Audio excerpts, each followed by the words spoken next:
Okay, it sounds like it's a little bit better now. I'll check. You may have to refresh. Let me check real quick.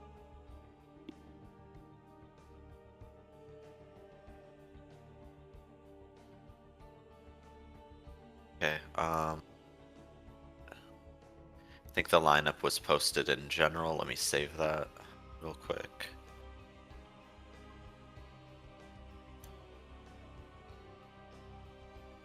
Nachoz and ChienPwn is going to be casted from replay. No, we're not going with that first, but I'm just making a mental note. That's second. We have to go Reaper first. We're leaving after this, so LittleReaper first. Got it. And then nothing else is being casted from replay, right?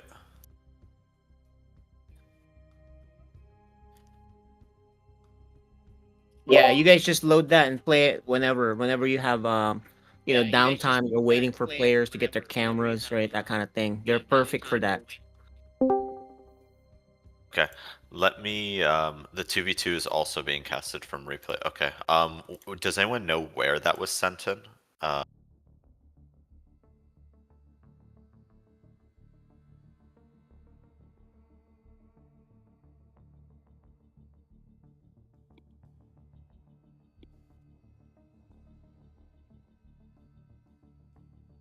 Got it. Yeah, whoever's like in charge of loading replays, observing, getting players together, you two can coordinate that. You know, figure out how you can do that smoothly.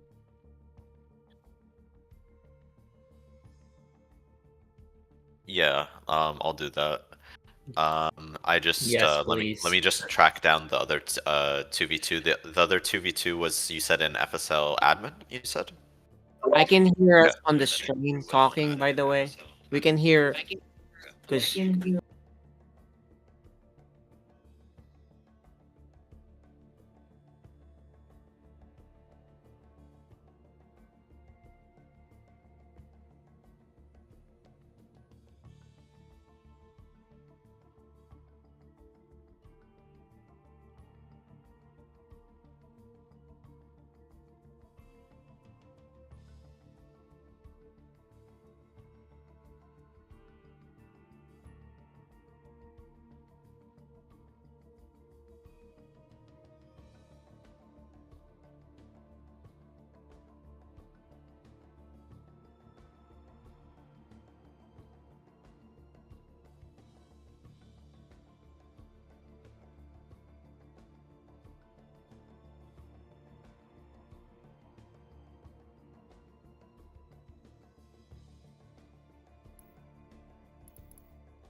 Hell, it's about time. We are taking it up a notch. Yeah. That's the thing. Yep. They got you. So It's up. Each team has 1 point.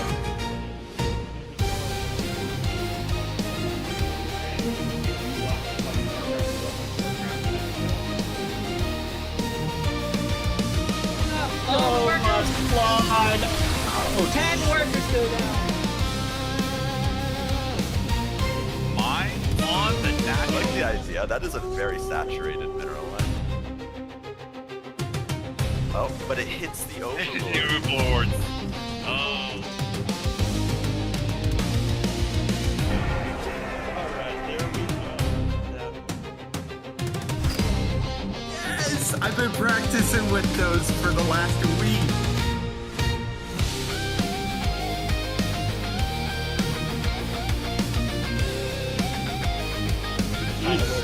He's got his medication on hand. Oh, but he gets surrounded.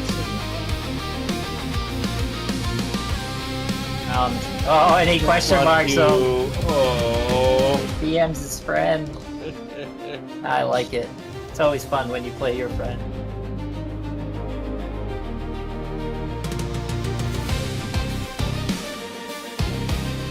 Does he have another blink? Very very nice. Bruce does have enough to really take on this army. He just needs to blink on top of it.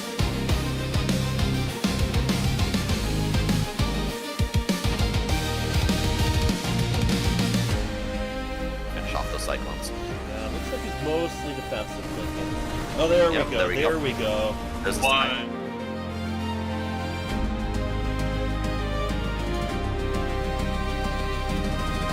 Got in the way of this. Very nice storm. Kills it. It's gonna be it. GG. Oh, Yeah, going straight for the workers. Huge economic damage. 24 workers going down.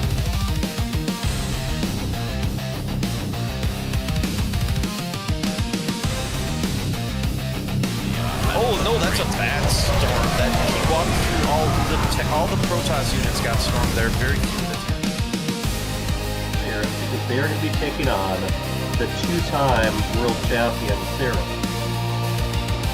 He has come in with guns ablaze.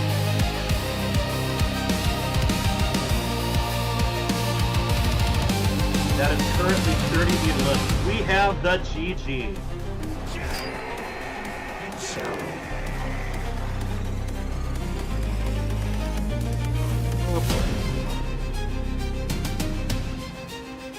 Pull it up!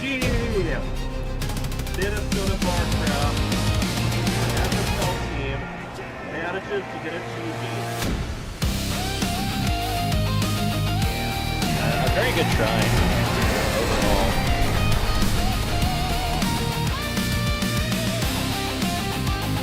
These didn't work. You know? Oh, you're not. To a 2-0 victory over GG Izzy. GG's call. 7-10, multiply there. We have the GG. Alright, great.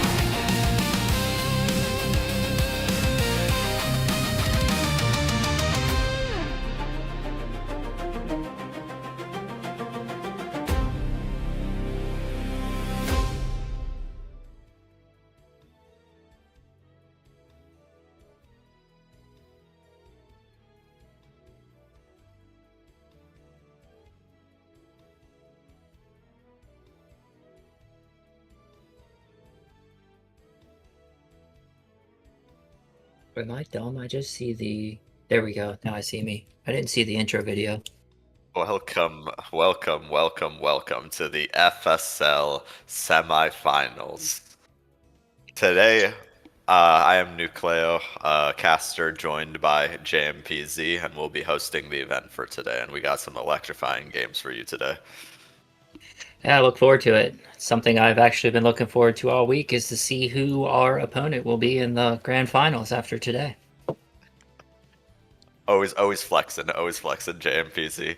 If we could get the schedule real quick, we'll see that it is Angry Space Hares versus PulledTheBoys today.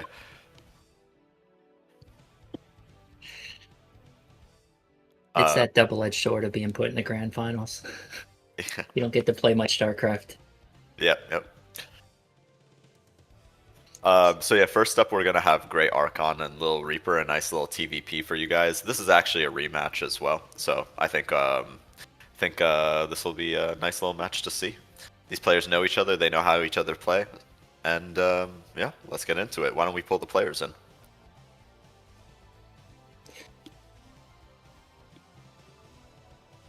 Yeah, looking at the rankings, I'm not sure how the first meeting went, but LittleReaper's definitely gonna look to pull the upset here. Yeah, GreatArchon is technically placed as a higher level player than LittleReaper, but LittleReaper has been known to punch above his weight class. We have the players here, GreatArchon and LittleReaper. How are you guys doing today? Oh, hold on, we have them on camera. We need to pull them into voice. Oh, that makes sense. I like LittleReaper's shirt for sure. The ramen. Oh yeah, I was hoodie. about to comment on that as well. Yeah. Gamer fuel for sure. Welcome, gamers. LittleReaper and GreatArchon. How are you guys doing today? Doing good. Looking forward to some StarCraft. Yeah, yeah. LittleReaper looks he I'm looks doing like pretty he's good. got a brand sponsorship right there. Ramen noodles. How much are they paying you for that, LittleReaper? I'm doing it for free, you know? I would Doing do for it the for love free of the too. ramen noodles. Yeah, I think we all would. So I'm definitely excited for this matchup because I always say this, but LittleReaper, you're one of my favorite players to watch because you're not one of those traditional sit back kind of players. You like to micro your units a lot and pull out some incredible cheeses. So definitely looking forward to this matchup. So you guys have played each other in the past before, and I think, if I remember correctly, I think the score was 1-1. Do you guys probably know better? Wait, have how we? have your I how have the don't know if we've previous played matchups gone? 1v1. We've definitely played some free-for-alls. Yeah. We've played some team games. Okay. I don't think we played 1v1s. Okay, okay. I must be misremembering then. Okay, so this will be fresh for the players. I'm sure a lot of people have been looking forward to this matchup. First map will be on Pylon. Is there anything that you two want to say to each other before we get into the game? Good luck. Good luck, have fun. All right. Straightforward, not much banter to get this semifinal started. Got some Carbot support behind me. There you go.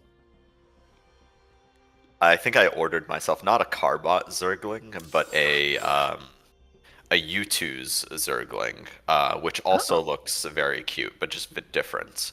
It's still in shipping though. When I finally get it, I'll make sure it's behind me on stream at all times.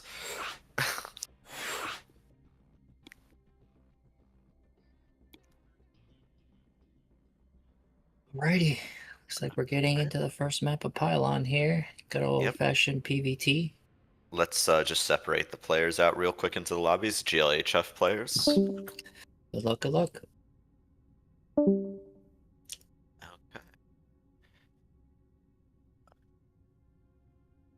I always find it fascinating when you look at how many games the LittleReaper's actually played in the league because with the amount of games and seasons we've played, I don't know what age he started playing StarCraft. I'm sure somebody knows that, but he's just he still looks so young. So I just find it incredible the amount of games he has played in this league. Oh yeah, LittleReaper's a veteran in this league. He's been playing forever. Yep, and he's been known to be one of the stronger, younger players in the league. I think resident adult killer is the phrase that has been used to describe LittleReaper in the past. That makes us feel old, that's for sure. Alright, in the bottom right, we have the blue Terran player rocking the Carbot detailing. His name is...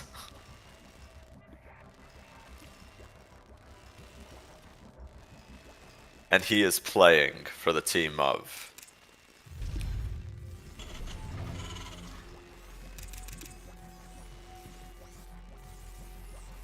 Do we have the intros working, Nachoz?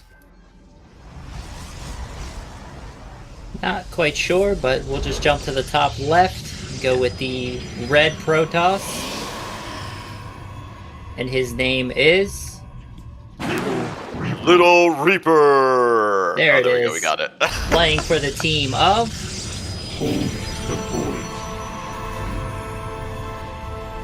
Alright. Yeah. And just in case we missed it, GreatArchon is playing for the team of Angry Space Hares. You're good. All good, all good. So, PulledTheBoys had a really impressive series last week. I think they won 9-2, and I believe they could have maybe gotten to 10, but they were, you know, once they learned they won, they were playing some cheesier builds. But looking at the way this game's starting, I don't really see much cheese at the moment. It looks pretty standard. Yeah. Shaping up to be a pretty normal game. GreatArchon using his nuclear spray with his SCV. Yeah, it's kind of a staple of his. I don't think I've seen him ever nuke anybody in a game, but it is intimidating whenever you do see that being sprayed down on your base. Yeah, we have a lot of players like to do their signature with the nuclear is definitely GreatArchon's, the conga line for Pebble. So everyone's got their little thing they like to do. I wonder if this probe over here is going to be doing any cheeky behaviors. Looks like it's waiting, lying in wait, maybe going in for a secondary scout, maybe building a proxy. You never really know with Protoss. Oh. Oh, sorry. Yeah. Yeah, if we can get that production tab, Nachoz, as well. Just hit D for that.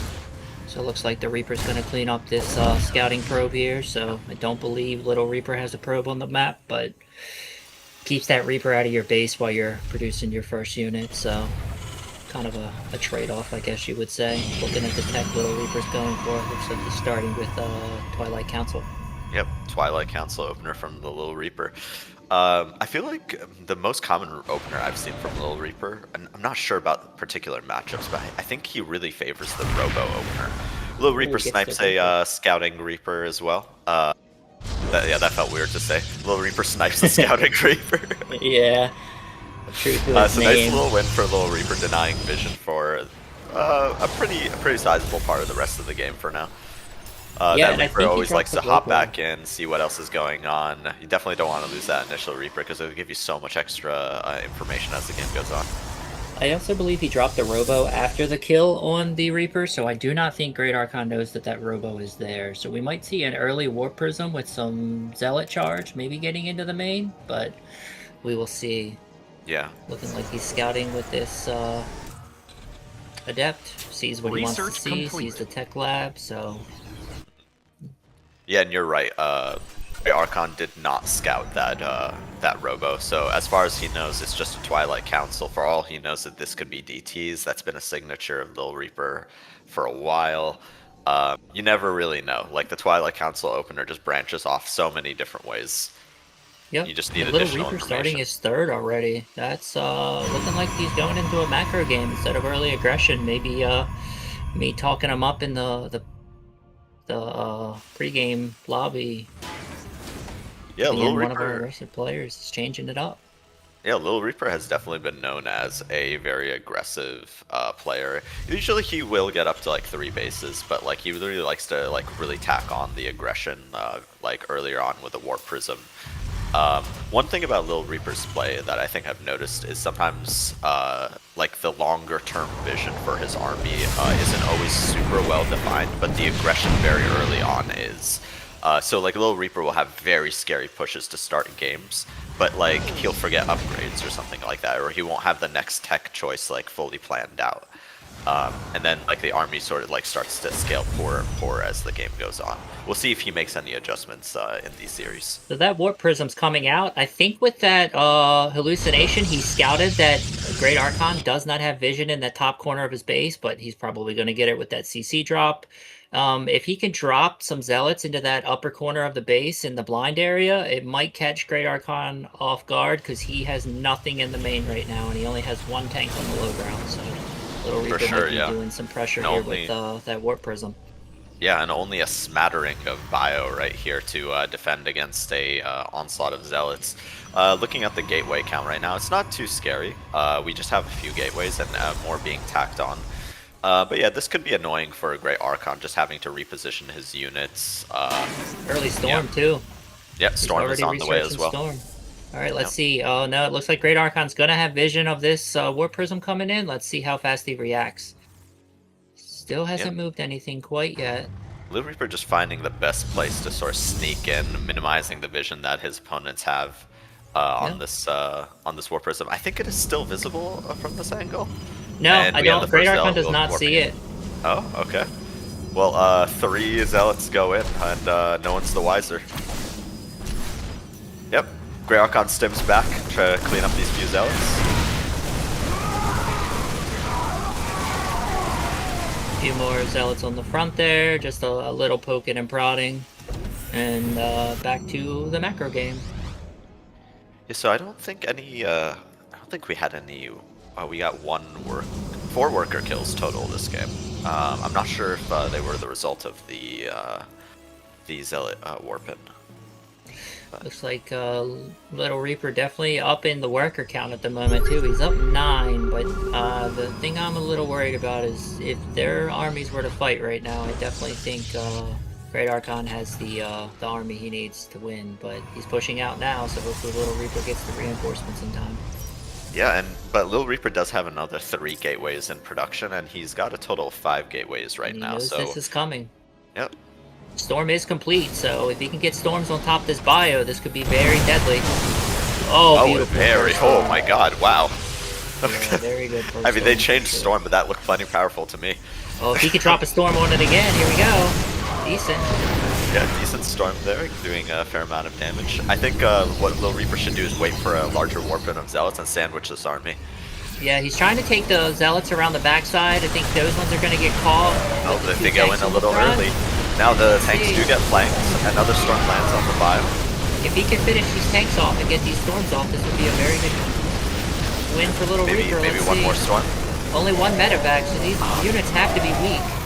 But the Templar goes down. The Templar with the Storm goes down. Okay, very nice Storm. Deters the bio, forces it back. Not sure if you want to take this fight yet. I think he would be better waiting, but definitely a decent hold at the moment. He's got a lot of money, so if he could spend this money and get the units on the field, it's going to be an easy hold for him. Yeah. And GreatArchon doesn't notice that War Prism was still in the back, and he shoos it away. I would have loved for LittleReaper to warp in just a couple Zealots in the back there, just to cause some noise for his opponent and get a few Trying it worker kills. again.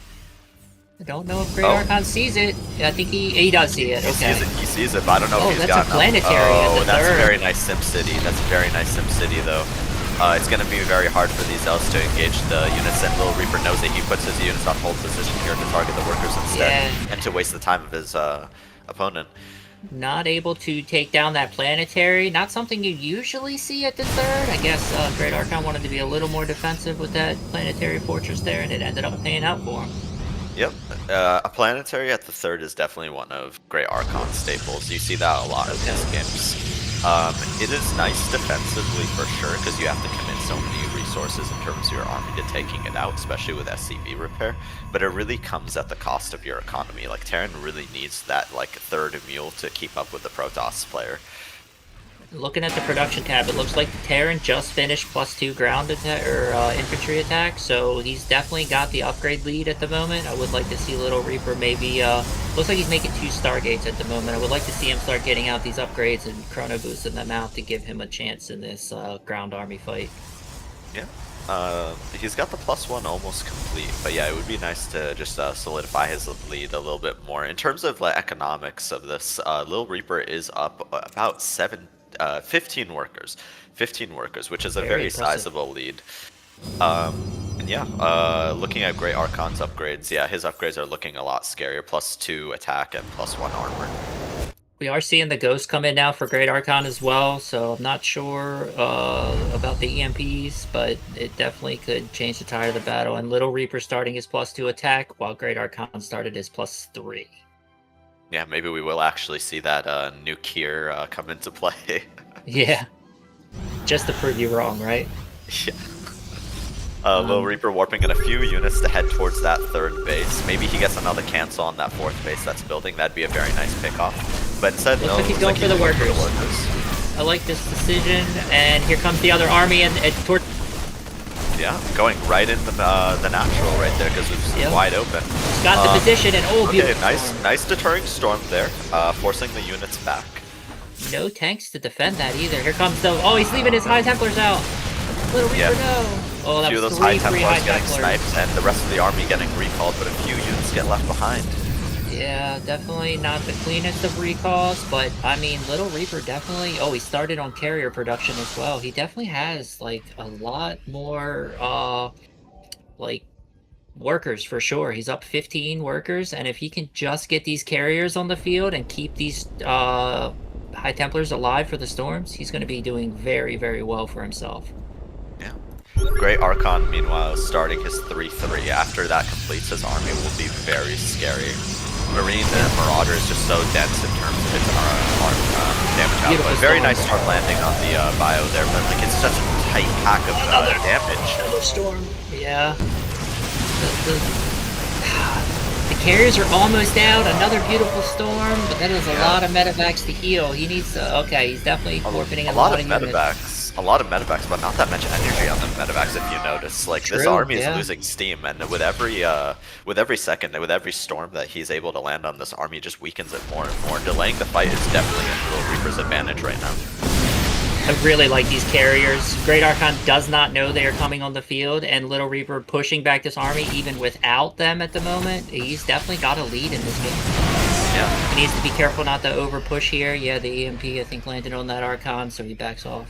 Yeah, especially when the Zealot buffer starts to disappear, you need to be very careful about engaging with this army. Stalkers are nice just to pick off like flying units, the medevacs and stuff like that. They add a little bit of DPS against the army. Archons can get kited really, really hard, but neither of them are very good at engaging the Marine Marauder unit very well. Little Reaper does see the 4th, but Great Archon also saw the Warp Prism and assumed that Little Reaper was going to attack from this way and moved his entire army over here. So yeah. Definitely not going to be smooth for Little Reaper, and yeah, he knows the army's on this side by sending that Viking in, and he thinks he can take the fight. If this EMP lands, it's going to drain all the energy. Oh, and he does land that EMP. One storm was left though, so he lands a very good storm that continues hitting the units. Oh my god, Great Archon. Painful. That was an expensive, meanwhile, there's a Zealot run by in the natural. Yep. Very nice. His bases are running out of steam here. Yeah, forcing all of Great Archon's units back.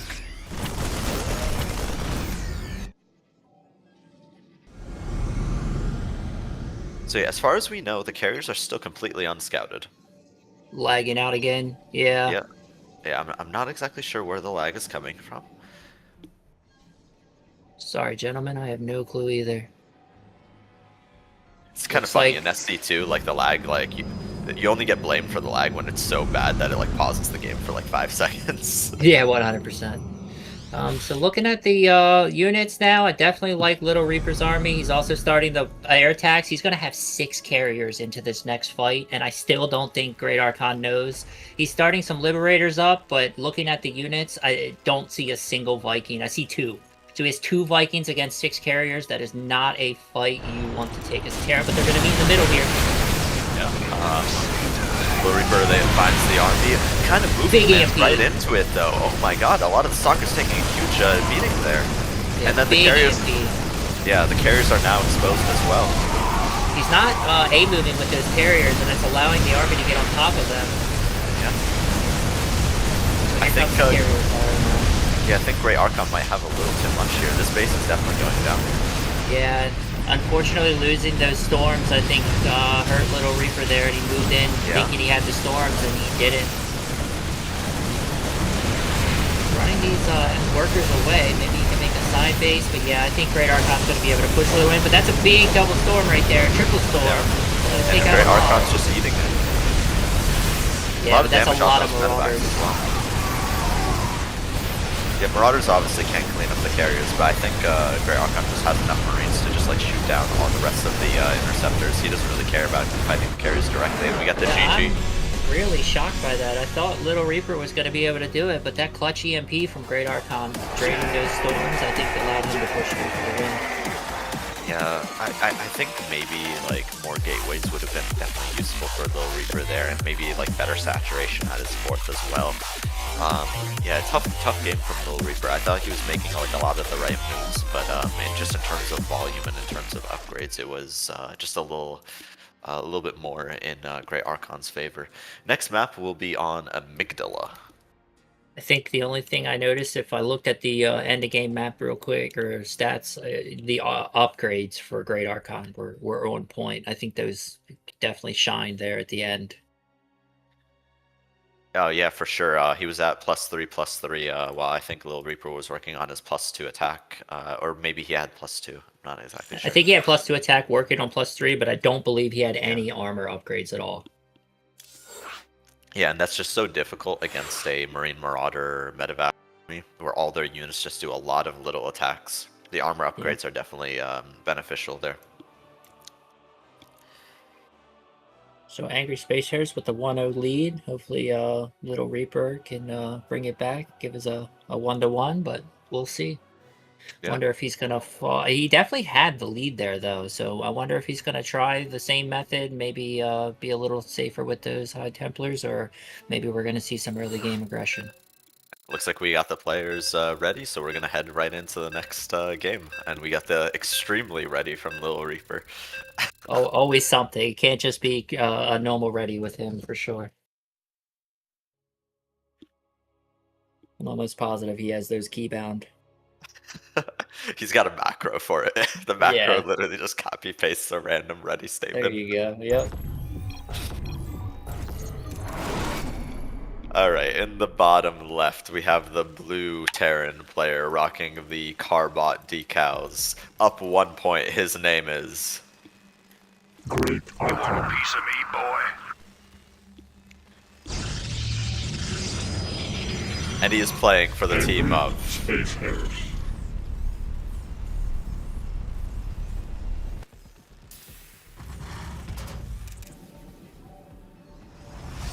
You want to take this one, JMPC?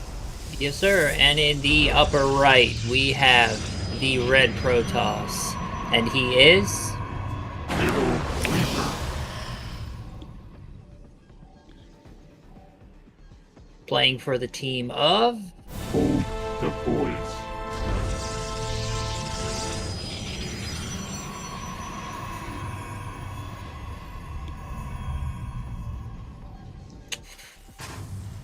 So, looking at the production tab, looks like pretty standard. No proxy Raxes, nothing like that. Single gas for the Terran. Definitely a strange map. Yeah, I was about to say, this map is... this was in like a map pool like 2 or 3 map pools ago. The map pool was notoriously Terran favored. This map is rather large. It's got like a lot of the Zerg rocks in the center and real rocks blocking basically the map from being a lot more straightforward and linear. Just like if you want to attack your opponent, you have to run around it in a circle to do so. And this map is very unique in that regard. Yeah, and I feel like the second and the third base are just so far from one another. Yeah, you get the natural there, and then the third base is like usually the triangle here. You could also opt for the line base over here. But yeah, it is a little bit of a trek for sure. Yeah, just as a Zerg player, I'm imagining I have to drop like 3 creep tumors just to get to my third base with the creep, Yeah. so it just feels extremely far away. Yeah, but usually in Zerg matchups, the third base isn't normally the point of contention. It's usually the fourth base, just based on like when timing attacks occur. So even if you go with the line base being the third here, you usually get away with it, and you get creep spread in the direction that's a little bit more difficult to defend earlier anyway. So there are definitely trade-offs with it. So the Reaper This is coming in. not a Zerg matchup, but yeah, the Reaper's all over that Reaper right now, just shooing it away. GreatArchon does see a little bit of information there. I think he sees... Oh, he only sees one extractor. He doesn't know what's going on the other extractor just yet, but he can assume. There's the Robo drop for LittleReaper, definitely a fan of that. And then the Twilight Council. Yeah, so maybe just going with the same build. Maybe this is what he's been working on. He just wants to execute it a little bit better. Who knows? Yeah, he's got vision of the upper left corner with that probe on the sensor tower. Oh, Reaper trying to get some more scouting done, and the Adept says no. So I'm actually not sure, but concussive shells is being researched first. I feel like this is like relatively non-standard in a TVP, right? I believe GreatArchon likes to do concussive shells. I think it was him. I've only been casting a few weeks now, but I believe he always goes for the concussive shells early, and he's going to get a full scout with this Reaper now. Yeah, he sees everything that's going on. Oh, he doesn't actually see the Robo, though.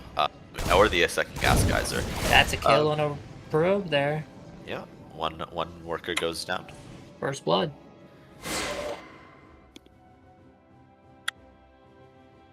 Looks like the Reaper's going to get chased away by this Adept. Oh yeah, and he completes the shade and continues trying to chase it, but Reapers are just a little too fast. Yep. Yeah, Well, I Reaper still noticed has probe Reaper. at the line base of GreatArchon. I wonder if he's going to go in for a secondary scout, and it looks like he does. Yeah, he sees the bunker at the front. He's also got another very, very early Templar Archive, so we might see a Archon drop come out of that Warp Prism, but not 100% sure at the moment, because he doesn't really have the gas for that. Maybe a storm drop as well. If Great Archon isn't paying attention, maybe you could just drop a couple storms into a mineral line. Now, like that will take a lot longer to kill workers after the storm change, but Wait a minute. in the heat of battle, these players don't always have the fastest reaction time. Little Reaper's dropped a second Templar Archives. I think he has made a mistake here. He's not realizing that he already has one. Yeah, I think I would like to hopefully see him cancel this because I was wondering where his gas just went. And unfortunately, I think, yeah, he forgot he already has the Templar Archives. Yeah. Oh, no. He canceled it just in time. He does complete it. Nice. And he starts Storm right away. Good catch from Little Reaper. Yeah, definitely didn't want to see that. That's a very expensive building. That's a lot of gas, and as a Protoss, gas is very important. So take a look at this Widow Mine placement from Great Archon. I think he's expecting the Warp Prism to come from this direction, and he's also patrolling a Cyclone. He definitely doesn't want to deal with those Warpins this game. Yeah, it's always nice to see players make adjustments on the fly, especially when you play somebody, you get to learn what they like to do, and definitely seeing adjustment from Great Archon. Yeah. Great Archon hitting a bit of a supply block here. Looks like he's going into the same kind of bio play that he was doing last time. It wouldn't be surprising if he floats his command center to the third and transforms it into a planetary just like last time again. After all, if it's not broke, won him the first game, don't fix it. I mean, just go for it again. Yeah, from casting, I think this is my third match casting of Great Archon. He seems really comfortable in the late game, so definitely what he wants to get to. He's got the upgrades pumping, he's got, the Ghost Academy down, loading his third out, so he definitely seems to be one of those players that likes to. He's got very good micro in the late game. Yeah. Looks like this time Little Reaper going for double upgrades, attack and ground. So I think Little Reaper's army will end up being a little bit stronger this time around. And it looks like Little Reaper is just posturing with a few units here by the third. Now, this is a pretty small amount of units. Maybe he's just looking to see like what Great Archon is doing. Maybe looking to send in a few zealots at the front as well. Maybe just sneak them into the natural. Little Reaper going in with the hallucination first, just to see if it's safe, and he sees the planetary and a few units there, and just decides, yeah, that's not worth it. Let's not throw away units for nothing. Yeah, for sure. Little Reaper, I believe he's sending out a probe to take the fourth. Trying to get that Warp Prism in, but he's going to be met with this Widow Mine in the corner. Yeah, it looks like the Cyclone has moved somewhere else, so it is no longer in position to try to snipe that Warp Prism. Not sure if Little Reaper sees the Widow Mine on like that little burrow mark or whatever, and he's deciding not to go in. A couple tanks also helping to bolster the position, and yep, Little Reaper does know that there is a Widow Mine there now. Now that he's detonated it, he could go in. Oh, and the Great Archon knows about it. He sends a Viking to clean it up. Yeah, Great Archon definitely has more workers this game than last game. Little Reaper hasn't been able to find the worker damage. Still looking at the units, I only see one Viking, so I would like to maybe see Little Reaper try to get some Colossus with this army. I think it'll help him. I think it'll help keep those ghosts back to not get free EMPs on the High Templars, but he seems to be rushing the upgrades a lot better this game. Yeah. Meanwhile, both Little Reaper and Great Archon taking their fourth set, relatively the same time here. Actually, Little Reaper a little bit earlier. Doing a little bit of long distance mining with his oversaturated base. And that probe, he sees the army. Sees the move out. Yeah, the probe on the watchtower, very good catch from Little Reaper. I was a little worried that these armies would move past each other on this very circular map. But the tanks are going to get really good position here, though. I'm very nervous. Hopefully, Little Reaper can avoid those tank shots and get good storms, because if not, it's really rough for him. Yep, the tanks are in a very good position right now. If Little Reaper wants to engage, he have to go down this way. Early. But the Zealots do need a lot of them as well. Meanwhile, the only thing that's really in danger right now is that assimilator, so I think Little Reaper should definitely take his time. He doesn't have his whole army here, though. Oh yeah, he has a few of his units hanging out by the he just lost a lot storms there. were pretty devastating. LittleReaper does realize that he still has units here. This Maya is just so weak right now. A lot of workers going down low. He focuses down that pylon, that warp in cancel, but yeah, these tanks are just going to be shelling from the side. It's going to be very hard for LittleReaper to... If the feedback isn't enough to keep him in the match. Yeah, and 2 more High Templar die to those tank volleys. Yeah, very nice siege position from GreatArchon here. A lot of economic damage was done with that stim forward into the mineral.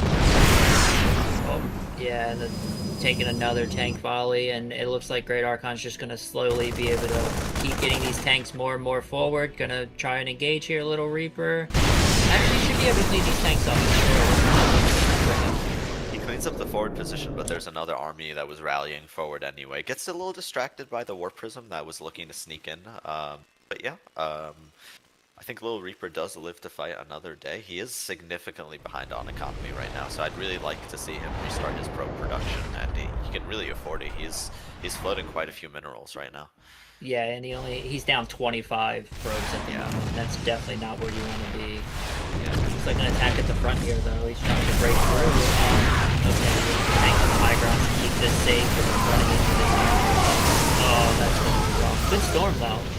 It's a good storm, but Zealous kind of ran through that army without doing too much, really. There's a couple of High Templar kind of left behind. It looks like they're, yeah, they don't get their storms off. Nice pickoff for GreatArchon. Yeah, he's dropped 4 more gateways. Currently has, it looks like 9. But yeah, he's got a lot of money. If he could just somehow get a lot of units out and get into a decent position before these tanks get sieged, he might be able to push this back. But looking at the supply right now, it's very rough. It is very rough for sure. LittleReaper, technically he is ahead on upgrades right now. He has 2-2 while GreatArchon is still working on his +2 armor. But GreatArchon also does have his +1 vehicle attack as well. So can't forget about that. Yeah, and LittleReaper has not started any probes since the ones went down. He's still sitting on 48. I think this is coming back to what you were talking about earlier, that just like little things slip by in the late game. He has 2,000 minerals he could have been spending on pumping out some probes. That's helped him in that situation. It looks like the He's going for the same path that he dealt damage to before. No tanks though. Yeah. I think tanks are more of a... There's one tank back here. Oh no, LittleReaper! You're High Templar, LittleReaper, no! Oh no, that's what he needed for this fight. I think this is gonna be GG. That was so gas expensive. Those High Templar are just so much slower than the rest of the army. A very unfortunate pickup.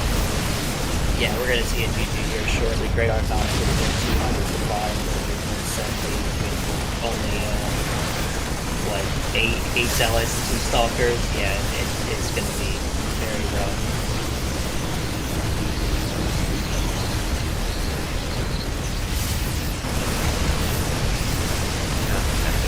GreatArchon is forcing his way into the main a little bit more. LittleReaper taking off a few units on the back. There are a few Liberators that are kind of raining on him, right? Yeah, LittleReaper is taking stuff in front. There's the GG. Yeah. GreatArchon basically takes the same thing.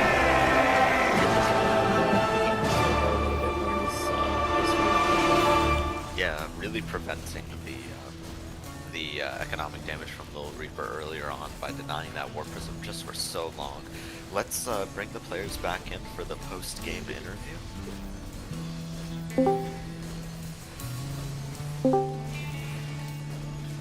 Welcome back, players. Those were some very action-packed games. Yeah, so game 1 on Pylon. LittleReaper, you were sharking around with that Warp Prism. I think you got a lot more economic damage in the first game than the second game. What was your game plan with starting out with the Twilight Council Robo Opener?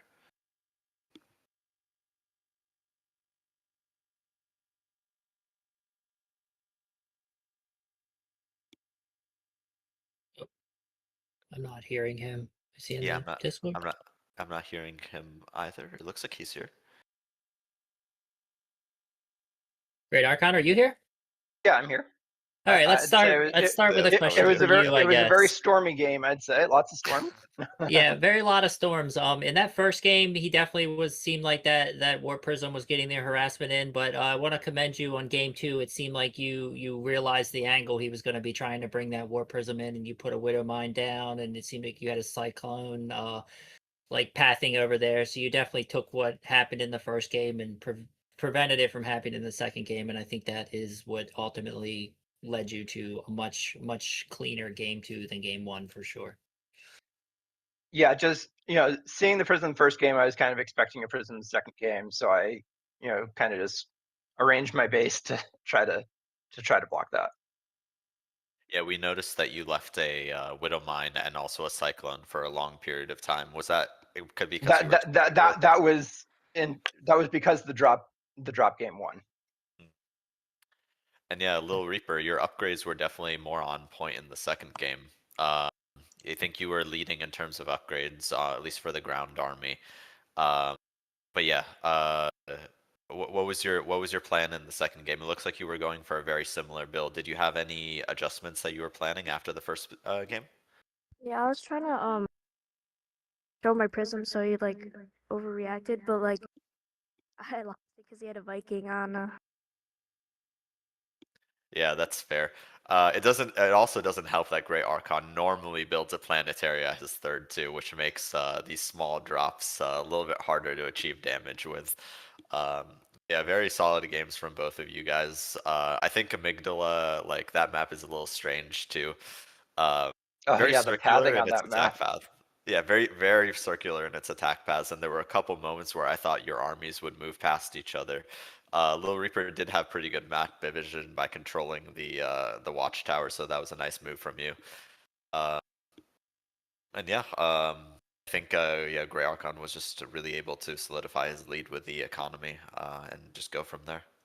Yeah, I think game 1 came down to that EMP, and I think that was a very clutch EMP by GreatArchon. I think if he was able to storm that army with the 6 carriers he had out, I think it would have been a much different fight. But like I said, the EMP landed on all of the High Templars, and there was no storms to be had that day. Yeah, very nice ghost control. Also, very nice storms from LittleReaper as well. A couple of those storms, GreatArchon really ate. Yeah, I definitely felt the effects of the storms both games. Yeah. All right, cool. GG's, guys. Good games. Good games. Well, the next matchup that we're gonna have is Nachoz versus ChienPwn. So yeah, I will move out the players. And this is where we are going to be casting from a replay on this next game, just so everyone knows. Yeah. So we'll head right into that one. So 2-0 lead for Angry Space Hares. PulledTheBoys definitely jumped out to the early lead last week, so looking to hopefully get some points on the board and make this a close series. Yeah. So yeah, Nachoz would be representing the Angry Space Hares, and ChienPwn will be representing PulledTheBoys here. First map will be on Mothership. All right. Time to coin flip. Do you guess the right way to scout? Heads. Let's see. I guess that matters a lot more if you're doing a super early push. True. And I know from talking last night with ChienPwn for a couple minutes, CVDZ is his favorite matchup, and he believes his best. So we'll see. Yeah. In the top right, we have the orange Zerg player. His name is...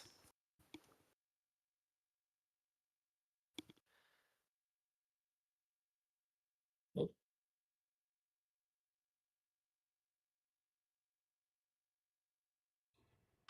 Nachoz. There we go. His name is Nachoz. And he represents the team of... Angry Space Hares.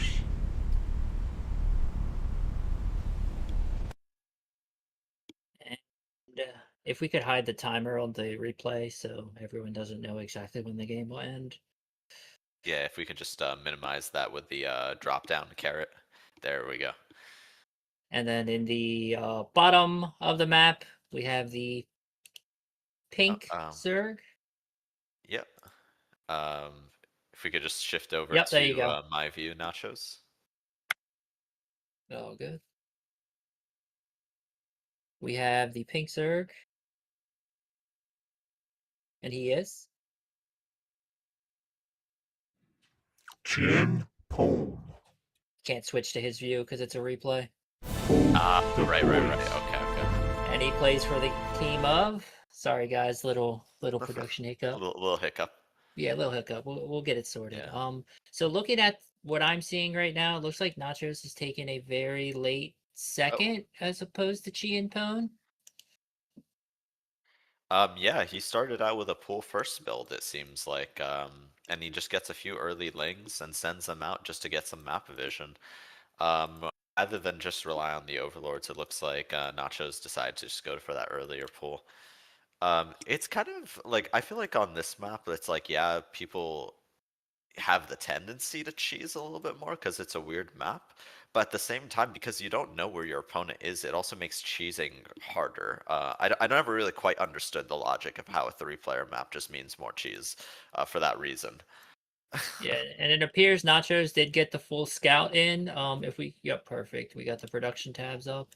Looking like the speed is coming in for ChienPwn, whereas Nachoz only has one worker on gas. Did he already get speed? No, so he's skipping speed, it looks like, at the moment. But ChienPwn did suffer a heavy supply block there with that nice overlord snipe by the queen.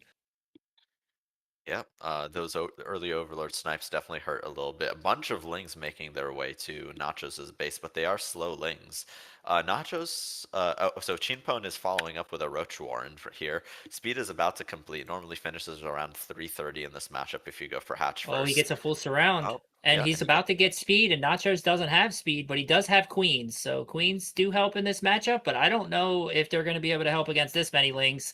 Yeah, well, really they good get a surface nice area. little wall off here. But yeah, it looks like, yeah, there's just Both so many queens links down. here. And the speed is complete now. Spinecrawler is Yeah. on the way. One of Spine them goes down. Oh, 3 Spinecrawlers were on the way.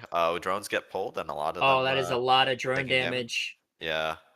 Nachoz has his lings on the ramp. The spine Yep. does finish though. Double spine finishes, so this should end the aggression at least at the main. Yeah, he will definitely be able to mine safely from his main for the time being, but after that economic damage is gonna sting, definitely sting a little bit. 6 workers went down in that last fight. Well, these roaches are going to be coming across the map 100%, and I think Nachoz sees them. But also being down 6 workers in a mirror match and down the Roach Warren is definitely going to be rough. He just started his Ling speed. Seems to be dropping the Baneling Nest, which against Roaches, I'm not quite sure, but he might be able to get some worker damage with those Banes.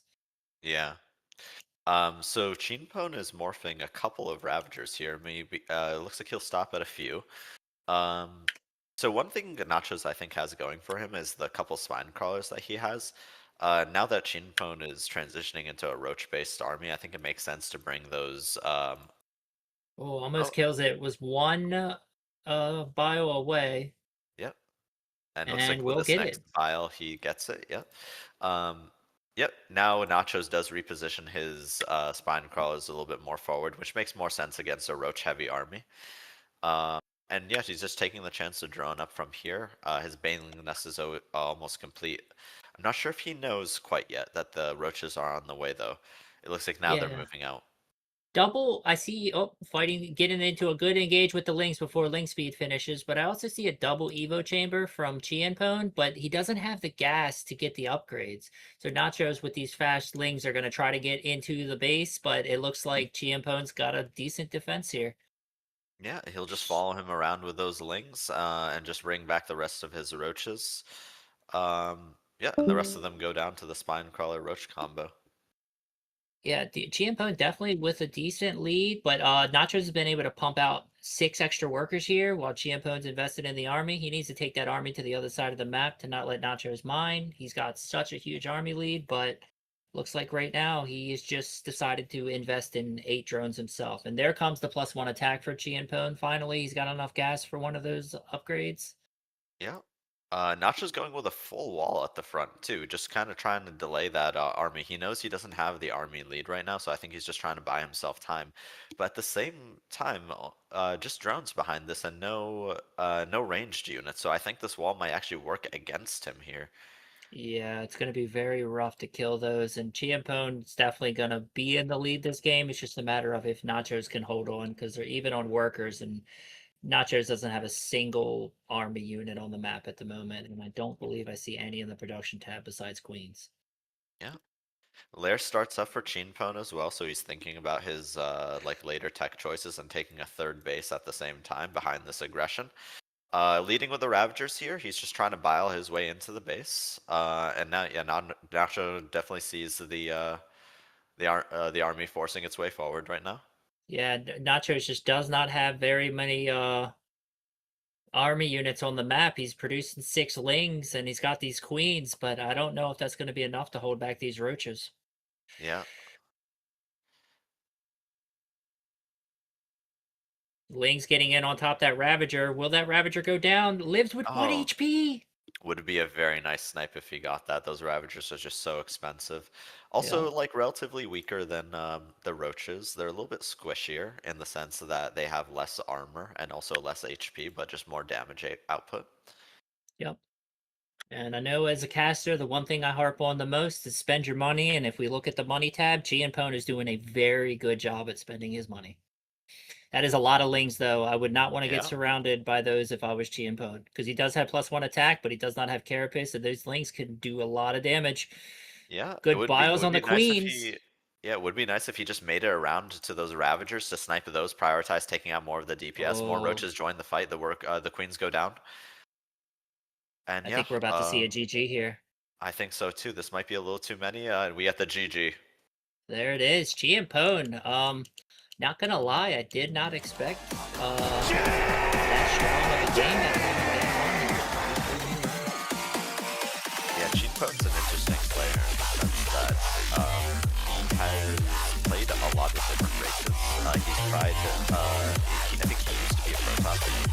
He tried Zerg, and now I think he's more leaning on playing Zerg than Protoss. And then Terran, he's dabbled with as well, but just definitely doesn't like Terran. So interesting to see ChienPwn switch from being a Protoss main to a Zerg main here. Well, after watching that, I would tell him to keep playing Zerg. That was very impressive, and he gets the first point on the board for PulledTheBoys. So definitely what PulledTheBoys needed to try to get back in this series. And if he can have a repeat of game 1, we're going to come out of this series tied. Yeah. Next map will be Celestial Enclave. Let's get into it. I would like to see Nachoz get the early ling speed this game. I feel like not having quick lings in a ZVZ is very, very rough. It is very hard to defend unless you have a full wall, which you did. But again, the early damage was definitely rough. Yeah. All right. In the bottom left, the orange Zerg player. His name is Nachoz. And he is playing for the team of Angry Space Hares.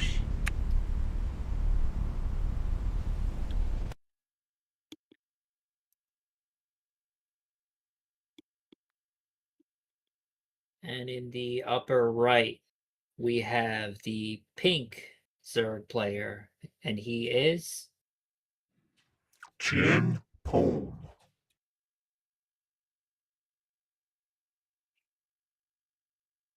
playing for the team of PulledTheBoys.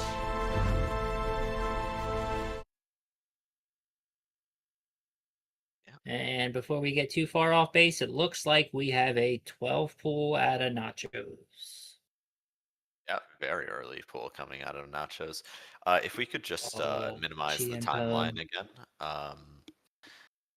Yeah, looks like he's going to try to take this proxy. He does take the proxy in the pocket base. ChienPwn, you're cooking.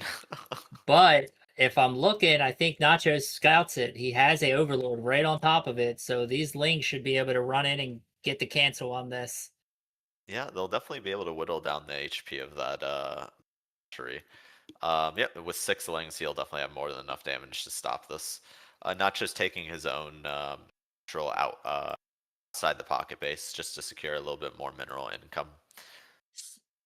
So the thing I'm gonna say is, at least those Lings didn't get across the map to try to cancel ChienPwn's second base. He did drop the second base on in his own pocket base, but he'll definitely have the units he needs to defend these early Lings.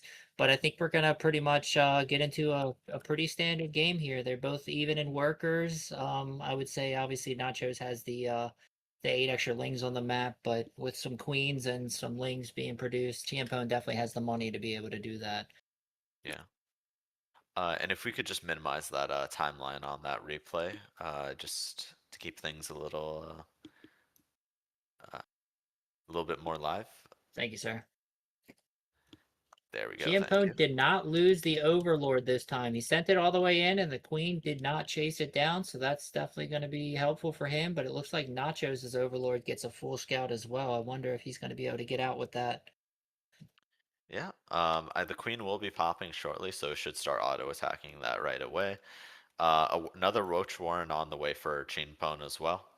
But yeah, relating to the 12th pool opener here, I think maybe if Nachoz left like 4 Lings on the hatchery, that would be enough to DPS it down and prevent it from going up. But he could have sent like the rest of his Lings across the map over to disrupt the mining of his opponent. That would have been an interesting opener, because remember, I mean, ChienPwn invested a lot into setting up all those additional hatcheries while taking his own hatchery, his own pocket base as well. So that was definitely a very expensive opener for ChienPwn.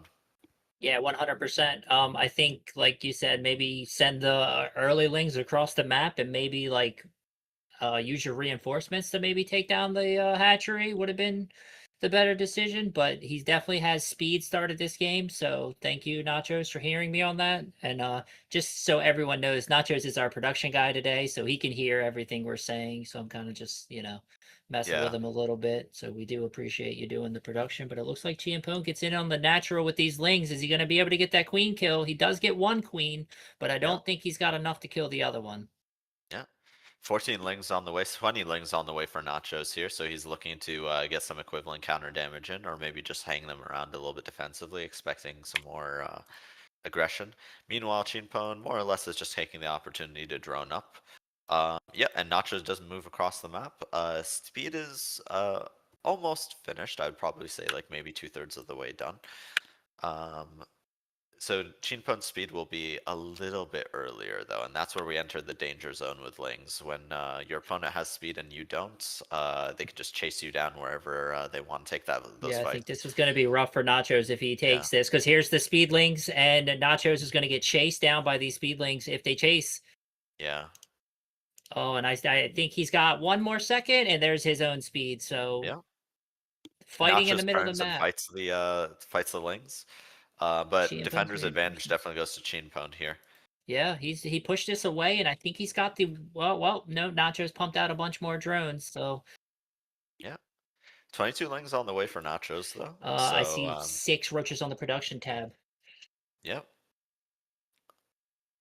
ChienPwn seems to really like the early roaches. Yeah, just skipping the Baneling nest entirely, while Nachoz does favor keeping the Baneling nest. Going with a wall off, plugging with the Queen as well. Smart move from Nachoz just to prevent any Ling run-bys from doing too much damage.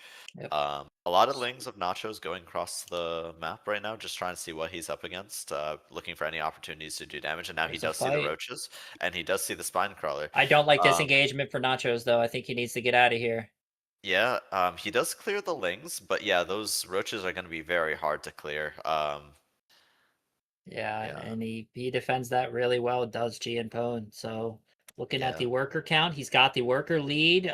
These Lings are looking to get in and maybe get some worker damage, but I think he's going to get in the main. Yeah, Notch's going right in the main here, trying to target But down there's some more workers. But there is some roaches there. Very good defense by ChienPwn. He split up the perfect amount of roaches in both spots. yeah, I think more so like those roaches just popped at like the Oh, opportune okay. time. That But makes more sense. but yeah, very good defense from ChienPwn nonetheless. And he's got a ton of larva to spend. He just pumped 14 drones. He just held down that D key, which is every Zerg's dream. So one thing about like the difference in styles here is yeah, Nacho's going for a very Ling heavy style, which is definitely a lot more larva expensive than the Roach style. Um, so I think with each successive wave that Nachos makes of the Ling Bane and just moving across the map, he's sort of like missing the opportunity here to get more drones out, to get more of a hardier army that can like challenge these roaches. Yeah, ChienPwn pumped out more drones. He's got so many. He's got 52 drones. Nachos is down 10. He does have 8 Banelings, but Banelings into roaches. I don't need to tell any Zerg player that. That doesn't really work too well. Yeah. And Nachos is leaning on the Zergling style right now. He's playing +1 melee and +1 carapace right here. I think to really pull this off, having that earlier 4th base just for the larva would be a little bit nicer, and also just securing your economy a little bit earlier would really help. Yeah, and he's investing in the Baneling speed as well. I would like to see ChienPwn start his Roach speed. Oh, there we go. As we say it, Roach speed gets started. He did have the gas for that a little bit earlier. It looks like Nachos has the perfect scout on this. It looks like he ran in 2 changelings into ChienPwn's army. So we'll see what happens. Yeah, ChienPwn taking the time to morph. Looks like what's that, like 7 Ravagers here That's a lot to of complement his Ravagers. armies. Yeah, it is a lot of Ravagers, but I think the ratio may be a little too Ravager heavy here. I mean, when you're Yes. only up against like the amount of Lings that you're up against right now, the Ling and Bane, I don't think it'll matter too much. Let's see the surface area these Lings get. This is going to be very Yeah. important, but the Ravagers are in the front, so Yeah, the they're going to Ravagers be are in the taking a front. lot. They go straight down. That's a very expensive loss for ChienPwn right here. But he But just is there cleaned enough that up behind so this? well. Yeah, I don't Yeah. see it. I'm thinking ChienPwn's going to be able to push here. He's got more Lings and, of course, all the Roaches, so it's going to be very hard for Nachos to hold. Yeah. Nacho's trying to remax right now on some Roach. He does have some Ling. Roaches coming in. A lot of Queens left over. The Queens could help defensively here. They're more of a meat shield than anything, though. They don't do a lot of damage. Yeah, look at the supply. ChienPwn, this has been a ZVZ masterclass from him. Yeah, and getting right on top of that spine crawler, taking it down, and yeah, plugging, using Nachos' wall against him. If Nachos wants to make any more links, they're going to be very ineffective. Yep, and I think he sees that those roaches came from the 3rd, but he doesn't care. He's just going to keep pushing in, trying to shut down the upgrades from Nachos, and that is it. GG. It's our series.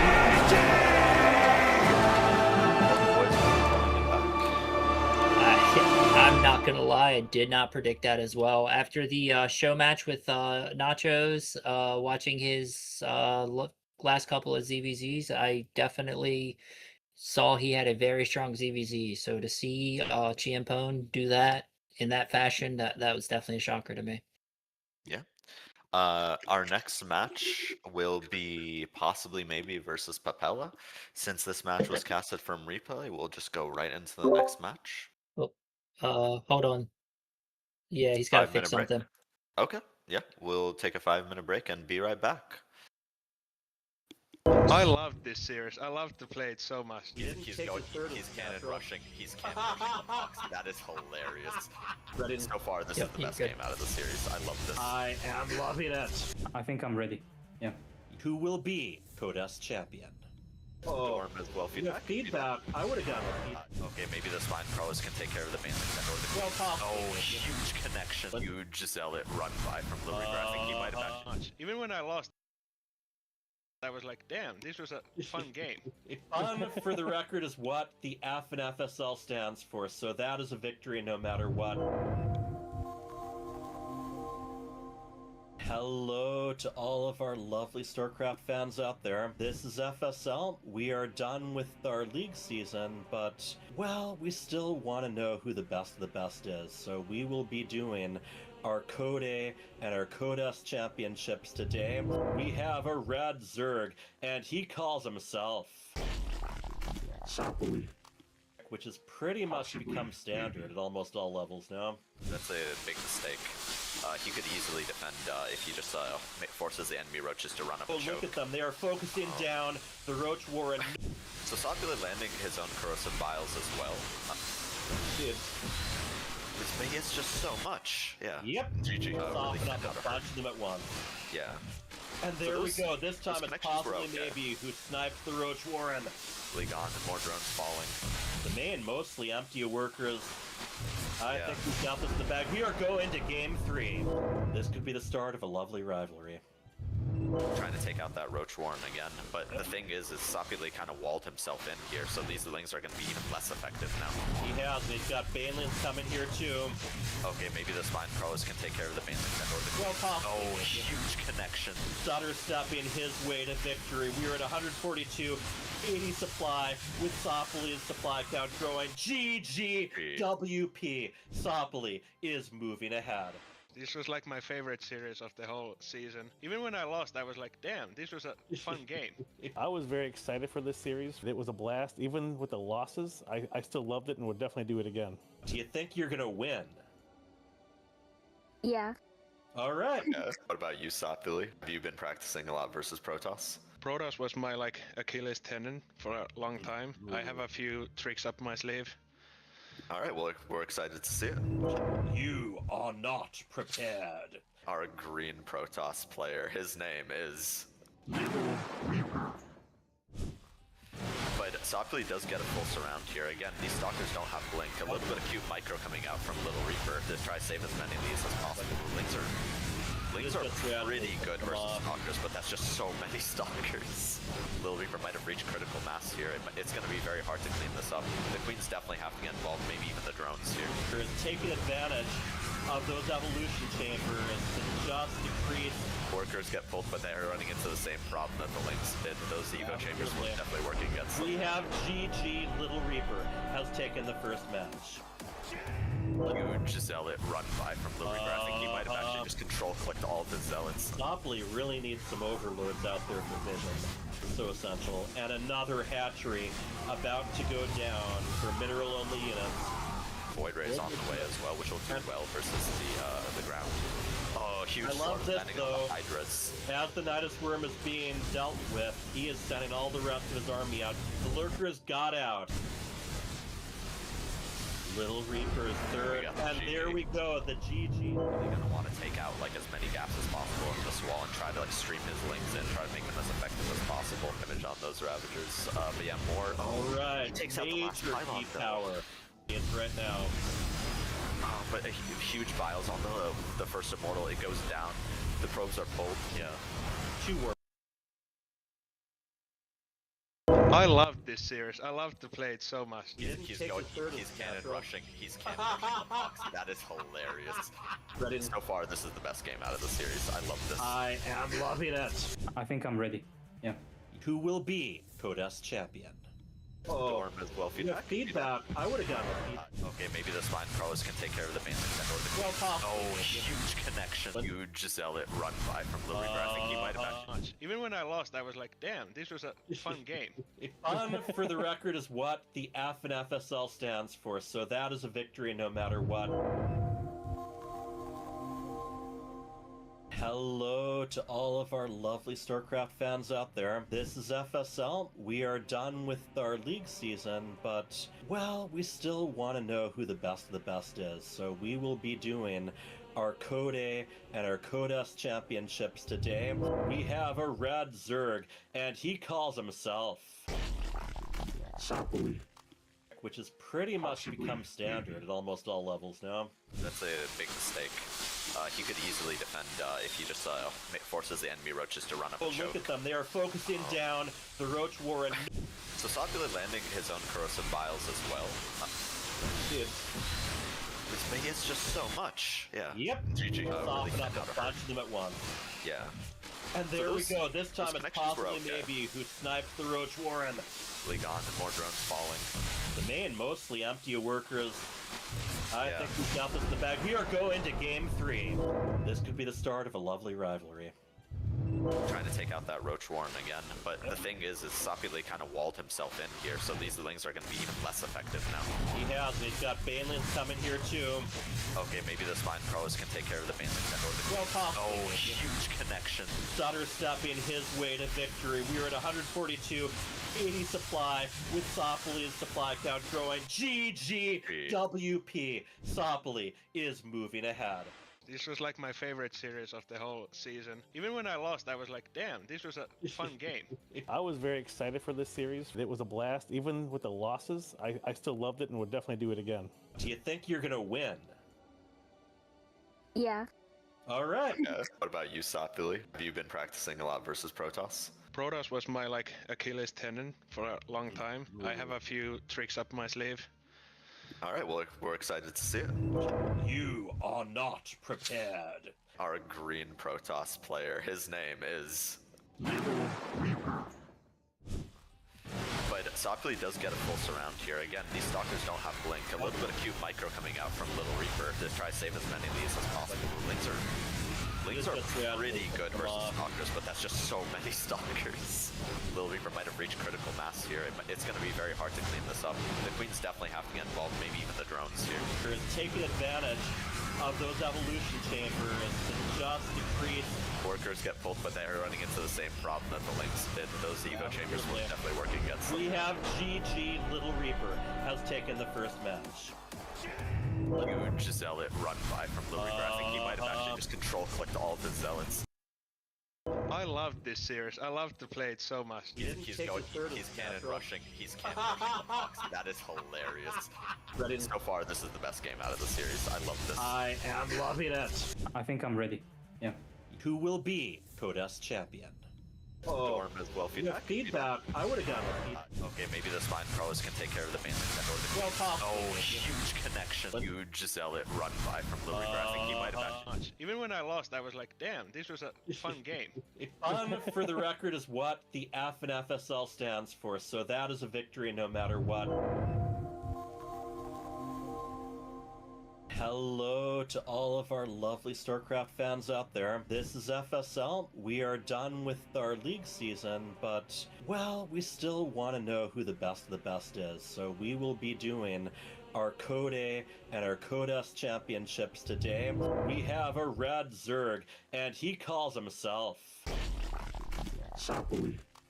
Which has pretty much become standard at almost all levels now. That's a big mistake. He could easily defend if he just forces the enemy roaches to run up and choke. Look at them. They are focusing down the Roach Warren. So Sopuli landing his own corrosive vials as well. Dude. This thing is just so much. Yeah. Yep. GG. Soften up a bunch of them at once. Yeah. And there we go. This time it's PossiblyMayb who snipes the Roach Warren. Gone and more drones falling. The main mostly empty of workers. I think we've got this in the bag. We are going to game 3. This could be the start of a lovely rivalry. Trying to take out that Roach Warren again, but the thing is Sopuli kind of walled himself in here, so these lings are going to be even less effective now. He has. He's got Banelings coming here too. Okay, maybe the Spine Pros can take care of the Banelings. Well, possibly. Oh, huge connection. Sutter stepping his way to victory. We are at 142, 80 supply with Sopuli's supply count growing. GGWP. Sopuli is moving ahead. This was like my favorite series of the whole season. Even when I lost, I was like, damn, this was a fun game. I was very excited for this series. It was a blast. Even with the losses, I still loved it and would definitely do it again. Do you think you're going to win? Yeah. All right. What about you, Sopuli? Have you been practicing a lot versus Protoss? Protoss was my Achilles tendon for a long time. I have a few tricks up my sleeve. All right, well, we're excited to see it. You are not prepared. Our green Protoss player, his name is... LittleReaper.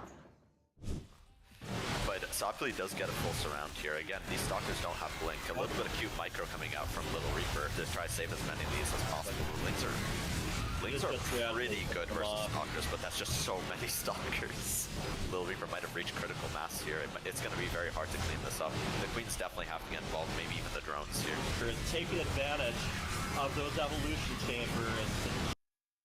I loved this series. I loved to play it so much. He's cannon rushing. He's cannon rushing the box. That is hilarious. Ready? So far, this is the best game out of the series. I love this. I am loving it. I think I'm ready. Yeah. Who will be Codas champion? Storm as well. Feedback. I would have gotten a okay, maybe the spine crawlers can take care of the main thing. Well possible. Oh, huge connection. Huge Zealot run by from LittleReaper. I think he might have actually. Even when I lost, I was like, damn, this was a fun game. Fun, for the record, is what the F in FSL stands for, so that is a victory no matter what. Hello to all of our lovely StarCraft fans out there. This is FSL. We are done with our league season, but, well, we still want to know who the best of the best is. So we will be doing our Code A and our Codas championships today. We have a red Zerg, and he calls himself Sopuli, which has pretty much become standard at almost all levels now. That's a big mistake. He could easily defend if he just forces the enemy roaches to run up and choke. Look at them. They are focusing down the Roach Warren. So Sopuli landing his own corrosive vials as well. Dude. He has just so much. Yeah. Yep. GG. Soften up and punch them at once. Yeah. And there we go. This time it's PossiblyMayb who snipes the Roach Warren. Gone and more drones falling. The main mostly empty of workers. I think we've got this in the bag. We are going to Game 3. This could be the start of a lovely rivalry. Trying to take out that Roach Warren again, but the thing is Sopuli kind of walled himself in here, so these Lings are going to be even less effective now. He has. He's got Banelings coming here too. Okay, maybe the spine crawlers can take care of the Banelings. Well possible. Oh, huge connection. Sutter stepping his way to victory. We are at 142, 80 supply with Sopuli's supply count growing. GGWP. Sopuli is moving ahead. This was like my favorite series of the whole season. Even when I lost, I was like, damn, this was a fun game. I was very excited for this series. It was a blast. Even with the losses, I still loved it and would definitely do it again. Do you think you're going to win? Yeah. All right. What about you, Sopuli? Have you been practicing a lot versus Protoss? Protoss was my Achilles tendon for a long time. I have a few tricks up my sleeve. All right, well, we're excited to see it. You are not prepared. Our green Protoss player, his name is LittleReaper. But Sopuli does get a full surround here. Again, these Stalkers don't have Blink. A little bit of cute micro coming out from LittleReaper to try to save as many of these as possible. Lings are pretty good versus Stalkers, but that's just so many Stalkers. LittleReaper might have reached critical mass here. It's going to be very hard to clean this up. The Queens definitely have to get involved, maybe even the drones here. Taking advantage of those evolution chambers to just decrease. Workers get pulled, but they're running into the same problem that the Lings did. Those Evo chambers will definitely work against them. We have GG LittleReaper has taken the first match. Huge Zealot run by from LittleReaper. I think he might have actually just control clicked all of his Zealots. Sopuli really needs some overlords out there for vision. So essential. And another hatchery about to go down for mineral-only units. Void Ray's on the way as well, which will do well versus the ground. Oh, huge. I love this though. Hydras. As the Nidus Worm is being dealt with, he is sending all the rest of his army out. The Lurkers got out. LittleReaper is third, and there we go, the GG. Really gonna want to take out as many gaps as possible in this wall and try to stream his Lings in, try to make them as effective as possible. Damage on those Ravagers. But yeah, more. All right, he takes out the last pylon power. It's right now. But huge vials on the first Immortal. It goes down. The probes are pulled. Yeah. 2 warp gates have power. GG Sopuli has taken the lead. Just take the Cybernetics corrupt. Choose to try for depowering, but in the end, I mean, he's a comfortable spot no matter what. Yeah. So yeah, we talked about LittleReaper sometimes playing in the Codas and GG. GG. Sopuli, how do you feel moving on to Codas territory? actually excited. Yeah, Oh, it's gonna be. I think it's gonna be fun. I like to challenge myself. we have our yellow Terran, and he is named Lighthood. On two, but here come the ultras. Yeah, And another good lots surround of coming from bandwidth. Sopuli. He's chasing those Marines right now. Oh, yeah.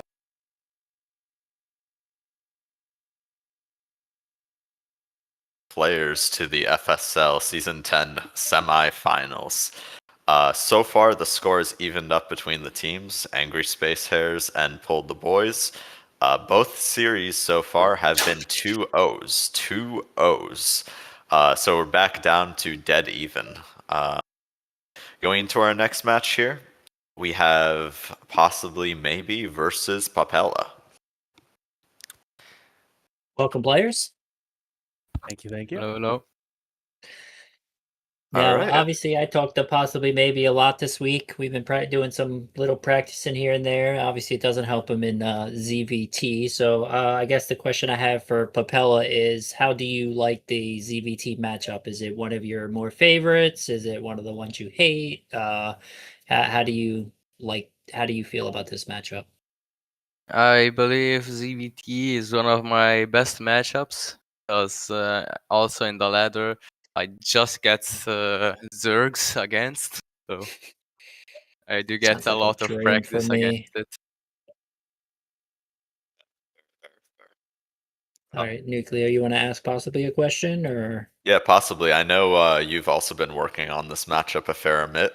You've been doing a little bit of research on how to beat certain styles of Terran as well. So yeah, what has your recent training looked like? Well, the training is if they don't get to mech, they can't attack you with mech. Okay. All right. So you try to shut that shit down early. Okay, Shut I it like down. it. Yeah, shut it down. No, I've been practicing a few builds since my last FSL appearance with ZVT, so I'm pretty confident today. I'm hoping that what I have planned works in my favor. Awesome.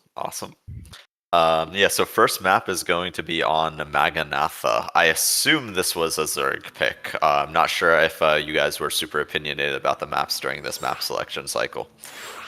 My thing was I just didn't want this map, or this map, so I did not pick the map. It was actually picked for me. Okay. Well, I think this map probably leans a little bit more in Zerg's favor, but you never really know how things will turn out. Papella, how do you feel about Maganatha and the other map, which is El Dorado in this series?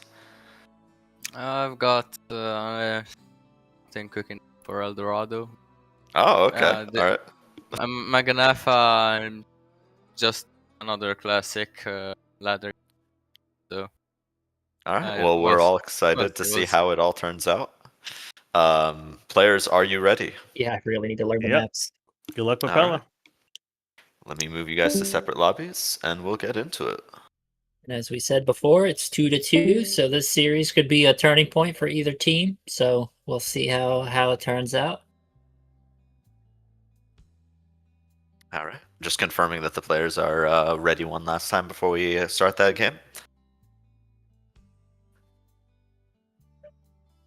And we got a let's go, and sounds like we're good. Yeah, if possibly doesn't move in the beginning, we'll just do a restart. I'm pretty sure he's ready. So this map I always find interesting because if you, as a Zerg, spawn on the bottom and you do the line bases, and the Terran also does the line bases, his third is technically close to your third, so it definitely feels a bit weird, but if the Terran takes the triangle, obviously the line bases feels good for the Zerg. Yeah, I think it's pretty rare that the Terrans take line bases on this map in general, though. I don't know, what do you think? Oh, we, I think forgot to change the observer mode? Yeah. Should we switch this out, Nachos? Should we stop them? Wait, or we just play this game like this? Wait, what is missing from here? I think it's fine. We have the supply, Okay. we have the production. I think it's fine, right? Yeah, and we have the score. Anyway, in the bottom right, we have the red Zerg player. His name is... PossiblyMayb.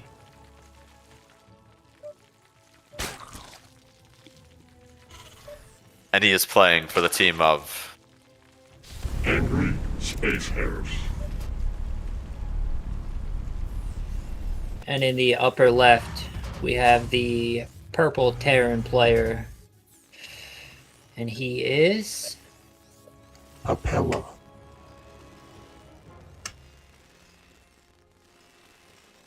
Playing for the team of... PulledTheBoys.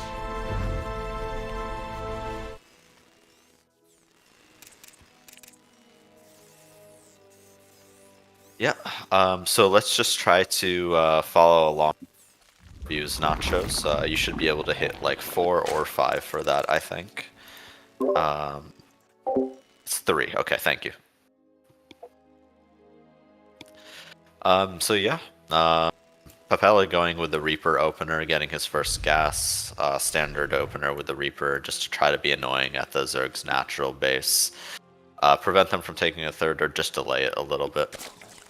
Yep, it looks like he's scouting also with a SCV, so definitely has all the information right now. PossiblyMayb definitely standard opening at the moment. We will see. I know now that we're in the match, PossiblyMayb was talking to me, and he was afraid of a little bit of cheese coming from the Terran, so he got his wish in game 1, and it didn't happen. Yeah. From the pregame interview, it kind of sounded like Papella was cooking up some kind of like aggression for El Dorado, which is exactly what I would expect for El Dorado, given how weird the attack paths are on that map and how small the map is as well. I think that map definitely leans a little bit more Terran favored than this map does, for example. I also noticed that PossiblyMayb has not made link speed. He's at 200 gas and still mining full gas off that extractor, so I'm a little bit confused. Sending out his drone for the third. We'll be able to get it there. Just forces that Reaper back enough to get, put down that third. I think that definitely ate up a lot of his focus, and now the speed starts. Yeah, that's gonna hurt. Having link speed at full 100 gas delayed. Yeah, when those Hellions show up, and they are on the production tab right now, they'll be a lot harder to defend. Yeah, it's definitely going to be much harder to defend with slow lings. Papella does see the third, I believe, with that Reaper Scout. So yeah, he's definitely going to be bringing the cars for sure. Yeah, possibly maybe hitting a little bit of a supply block here that he'll get rid of momentarily. No big deal there. Yeah, we were. And a Roach Warren is on the way as well. This is a relatively early Roach Warren, I think. I believe it's going to be Ling Ravager. I think so too. A 24 Lings on the production tab right now. A Spine Crawler being made at the natural as well, just to dissuade any Hellion run-bys and whatnot, just to make the defense a little bit easier. With the third base coming online too, that extra larva will definitely contribute towards the aggressive cause. So it looks like a couple more drones were squeezed out. I'm not sure if PossiblyMayb is waiting for some extra supply to make some roaches, or if these lings are just going to be defensive. Looks like speed finally completed, so he can challenge these Hellions right now if he so chooses. He tries to get this round and decides that off creep he's not going to get it. Pulls back a little bit, runs really far forward, gets the Reaper. Very nice pickoff, but the Hellions do sneak away and start roasting more and more of those Zerglings. Oof, that's got to hurt. The roaches are on the way though. So Papella should be able to scout this since he's sitting right in front of these, right in front of the natural right now. With the Ravagers morphing as well, he will be able to figure out what's going on here. Now, yep. He sees them. Now, will he be able to react in time? He does have Cloaked Banshees on the way, and I do not believe we have any Spore Crawlers, so it's gonna definitely be rough on PossiblyMayb if these Cloaked Banshees get in, but he does clean up all the cars, and here comes the aggression. Yeah, so even with a Banshee, that doesn't solve your problems with this push. Basically, once a Banshee gets out, this push is on a timer. You can still do the aggression. It takes very long for 2 Banshees even to clean up this many Roaches and Raptors and Lings. Yep, He possibly maybe needs to force this right now. He tries to go for the Banshee, but it ends up viling a few of his own Lings. Gets the depot. He is able to go in now. Kills the Banshee. Very nice bile. Very nice bile. Papella wasn't watching the second one. Workers being pulled. Roaches and Raptors just stutter step away, doing lots of damage to Papella right now. There's only one tank on the production tab. It's about 3/4 of the way done, but even with that tank, this is a lot of Roaches and Raptors and a lot of damage. More Lings are on the way as well, and possibly maybe opens up that wall again. Yeah. Another Banshee is out. Way ahead on the workers. Yeah. Another Banshee is out. Looks like he killed every worker at the natural, more or less. Tank's out too. And he gets another Banshee. Very nice snipes, possibly, maybe right now. Oh, if he could just move far forward enough. Okay, he's gonna need a little bit more damage. He can still get it if he so chooses, but looks like he's just opting to clear the low ground. Go up, yeah. Yeah. And now he's gonna be. Oh, he moves the tank back. Super smart play by Papella there. Yeah. You need to put that as far back as possible, like where it's still able to fire at the. And the Lings get in. The Lings are on top of the tank. I think this is it. The Ravagers did their job. Workers have to be pulled here, and they're just taking so much damage from these Zerglings. They have so much surface area. He's got 11 SCVs left. He does have 3 command centers, so he might try to hold on here, but I really don't think he's going to be able to do much with the Zerg up 30. Yeah, lots of energy on those orbitals too, so he can call down a lot of mules, but even if he does, like, the only bases that he's landed is his main. He's gonna call down mules on his main and mine out faster. I don't think that's a recipe for success. Yeah, it's gonna be very hard for him to come back from here, but hey, credit to him, he's trying to play it out. He realizes this is the semi-final, and if he can somehow make this game come back, it would be an incredible comeback, especially down 40 drones, 40 workers. Meanwhile, possibly maybe just taking the opportunity to drone up his bases, get that full 3 base saturation. He's already got his lair. He starts his Roach speed, so he's going to commit to the Roach play, it seems.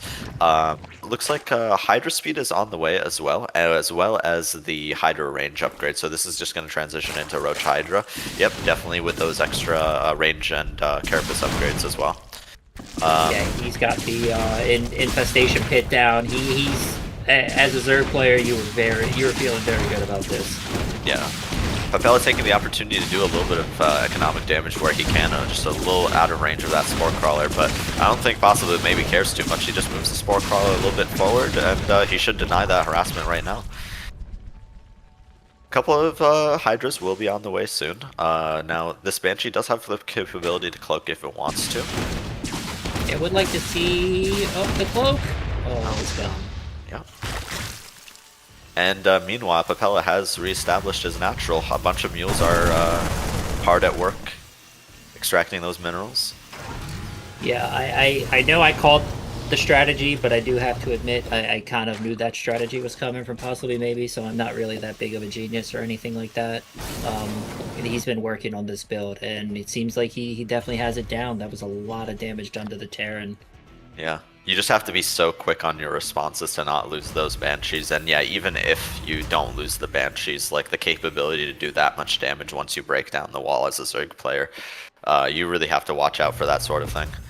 Yep, and he knows there's no third down with that Overlord there. He's been able to keep him on these 2 bases, and as we see, he's super rich. The Lurker Den being dropped. Looks like we got a double drop coming out for Papella, so but he does PossiblyMayb does see it, so let's see if he reacts to it. Yeah, it looks like it did go by his Overlord, but I'm not sure if he's recognized that the drop is coming at him. His army is completely out of position right now. It looks like he's grouping all his units together to push towards the front. Yeah, he saw it but didn't see it. We're gonna say that for sure.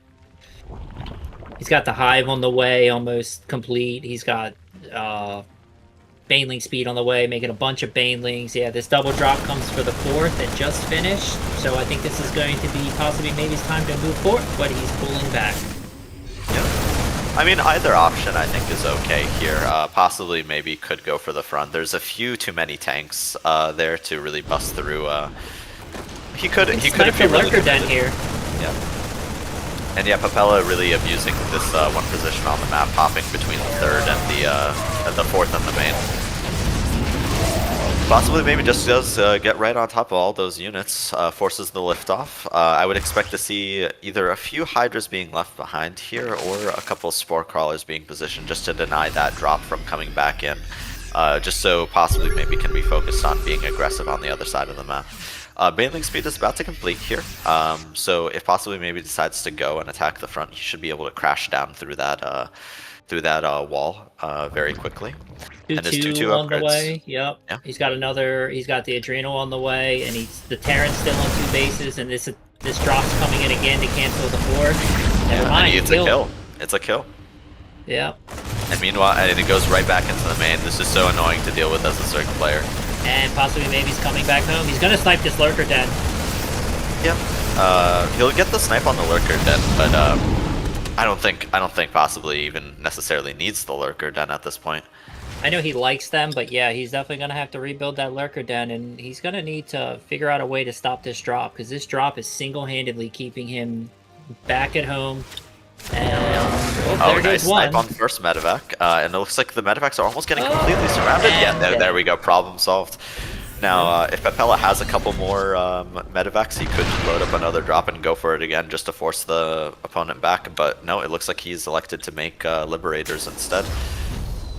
Yep, and looking at Papella's upgrades, he is making 1-1 now, but it pretty much 2-2 is going to be finished at that exact time. Possibly maybe does see the third come down, so he knows he needs to shut this down. And he just dropped all of his mules at the third. All the mules, yeah, that's a very juicy pickoff.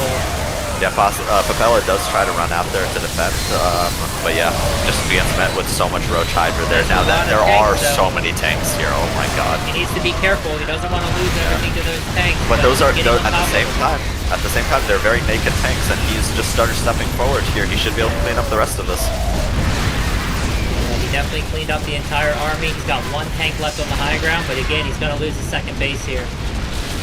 Yeah, let's see how many kills this tank gets. So far it's at 12. 13. And he gets the kill at the natural as well. Oh god. This is very rough for Papella. Being a 1 base Terran 13 minutes into the game usually doesn't work.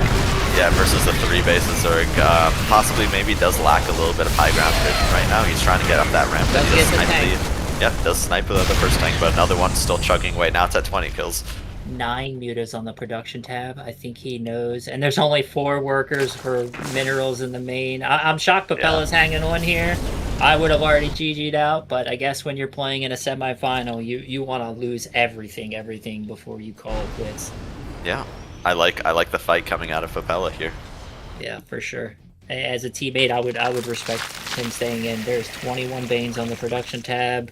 A lot of mutas coming out. When those mutas get into this main, especially with no turrets being up, and once he gets on top of production, it's going to be really, really hard for Papella to make a comeback here. The Banes are getting hit by the tanks at the moment. Yeah, it's only a couple tanks, and yeah. Oh, now he sees the mutas. Yeah, at this point, Papella, or possibly maybe you can just kind of focus down the tanks or just go straight for the main. Yeah, with these lings coming in for reinforcements, that last tank goes down. It's going to be very rough for Papella here. Yep, and the mutas are on top of the production. There's the GG. Very smart build by PossiblyMayb. That was the aggression he was talking about prior to the series. Don't let him get to mech, and you don't have any problem. Yeah, but yeah, I don't think Papella was even going for mech in that case. I think he was going for a bio game, but yeah, he still gets the just in case treatment, you know. Yeah, for sure. It's crazy to think about, but when Papella dropped all those mules at 7:30 in the game, he was actually collecting more resources than PossiblyMayb. Down 40 workers. Mules are broken. Yeah, it's for that reason it's so hard to really like count a Terran out in a ZVT or a 100%. TVZ. Just because even when you do so much damage to them, you still have to account for the fact that they have a base. That's why in this matchup, it's just so much more important to kill the actual bases. Killing workers is nice as well, but like unless you actually kill the base, you can't really deny the mining. Yep. So looking at El Dorado, this is definitely a map that, as a Zerg player, I'm not a fan of. So definitely think we're gonna see some siege tank abuse here with these angles for sure. Yeah. All right, we got the confirmation from the players. Let's head on into the next match on El Dorado. We're looking at 3-2 right now for Angry Space Hares. So we'll see if Papella can make it 3-3 going after 3 series.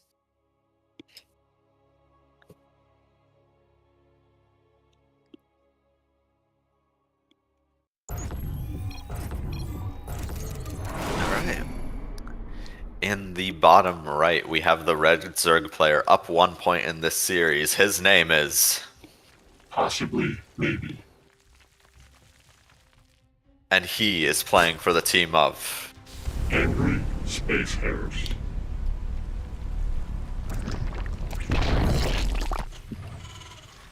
And in the bottom left, we have the purple Terran, and he is... Papella.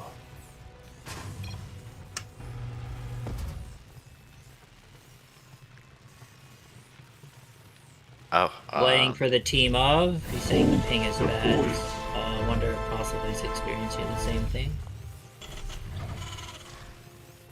Yeah, one thing, I think Papella may be a European-based player, actually. Oh, we should have given him an option. Yeah, I'm not sure if it was discussed ahead of time, if they were agreed on the servers or whatnot. Yeah, I always find it fair to do 1-1, but I did not know he was a European player, so... Yeah, I'm wondering if any of the teams had discussed that ahead of time, because we definitely need a bit of a heads up. Yeah, 100%. Yeah. So it looks like the standard openings again. No cheese coming out from either player at the moment. Making the Reaper, doing the SCV Scout. Yeah, and especially being on high ping, it's definitely would have been a lot harder for him to micro those Banshees last game. A bit unfortunate there. Dropping his second base inside his main. Definitely not sure if he's gonna try to drop it at the right base or the normal standard natural, so we'll see what he does. Yeah. Possibly maybe does not see the base right now, so he's got to fly that Overlord up to see if he sees the command center and know that there's nothing cheesy going on. A Marine will meet him very shortly just to deny the rest of that vision. Probably force him out into the dead space. A factory is on the way, and reactor as well, so possibly maybe should be getting a lot of scouting information here that this is probably going to be Hellions. This is dead. Oh yeah. I don't think he makes this out. He didn't pull it back. I think the Marine is definitely going to kill it for sure. Yeah. Oh, and interestingly, we see a super early lair from possibly maybe I think this is like a 230 lair with a Roach Warren as well. What do you think this is, JMPZ? I believe it's going to be attempted to be a 1-1 Roach timing. I have a feeling this might be Nidus play. Do you think? I'm not gonna go that far. If I know possibly maybe, I think he's going to do something very crazy in this game. I don't want to give it away to the audience, but at the moment, I think when we see a certain production building be dropped, you're gonna see what he's trying. I know exactly what he's going for. Okay, I have a couple of ideas here, but looks like 4 roaches are on the way. This might just be safety roaches at this point. Just to deter like the Hellions from doing any damage. Oh no, 5 are on the way now, so maybe a few more. Very low drone count at this point. Okay, another 5 drones do start. Yeah, I don't think his build is as clean on this one as it normally is for this build. I think he initially was a little nervous with what happened in the beginning of the game, not seeing the the base at the second, but I'm still thinking he's going to go for what I think he's going to go for. Okay. He just needs a lot of gas. On the Terran side, it looks like we're seeing a similar build here. Looks like 4 fire cars made it out, and now a Banshee's on the way with a siege, not a siege tank follow-up, a Cyclone follow-up. There's a lot of roaches coming in though, and they're going to catch some of the cars and do a lot of damage before they get across the map, but unfortunately they didn't kill them. Yeah, these are slow roaches as well, so they'll have a very hard time tracking those guys down. Yeah. Looks like a wall is being set up for PossiblyMayb at the same time. I think really that is like that wall. I think there is a full wall here actually. Yeah, prevents the cars from getting in when he doesn't have units at home. This is definitely a really good wall. And there's the production building that I knew he was going to drop. Oh, it's a spire. Okay. So what PossiblyMayb likes to do with this build, now that I can talk about it, he likes to show the roaches, get in your mind that he's going to be playing a lot of roaches, and muta swap. And right now there's no turrets down, nothing that really challenges the mutas, so if he can get the mutas out uncontested, he's going to be in good shape. We also see an adjustment from PossiblyMayb as well, dropping these spores into his bases. But yeah, he likes to do the 2-base muta. Yeah, and it looks like even this roach, this fake roach aggression is working. He's just delaying the landing of the base from Papella so much. He does also get a lot of vision here. He confirms that there aren't siege tanks, it's cyclones as a follow-up.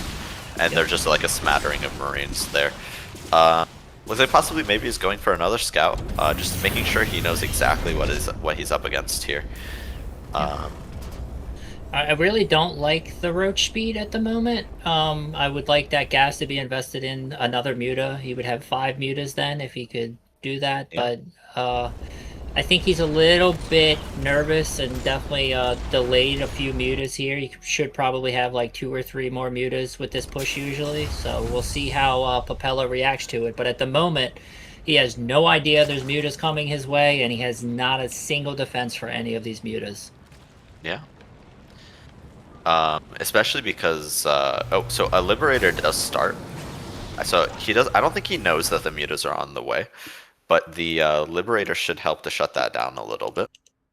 And the mutas are going to run into these Banshees, and that's going to be the... Yeah. So these Banshees do have cloak. Yep. They cloaked. But they know what they're up against. 2 turrets are already on the way. And double missile turret in the main, everything. Yeah, Papella's going to be able to hold with these missile turrets for sure, especially having those cyclones at the natural.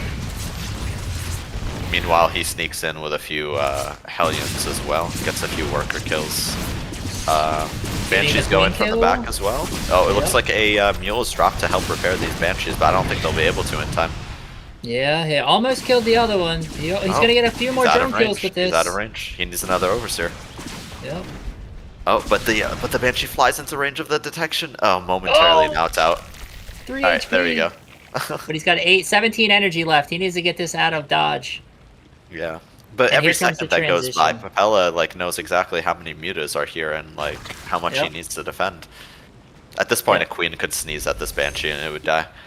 Yeah, I would really like to see PossiblyMayb get down another base. Definitely, maybe even 2 bases. He's got the minerals for it. Just drop your straight line bases up completely up. Try to keep map control with these mutas. Don't let any push outs come, and he'll definitely be back in this game. But at the moment, I'm liking where Papella is.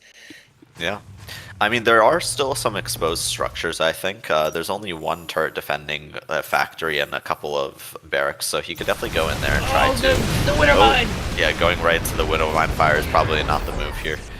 Yeah, that natural is very well defended right now, but I think some of these production facilities could be blitzed if the mutas are microed properly. So here comes the third from PossiblyMayb, and Papella trying to move out onto the map. I don't know if this is going to work out, though, because this is a lot of lings that could get on top of these ground units. Yeah, a lot of lings, but also just a lot of anti-air here, too. Like, if Papella decided to target down the mutas there, he could definitely, ruin that gas investment very quickly.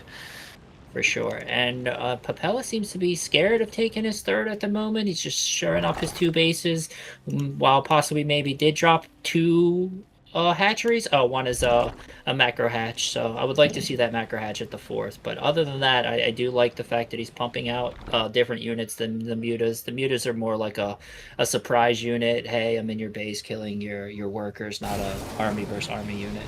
Yeah, I think the time for surprise has kind of passed at this point.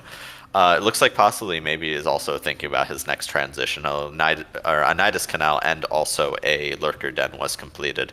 So I think this will be a Nidus in the back of the base just to try to start pulling Papella apart. And then maybe the Ling Muta goes in at the front. A bunch of Lurkers were just made. He made 4 of them. The whole army is heading into that Nidus Canal. Okay, let's see where he gets it dropped at. Let's see if Papella sees it coming into his main. I would really like to see it dropped in the bottom corner of the main, but I do not see any Nidus networks anywhere on the map at the moment. And I don't see a unit that could drop him. I see him trying to get the Overseer into that direction, but I also see the double drop from Papella coming on the bottom side and a Liberator on the top. So I think he's looking for a double prong attack here. But if that medevac runs into those mutas, it's going to be bad news bears. Yeah, but I don't think he'll see the medevacs in time. It looks like the Overseer is on the way to the base right now. Just looking to get that Nidus Canal set up. Oh, the mutas! And, yep, here comes the drop. The mutas could try to challenge this, but there's too many Marines here. They'll targeting the Lurker Den again. Yep. But here comes all the units. He knows the Lurkers are out. Another surprise. Yeah, another surprise ruined by Papella's aggression here. Yep. Okay, but he does clean up the drop. Very nice. And he can just go right back to plan A, which is Nidusing the back of this base. Papella wises up to this, and he sends one cycle into the back to start patrolling. Yeah, and that changeling's not going to be able to get into the base. It's going to be very hard for him to get this down, but still, Papella on 3 bases, keeping the 3rd base from possibly maybe empty of drones with that Liberator. Alright, we're trying another Nidus. Very nice harass from Papella right now, just forcing his opponent back. He sieges up yet again at the natural here. Looks like he's going to get the queen kill and a few more workers as well. The mutas will get right on top of this to finish this off. So minor disruption there and a few worker kills is definitely nice. What I'm really concerned about is there's no upgrades for PossiblyMayb, even though he's had these Evo chambers the whole game, and none in sight. If we're looking at a 3-2 Terran on the way against a 0-0 anything for the Zerg, that's going to scare me. Yeah, and Papella is now starting to be able to get his economy up and get running. There was a very slow, I guess a very slow like incline in his economy for a very long time, just because he was afraid of the early aggression. But now he's working on his 4th base. His 3rd base is already mining. Looks like the Lurkers do burrow there, but I think, do these Lurkers have range? They don't have range. No, he doesn't have a hive yet, I believe, and he's also stuck there at the moment. He's got a, he doesn't have any way to get these off of this side of the map. Yeah. Yeah, he keeps trying to run them through stuff that's completely walled in, and now he gets it. He's dropping his, wait, he still won't be able to get over there. I don't know, possibly maybe he's playing at the moment. Yeah, so another Nidus Canal shows up, like, outside of the, outside the natural, it seems. A few drones were in there. That was probably a little bit of a mistake. He needs to get this, army to the other side, and again, they're just still stuck. It's like 40 supply of army just stuck on the wrong side. Yeah, this is a very weird map for Zerg. So, like, I think the Terran player, like, the most logical 3rd for them to take most of the time is this triangle 3rd at the bottom, and not the line 3rd. Just because, like, for Zerg to attack this, they actually have to mine out the minerals, which PossiblyMayb is working on doing. And there's only, like, a couple of attack paths that they can come from. They can come from their base, or they can come from the center if they mine out the minerals in the center. But, like, that's, like, kind of a Herculean task if you don't have a nearby base. Like, double drop on the way. You can mine out the minerals here just to, like, get your gold base a little bit earlier, and then you can mine out the center. Oh, yep. There you go. That was 12 workers moved up there recently. He got 2 of the workers, so that definitely didn't do as much as I thought. But yeah, the good thing he got the wall out of there, because it was definitely rough if he didn't get that wall out. But Papella's up 40 supply right now. Yeah, things are looking pretty dire. 7 more mutas. I don't know why he's investing in more mutas. But yeah, I feel like PossiblyMayb is definitely like not used to this map and not used to transitioning out of that Muta build. Yeah, I completely agree. I think maybe the mutas at this point are like his solution for the drop play. Maybe he's hoping to intercept a few more of them as they run around. Speaking of which, there's a drop controlling the watchtower right now that he could clean up with those mutas if he wanted to. But yeah, this army is looking scarier and scarier for Papella right now.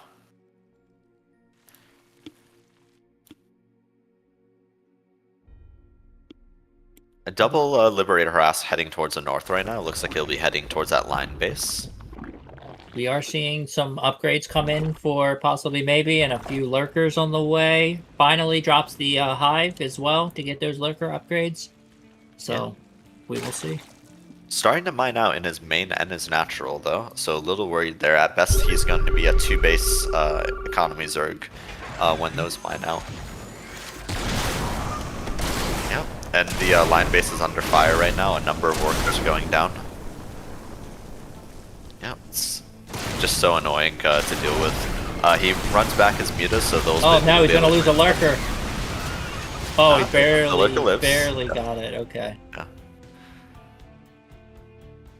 Yeah, and +3 armor and +3 vehicle weapons being researched for Papella right now. I assume all the other upgrades are researched. Yep, he has all the other upgrades except for vehicle plating. He's so far ahead on upgrades right now. It's going to be very hard for PossiblyMayb to take a full-on army engage here. Yeah. PossiblyMayb's army is pretty low on splash damage as well, so even with like really great connections, it'll be hard to clear this army. If he can find Papella's 4th base, because there's no defense there at all with this army, he could definitely like, you know, do some economical damage and stuff like that. We also see a fusion core on the way for Papella, so he definitely would have a chance, but I think we're going to see a mass BC transition here for Papella. There's 4 starports in production. Yeah, I think he'll definitely be able to afford it. I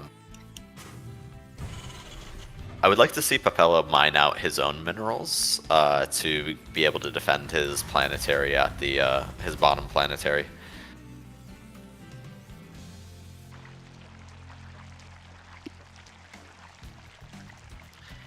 Yeah, but PossiblyMayb does have a fair amount of lurkers in all fairness. I don't think the lurkers have upgrades, no range upgrades specifically.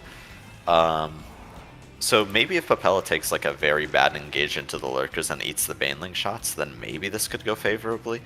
PossiblyMayb is working on his +2 Carabas and +2 melee upgrade as well. I think he's going for the 4th. Yep. Looks like he recognized that a 4th could be there, and he goes right on top of those workers. No worker pull a lot of damage.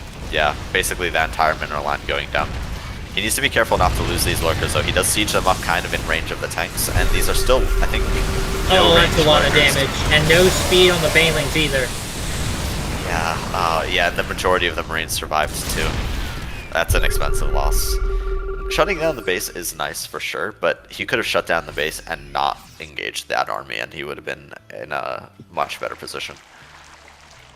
Yeah, I don't know how he's going to stop this army pushing across, especially if Papella brings the tanks. Right now, he's bringing only the bio, luckily, but they still have insane upgrades because 3-3 is done for them. Yep, that's true. A few Ultralisks are on the way, and I don't know if I love this just because they don't even have the chitinous plating upgrade. The Marines find the 5th base at the top right there. The Lurker tries to burrow, and it does not get down in time. Lings basically just get shredded by those Marines without the splash damage. The Ultras are out right now, but like I said, they do not have the chitinous plating upgrade, and they're kind of, they get walled off by those Marines there. Yeah, barely lives. Yeah. If he has some transfuse, it might be a good idea to start transfusing that 1 weak Ultralisk. Definitely a crazy game we're looking at here. 4 BCs on the way. I think once those join the fray, it's going to be very hard for PossiblyMayb to hold. Yeah. The the line base is reestablished. That top left line base for Papella is reestablished. He can mule it up too to really get that economy going again. Yeah, and now possibly maybe he just has a bunch of Lings and Ultras, but no way to deal with any drop play. If those BCs teleport in the main, I think we're going to see a GG. I think so too, yeah. The surprise BCs are definitely difficult to deal with, especially when you don't have the economy to switch into that many Corruptors. 100%. And a couple more Mutas are on the way too. There they come! And yep. There's the Yamato on the Spire, kills the taking it out. Spire. No chance of Corruptors. And there's the GG. I think I predicted the future. I feel good about that. You have a future in stock trade. Alright, let's bring the players back for a post-game interview. Welcome back, players. Welcome back. So yeah, possibly you tried to shut down any potential mech play in that first game using a Ravager Ling attack that worked very well for you. Were you planning that for that map specifically? No, that's actually I do that a lot with ZVT because it hits really hard early on, and I've been having a lot of success with it lately. So I figured I'd just go to that as my first game. Nice. You got a couple of very nice snipes on the Banshees as well. Yeah. What were you thinking, Papella, when you saw that the Roach Ling Ravager coming at you? It's not the first time I've had that play against me, and I think it was pretty hard to also macro one because of the ping, so I did those Banshees unfortunately, and also just the Ling flood, because once the depots are destroyed, the Ling keep and that's a problem. Yeah, I noticed that was the big problem in game 1, and yeah, it seemed like game 2 for sure. You definitely were a little bit more defensive, and I think it played right into your hand, especially when you saw the mutas. Well, I did play more defensively on the second game because I saw that there were the spawning pool was more earlier. Also, the gas was earlier, I think, than it should have been. So threw me on edge. That. Yeah, for sure. It definitely seemed like you definitely I'm using the word definitely a lot, but we're more solid in game 2. You definitely did a very good job with the defense and then transition it into your own offense. You didn't overextend and try to take the bases too soon. You knew when you could push out and take what you needed, and you knew when to sack a base because you didn't need to risk losing everything, especially when the lurkers are already burrowed. So it was very well thought out, very well played in game 2. One thing I wanted to ask Ella about was, were you using the Liberators and drops deliberately to try to keep the mutas back? Because it seemed like possibly was trying to surprise you with a handful of mutas in your base, but I think you discover them with the Banshees, if I'm correct? Yeah.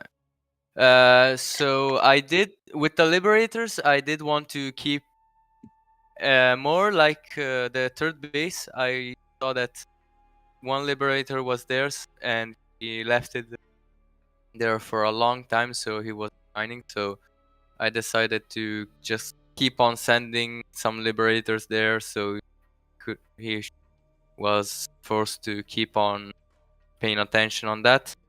And the drops were to try and do some damage before to escape fast.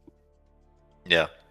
And for possibly maybe, have you played a lot on El Dorado specifically? Because we noticed that it looks like you had a Muta deck and that you were trying to surprise Papella with, and then you also tried to surprise him with a Nidus Canal, which I assume was going to go towards his main, but he wised up to it and he was able to deny it with a couple of Cyclones.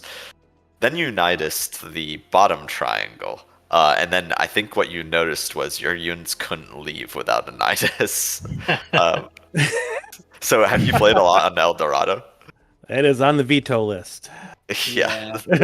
we noticed you trying to run them units out for a few minutes, and the only way they got out was you mined the wall on your side of the map to release them from being free. You had about 40, I want to say like 40 supply just stuck down there for like 3 minutes, and every time we seen you like try to gather your army, they were just getting stuck or running into tank fire. It just was a very bad time for that army. They were definitely not happy with the hive mind with their instructions for sure. No, that's what we call a leader fail. That was all over the place on that game. That was a couple of things I was trying to do, but it just didn't go the way that I wanted it to say the least. Yeah. For the record, El Dorado is also on my veto list. Like if I have to play a map, I just don't want it to be that one. Yeah. Yeah, maybe that map without any of the mineral walls I would enjoy, but with the mineral walls, I don't think so. Yeah, no, not a fan of the mineral walls. All right, next match is going to be a 2v2 versus GreatArchon and Sopuli. GreatArchon Sopuli versus Neutrophil and LittleReaper. JMPZ, do you have any other questions before we head into that next one? No other questions, just GG's. I think both players will look at those maps and take something from the 2 games that they lost and improve in the future, and that's really all StarCraft II is about. Yeah, for sure. The game's fella. GG's. Me as a caster, I'm excited because it's 3-3. Yeah, I'd like to see an ace match today in the semifinal.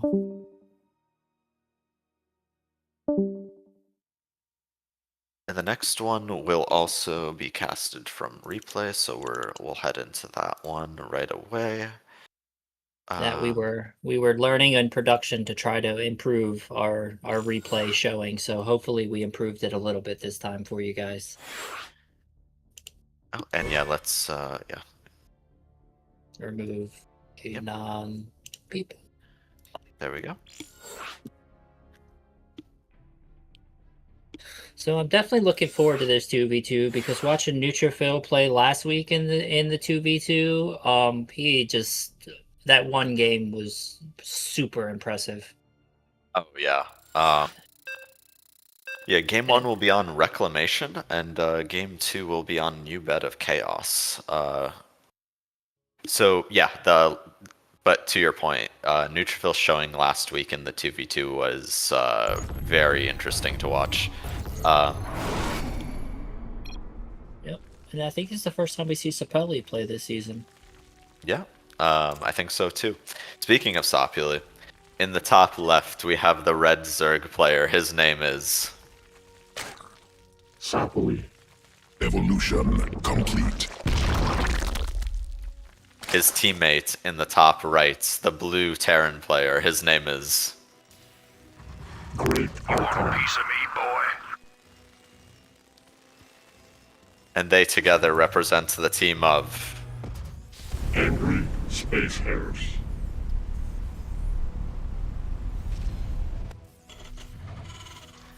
And in the bottom right, we have the orange Protoss.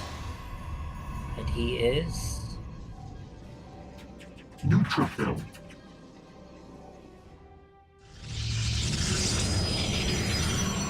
And his teammate to the left of him, the yellow Protoss. And he is LittleReaper.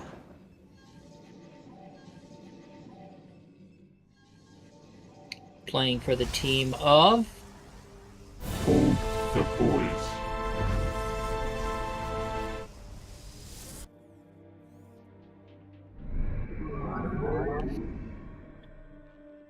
So yeah, I think last season, Sopuli was in Code A, back when we were doing codes instead of groups. And he had a very nice performance. I think the person who took him out, like he ran all the way through all the Code A participants. He beat some of the Code S participants, including Lighthood. But I think he ran, if I remember correctly, I think he ran into Neutrophil, and Neutrophil was able to stop him, I think. Okay. Looking at the matchup, you got ZVT and against a double Protoss. I'm not sure what the double Protoss is going to do, but I imagine one of them is probably going to go heavy air and one of them is probably going to go heavy ground because Protoss air in 2v2 is incredibly strong. Yeah, as long as you can get it up for sure. That's One the kill. struggle though. Allies Yep, forces are under Neutrophil's attack. Stalker hope they're comes in over front. just to defend Little Reaper's base, and the other Stalker just runs away and goes into Neutrophil's base. Looks like early research on the Twilight Council is going to be waiting for some sort of charge. Okay, charge it is. Yeah, and we have a Phoenix coming out for Neutrophil here being chrono boosted. So yeah, it looks like Neutrophil will just get like a sizable number of Phoenixes out, try to pick off workers where he can, and just maintain scouting information the whole time. Also denying scouting information for his opponents. All the overlords that are out for Sopuli are just going to have a very bad time. They'll either have to pull back or eventually get sniped. Yeah, Sopoli's got his third base down at a pretty decent time, I would say, in a 2v2. Definitely cranking out those drones. The leader in the worker count right now, for sure. So we'll see exactly where he's going for. Now it drops the Roach Warren double Evo, so we're probably going to be seeing Roaches. And as you said, it looks like Sopoli's going to lose that Overlord, but not to a Phoenix. Maybe he gets to the pillar? Nah, this next one will kill it. Oh, very close. Just barely. Yeah. And it looks like Neutrophil is just hiding his Phoenixes right now. He's just trying to get a very surprising number of them and then move out at once. Yeah, and from watching the Euthermal 2v2 Cup, Phoenixes are Sopuli very sees good. it. Sopuli sees it with a link. Perfect. Very good scouting by Sopuli. So let's see if he already has the spore crawlers in, it looks like two out of 3 of his bases, and he's got a queen in the last one. So he should be okay. And also GreatArchon has a couple of turrets as well, a couple more on the way. So definitely the players are definitely communicating their scouting information here. Decent Ling run by coming into Neutrophil's second, but he's got 2 Stalkers there, but this should kill a few of the probes trying to get surface area on the Stalkers, but that's a lot of reinforcements, and Neutrophil blocking the main as well, so they don't get in, and yeah. Yeah, blocking the main with a shield battery. Okay, so like this is a commitment to Sky. Oh, okay, he cancels it. Yeah. I was thinking maybe this was going to be a full commitment to Sky Toss, like by maintaining the wall here. There is a second Stargate as well, producing what looks to be a. What is this? A Phoenix or? How do I follow your camera, by the way? Like Your ally is fighting the enemy. For once. Well, yeah, I think it's because it's from a replay. Okay. Yeah, and Neutrophil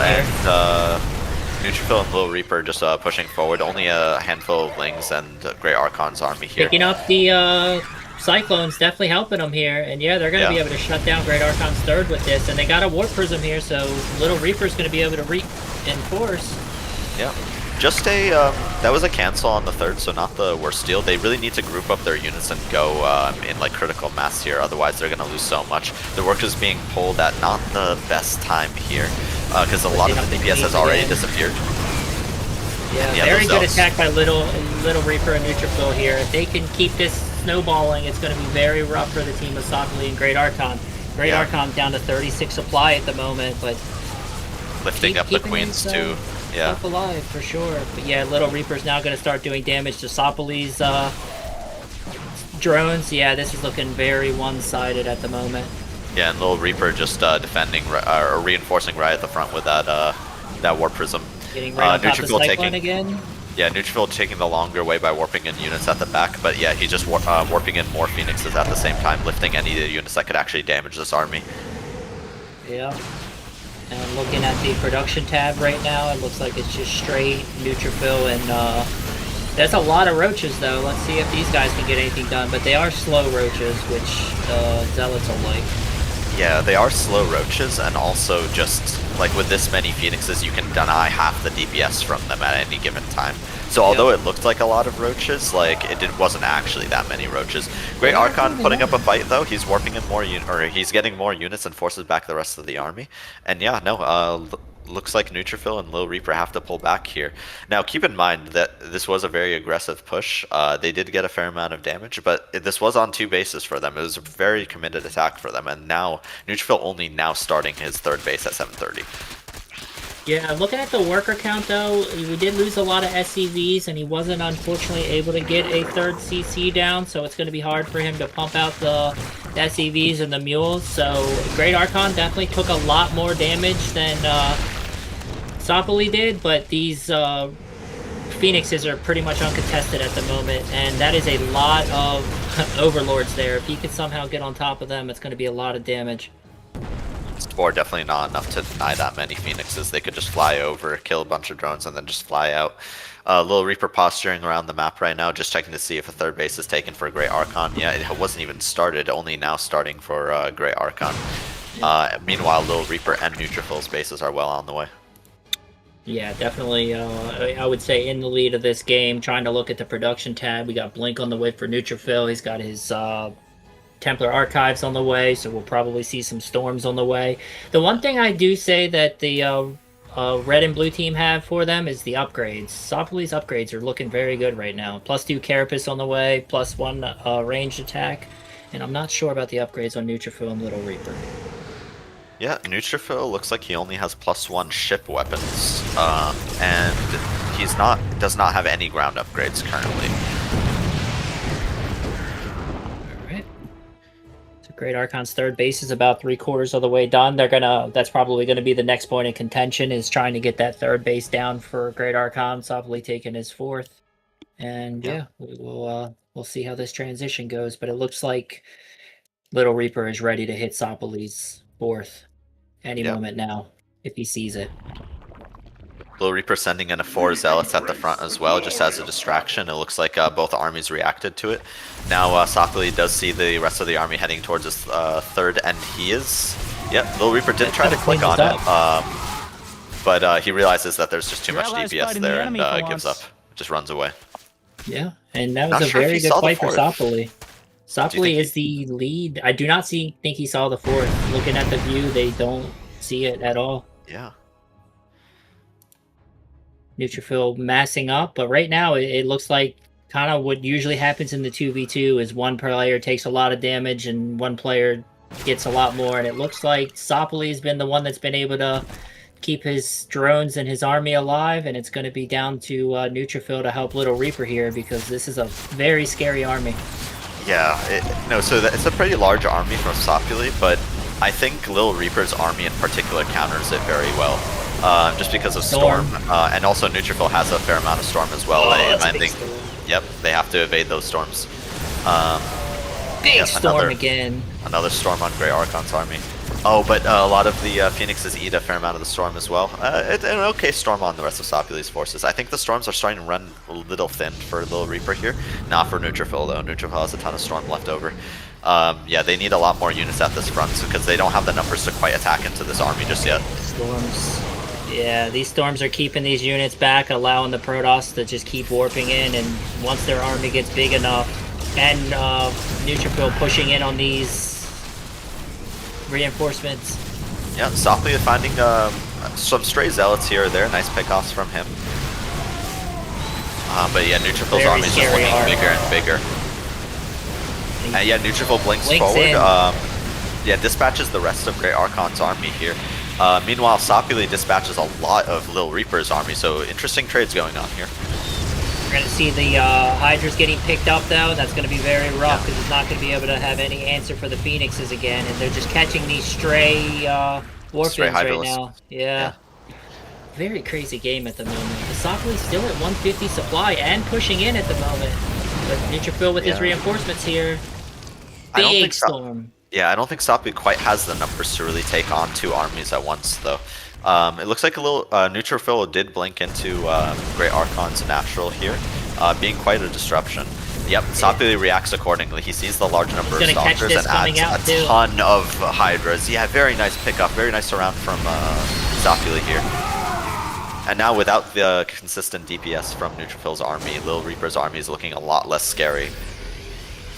For sure, Sopuli's definitely been doing a very good job of being the player who wasn't really messed with in the beginning, allowing GreatArchon to try to mass up some good units for what they're going against. So, very well done by Sopuli. His army is huge. I would love to see a Lurker transition. If they could just get rid of the Phoenixes, the Lurker transition would be so brutal right now. I think they'll need a fair amount more economy, though, to really sustain that. Sopuli is only on 4 bases right now. Neutrophil matching him on a full saturated 4 bases. Okay, yeah, looking at the units, we do see the Infestation Pit down for Sopuli, so it might be going into Hive and then Lurkers next.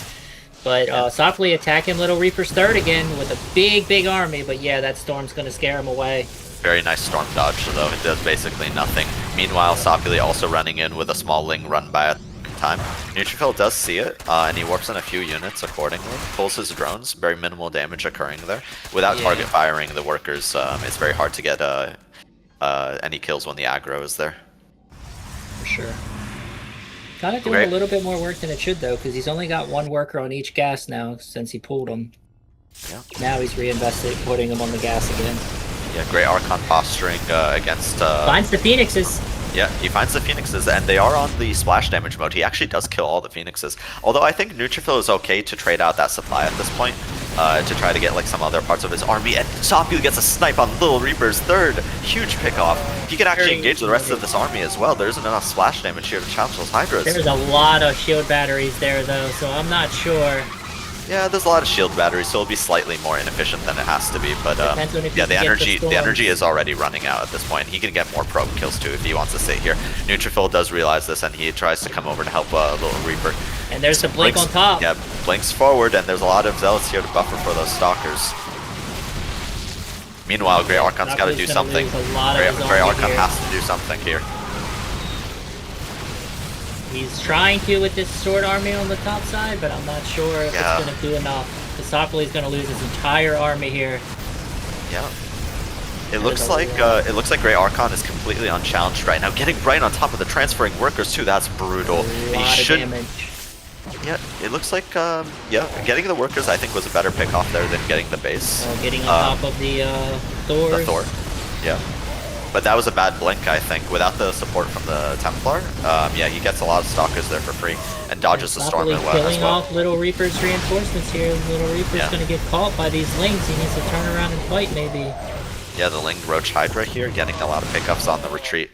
Sopuli punishing the retreat there. Yep, the Lurker Den is on the way. You called it, along with the Hive. Yep, meanwhile, GreatArchon faces off with Neutrophil's army here, which is very immortal heavy, which will make short work of these Marauder siege tank. That is a lot of damage right there, and just walking through the storm. Sopuli postures to reinforce with GreatArchon here. Meanwhile, Sopuli actually taking a base on his opponent's side of the map instead of taking the rich Vespian gas base as his 5th. Yeah, Sopuli definitely in the lead with his supply as well. And once he gets these Lurkers on the field, it's definitely going to be a lot harder for these Protoss players. I'm very shocked that one of them didn't go into mass air. Yeah. That's like usually what Protoss does, but hey, maybe they saw something I didn't. Yeah, I mean, it's a style for sure. You don't have to play like a carrier or Skytoss style if you don't want to. This is a big push in the middle. Yeah, that's a huge push. So many Archons and the Lurkers are not ready yet, are they? Very good Storm. Yeah, they're gonna need to kite this as well as possible. A bunch of drones just caught in transition here. I like the style from Sopuli right now to try to mine out his opponent's side of the map. They are currently unaware of the base that he's kind of stolen from them at this moment. Yeah, I think it's going to be really hard for them to engage in this. These storms are huge, and they still have a decent amount of energy. This is a Protoss death ball if I've ever seen a Protoss death ball before, that's for sure. Yeah. On the one hand, the Protoss team is pretty low economy. On the other hand, Sopuli is very high economy right now, but doesn't quite have the army supply to challenge for this. A bunch of Lurkers are being morphed right now. If the Lurkers make it out, They That's may a be big able to stop this. They may be able to stop this, especially with the siege tank support too. They all need There to burrow is right the now. lurkers. Oh, very expensive blink forward, trying to take out the tanks. Yeah, with on top the lurkers, that was not good. We're basically even supply right now That was for a all perfect 4 time players. to burrow. Oh my god. Good storm.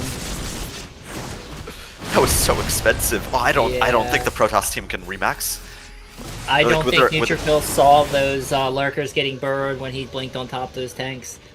Well, yeah, with their economy, it's gonna be so hard for them to remax. Oh, he's gonna lose a High Templar. Don't lose that. Oh, 1 HP, dude. 1 health. That's crazy. Okay, LittleReaper is gonna scout the base that was stolen from them right now. Yep.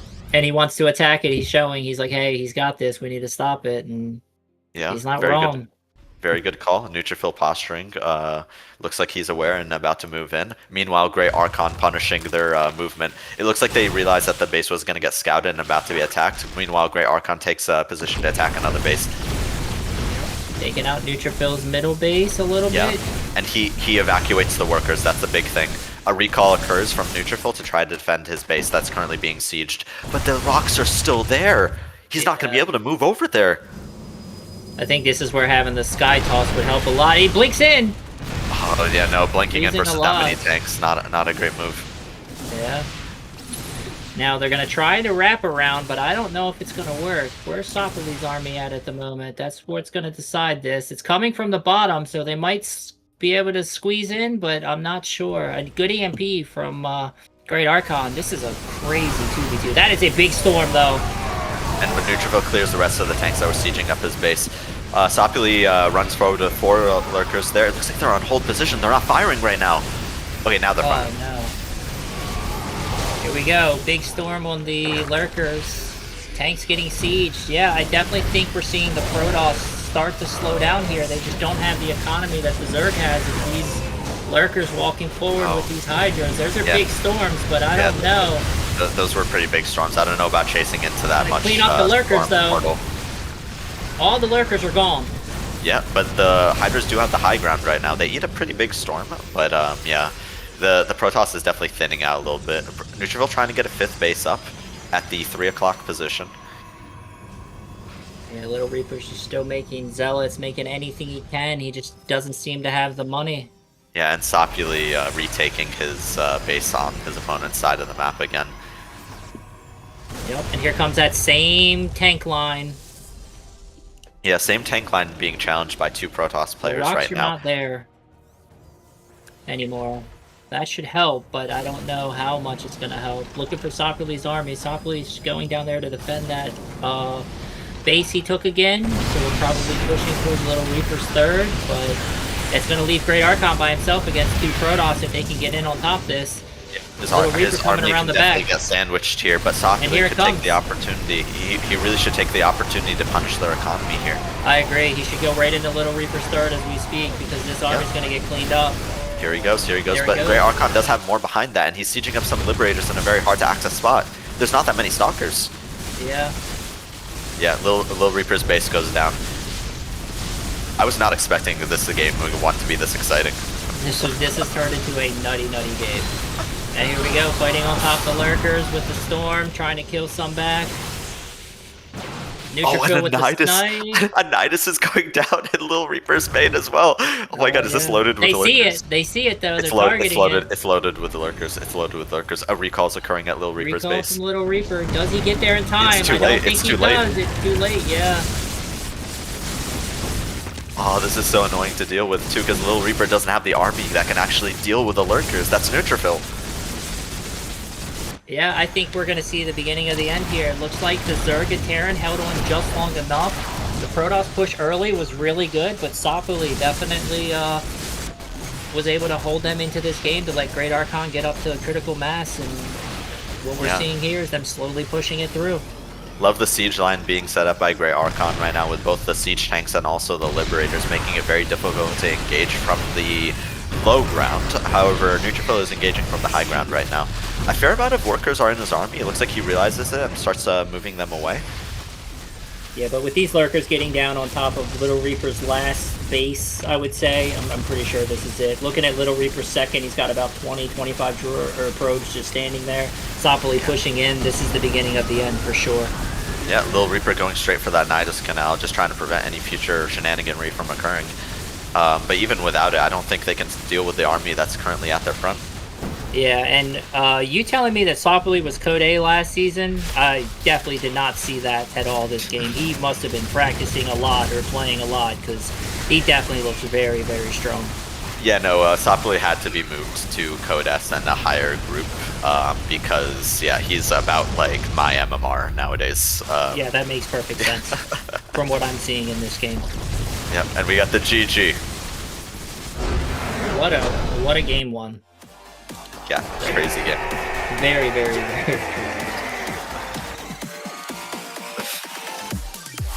Looks like we got some LittleReaper. We got some LittleReaper fans in the chat, Meadowtown, cheering on LittleReaper, and also doing a little bit of smack talk to the casters. I don't know. I'm catching these strays right now.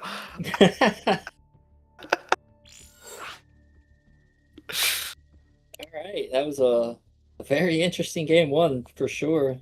In a 2v2, that was like one of the most back and forth I've ever seen. I saw a few times in that game where I thought the Protoss Death Ball was going to be able to make it, but I think if Sopuli does not have those lurkers at that exact perfect moment, I think LittleReaper and neutrophil push for the win.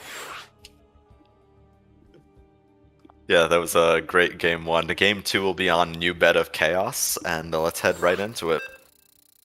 So remind me, the score is now 3-4 in favor of PulledTheBoys now, yes? No, Angry Space Hares. Oh, Angry Space Hares. Yes. Okay. Yes. Yep. All right, so Angry Space Hares pulling up just a little bit. It's a very close series so far in the semifinals. All right, in the bottom left, creating an impeccable defense in game one, the red Zerg player. His name is Sopuli. Evolution complete. There we go. And his teammate, the purple Terran player. His name is GreatArchon. Piece of me, boy. And together they represent the team of Angry Space Hares.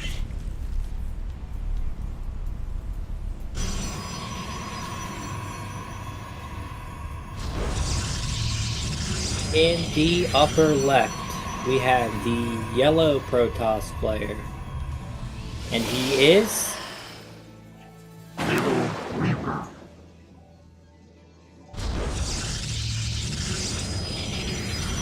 and the orange Protoss player. And he is Neutrophil.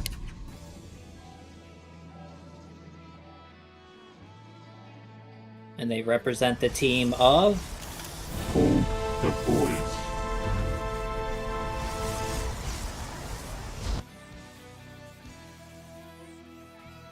Yep.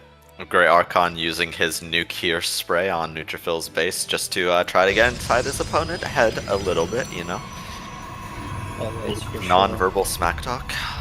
Looking at the Terran scouting with the SEV as well, he sees that the early Nexuses are not down. It looks like we're not sure if they're going to take it. Looks like Neutrophil's floating enough money to go. He's sending his probe down to take his second now.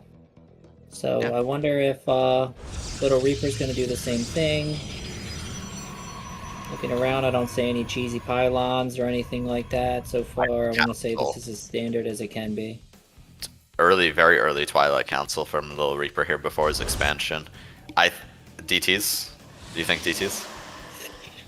Possible, but knowing this matchup, I know Zergs especially like to just drop blind spores, so it would have to be more towards going for GreatArchon stuff, but I guess we'll see. He might be able to find the damage. Yeah, the thing is even if you do drop the blind spores, like if the DTs catch you off guard and you can't wall off a spore crawler with your non-aggressive drones, then a lot of the time, like they still snipe the detection and still have an avenue to do the damage. So it really comes down to like how like on the ball I think Sopuli is in terms of like if he can negate the damage or not. Oh. Yeah, I mean you can definitely catch your opponents off guard if they're not expecting it. This is the 4th game I've seen of LittleReaper today, and I'm pretty sure he's done the exact same thing all 4 games. Robo just before the council, or like right around the same time, starts charge, really likes that upgrade, and he's definitely got 3 gates on the way, and a Robo for neutrophil as well, so I think we're going to see some very aggressive early game Protoss pushing across the map with Warp Prisms. Yeah, looks like it's going to be Blink for neutrophil and charge for LittleReaper here, just covering both of their bases here. Yeah, neutrophil definitely has really good Stalker micro. Sometimes it's a little aggressive on the blinks, but if he could have those charge lots, you know, buffering for his stalkers this time, I think we can see a very, very strong push coming out of the team of LittleReaper and neutrophil. Yeah. And they need it to get this series tied up. Both players going with a Warp Prism, so they'll be able to negate the defender's advantage very effectively. Now, the question is does the other team realize they're still on 2 bases? Because that's the biggest tell of this much aggression. 6 roaches are on the way from Sopuli, so he may have seen something that let him know. Oh yeah, now he sees LittleReaper's Warp Prism. He's gonna see a Adept from LittleReaper on the other side as well, so they have to know something's up here. That is a lot of roaches on the production tab, a lot of lings coming out, just making sure he spends all his money. LittleReaper trying to find a way in with that Warp Prism, but I think he decided against it. I think we're going to see some pressure towards the Zerg third, but it looks like they said, no, we're going to put the pressure on your side of the map, because here comes all of the Marines and the roaches to the... Oh my god, they're going to bypass each other. Yeah, the army's kind of walking a little past each other, but some stragglers from Sopuli's army are going to see the rest of this army. Now, it looks like they're going to move back. I'm not sure if both of the players need to move back here. I think, it may be a little safe. It may be a little safe for both of them to move back, considering there's 2 Warp Prism in plays for both. But this is not good for the Protoss players. They need to get out of here. Definitely not. Yeah. LittleReaper has lost a lot there, and he's got a lot of money to spend. Hopefully, he's got the gateways to make these units, but this is going to be a strong push from Sopuli and GreatArchon. It's gonna be a Ravager Ling attack. A bunch of Ravagers were just morphed, but Sopuli still has slow Lings. I don't think he researched speed. Oh no! Wait, am I crazy? Oh my god! Oh, they're getting on top of the Ravagers very early here too. Okay. But yeah, GreatArchon did buffer for him a little bit, so it's not the end of the world just yet. Yeah, but here comes another round of Zealots. Here comes the charge Link Zealots. Micro. They're going straight on top of those units. Yeah, this is going to be very rough for the Zerg and the Terran player. I think Sopuli forgot Link Speed. He just put it on the production tab. He realizes he just started it. Yeah. And this is going to be very rough because these Stalkers with Blink. Meanwhile, a few Zealots are inside of Sopuli's main right now. He's going to need some units to clean that up, and also the Warp Prism. He's attacking the spawning pool. He might kill it. No. Oh, okay. It looks like LittleReaper recognized that it is being researched. The drones do get a full surround. Almost a surround. It's still going to be rough for them. This is going to be super close, but I don't think LittleReaper's going to get it. I think he barely doesn't get it. He doesn't get it. Oh my god. Oh my god. That spawning pool's on life support. It needs a transfuse stat. Clear. Oh my, I cannot believe that. LittleReaper not producing much though. He's super It gets a transfuse. It gets a transfuse. Meanwhile, here we go, attacking at the Terrans. While they're distracted with that, LittleReaper goes in with another warp in. Sopuli has to keep his forces in the back here to prevent the spawning pool from going down. Yeah, it's essentially Sopuli against LittleReaper, and I would just recreate it. Yeah, there we go. Yeah, it goes down, but it's a little too late now. At the front, GreatArchon had to pull a bunch of workers to defend Neutrophil's army. It looks like it is buffering very well for the Stalkers, for the Marauders here, and the Marauders are doing decent damage here, but yeah, without the buffer anymore, Neutrophil blinks forward. Sopuli needs to help with these Stalkers right now, but without speed, it's just going to be so difficult. Normally, Zerglings are so good versus Stalkers, but without the speed, it's just so hard. Yeah, and LittleReaper still trying to get some damage done in their base. Looking at the worker count, Sopuli's still pretty good. GreatArchon took a heavy hit, but he's still even with LittleReaper. Yeah, they're just being pulled apart right now. Every time LittleReaper goes in the back with that Warp Prism and warps in units, Neutrophil goes in the front, and GreatArchon doesn't have enough to deal with him. And here comes Neutrophil in again on GreatArchon. Yeah. And with these slow lanes, it's going to be very hard. because speed was canceled, it only now restarted. There's still slow lings on the menu. Yeah, this is gonna be very rough for the red and purple. Yeah, these lings they're so out of their league when they don't have speed. And then here comes the blink to the high ground. And neutrophil blinks to the top. Oh no. This is very rough. I think we're gonna see a GG here. I think so too. Neutrophil has both of their supply, and then with LittleReaper's army, and if he could just get this war oh my god, LittleReaper going for the spawning pool again. There He got the GG. So Sopuli definitely probably very upset with himself after the missed link speed. I think if he has link speed, this is a completely different game, and just unfortunate that's somehow how StarCraft goes. Yeah, I completely agree. Getting that link speed a little bit earlier, maybe a +1 melee attack for those Zerglings to really shut down those Stalkers, and this game goes completely differently. Oh wow, but yeah, so it looks like LittleReaper and Neutrophil even up the score for PulledTheBoys yet again. We're gonna have to go into SPAMandRICE and MonkeyShaman to see if any of these two players can pull a lead. Let's bring those players in. Very, very impressed with the strategy there for sure. I knew the Protoss were going to be aggressive, and the aggression definitely pulled them apart, like you said. It was a very interesting game. It's insane that one little upgrade can decide things in StarCraft. It's what makes it such a beautiful game. SPAMandRICE, can we get you on the camera? Sorry. So I turned off the stream because we're playing now, but I managed to join the stream voice chat channel just in time to hear about one little upgrade making a difference. Are you guys talking about how beautiful it is to see link speed get denied? Because it was beautiful. Oh yeah, definitely getting it denied, but even at that point, it shouldn't get a chance to be denied. It should be done, but yeah, once he realized he forgot it, he was in a lot of trouble. Yeah, it's possible that Sopuli went with a build that skipped link speed initially.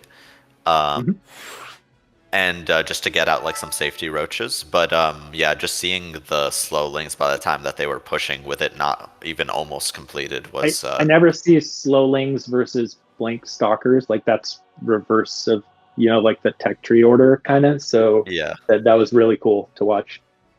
Yeah, agreed. Well, we got our two players in here. MonkeyShaman, I believe you are a random player, and SPAMandRICE, you are a Terran player.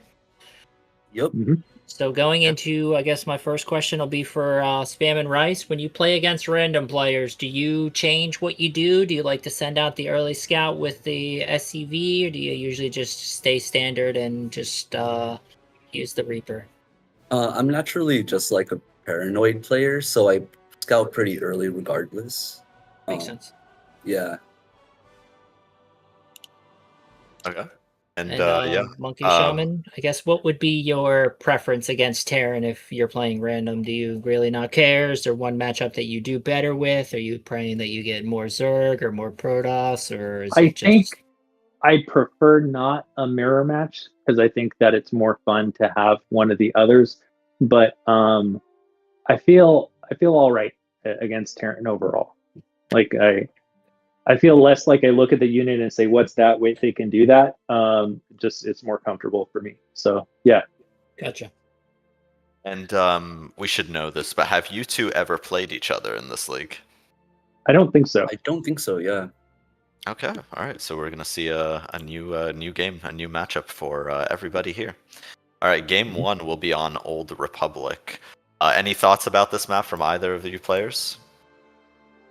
No, not really. I think it.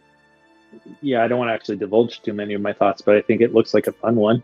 It looks like standard with a couple of twists. Okay, standard with a couple. If it's the one that I'm thinking about, it's kind of a macro map. Okay, cool. So are there any server restrictions for this matchup here? Are we playing on Central or Eastern United States? I'm US West, so depending where you live, maybe we can I'm US do... West also, yeah. Oh, okay. Let's do Western United States. Sounds good. Nice. Sounds good. SPAMandRICE, where do you live? Like near in Ventura County. Okay, cool. I'm in Sacramento. Oh, nice, nice. Yeah. West Coast, best coast. I can't say that to like 90% of the FSL. So let's go. For sure. There's only one real time zone, and that's EST. I'm sorry to tell you that. All right, let's get the right race selections for both players, Yeah, and we'll let me separate fix you this out. This color race combo. We're good to go. All right. Have fun, gentlemen. You too. Have fun. We'll just get the final ready for players, and we'll start this game up. I'm enjoying the close series today, 4-4. Yeah, the fact that we still have no idea who's going to the grand finals is really keeping this interesting. For sure. I definitely predicted a different score line. I'll say at the end of the stream how wrong I was, but we will we'll see how it goes.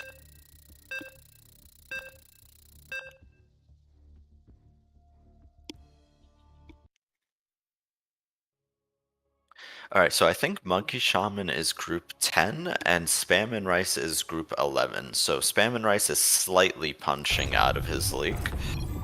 So I'm wondering how this matchup will go. We didn't get the mirror matchup, so MonkeyShaman's happy with that. Yeah. In the bottom left, we have the blue Terran player. His name is SPAMandRICE. the blue Brolic Terran player, and he is playing for the team of Angry Space Hares.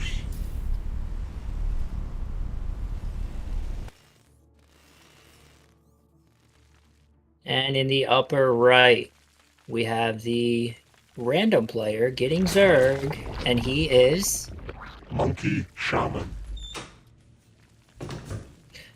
playing for the team of PulledTheBoys. So a bit interesting on the opening here. He went pool, and I don't see his second hatch yet. Yep. Saying hello to the SCV, but I mean that SCV can, if he's trying to take his natural, he's going to be able to delay that. This is a lot of, I want to call it early strangeness for MonkeyShaman at the moment. Yeah, this is going to be delayed. That SCV says no. the SCV blocks the hatchery. It even starts auto attacking it a little bit. MonkeyShaman does have a few lings here, so he'll be able to chase down that SCV. He does get his base down, and SPAMandRICE is looking to take his own base. So I'm actually surprised that SPAMandRICE put down the command center on the low ground after scouting such an early pool. I think MonkeyShaman could definitely just march across this right now and cancel that low ground expansion. Well, especially because there's no Reaper on the way. He's making just a Marine, and something I noticed about SPAMandRICE is he does really like to make his add-ons before units, and there you go. He's got one Marine to defend this, and I don't know if that's going to be enough. 3 lings are going to definitely be able to stop this. Now MonkeyShaman sees exactly how many units are out right now. He's going for that SCV building the bunker right now, and now trying to surround that one There's a hole. Marine. There's a hole in the wall as well. Oh no, This is not what you want if you are SPAMandRICE. Yeah, just peeling off one link to finish off that Marine, very nice, and then just going after the worker, creating the low ground expansion. Now targeting the oh-so-coveted add-on. Yeah, but this is going to be a lot of SCVs going down. If I'm MonkeyShaman here, I don't even care about that. I want to get on these SCVs. Yeah, and you look at the production tab right now. He sees how much damage he's doing. He sees that there's no wall. He's just committing to this. His Zergling speed's halfway done as well. I don't think he'll even need it. No. I don't think he'll even need it before this game is over. Yeah, this is going to be very hard for SPAMandRICE because he didn't finish the second. He's got all these reinforcements coming. That's 2 Marines, but 2 Marines against that many lings is not going to do anything. He's trying to get the wall down, but it stopped again. I think we're going to see a very fast GG here. I think we're going to see a lead for PulledTheBoys. Yeah. He has nothing. He did finish the second CC, and he does have 2 more Marines out. He does have money for more, making 2 more, but there's the ling speed. Yeah, And if those 2 mules aren't going to save the rest of his economy. I think he's down to 0 workers and a couple of mules right now. The mules can't The mules are attack. gonna fight. Oh, I didn't know that. They can't. You would think with their like drill or whatever they'd be able to. Yeah, they got a but big giant thing. yeah, that's capable of taking like And what, he's not 35 lifted off the mules, second, even if he somehow got some SCVs out. This is GG. Yeah. He lifts up and floats it away. Once this Marine pops out, he's gonna be like, no, I don't wish to do this. Please don't. Yeah, this is GG. I don't care what SPAMandRICE does with that base. It is not gonna be able to get back down. If only there was an island base so he could do a Destiny Cloud Fist build 30 minutes of the game and he'd even, know where he went. Yep, and MonkeyShaman definitely has vision of this. He's going to prevent it. SPAMandRICE flying it out to the, I guess we call that the 6 o'clock position, but MonkeyShaman's going to have 3 bases down. He just needs to get a Spire as fast as possible and snipe this out of the sky. Yeah, Spire or even Ravagers. I guess there might be some like dead space where the CC can hide. But yeah, at this point, this game is pretty over. And the Link sees it, and he gets it down, but he's gonna have to lift it right back up again. Credit to SPAMandRICE for trying to play this out, but that base is never getting away. I think MonkeyShaman is probably confused. He probably thinks there's another base somewhere. Yeah, He spent the gas on speed for his overlords, but again, I would just like him to just drop the lair, drop a Spire, and go for it. So I'm getting a message from the commissioner actually that we should be actually forcing the end of the match here, given the state of the game. Okay. So I'm wondering how we should communicate that with the players, because we're just observers here, right? I don't think any of us are referees. Can we even... Oh, there we go. We got the GG. Okay. There we go. Thank you. Well, we'll make sure that they know that. Yeah. I don't think I've ever ran into this situation. Yeah. So yeah, game 2 will be on post you. MonkeyShaman's got to be feeling pretty good about that first win. Yeah, I would definitely be super happy with that early win, and I think that makes PulledTheBoys up 5-4. I think so. Yeah. Okay. Yeah. And PulledTheBoys is now leading. Okay. This is definitely a map where the Terran should be able to get his wall up, so we should not have a repeat of performance. But yeah, you called it. Dropping that second down when he saw the early pull was definitely not what SPAMandRICE needed. The players are ready. We're heading into the next match. We'll see what race MonkeyShaman gets this game.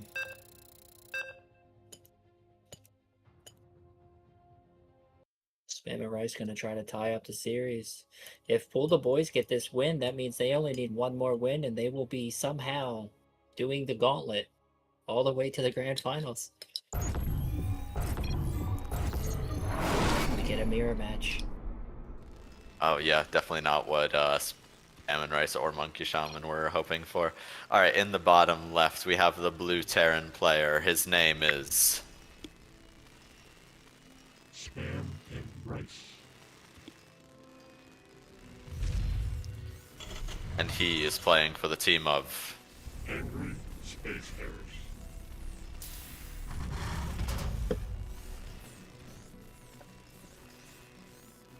And in the upper right, we have the green random player who got Terra in this game, and he is... MonkeyShaman.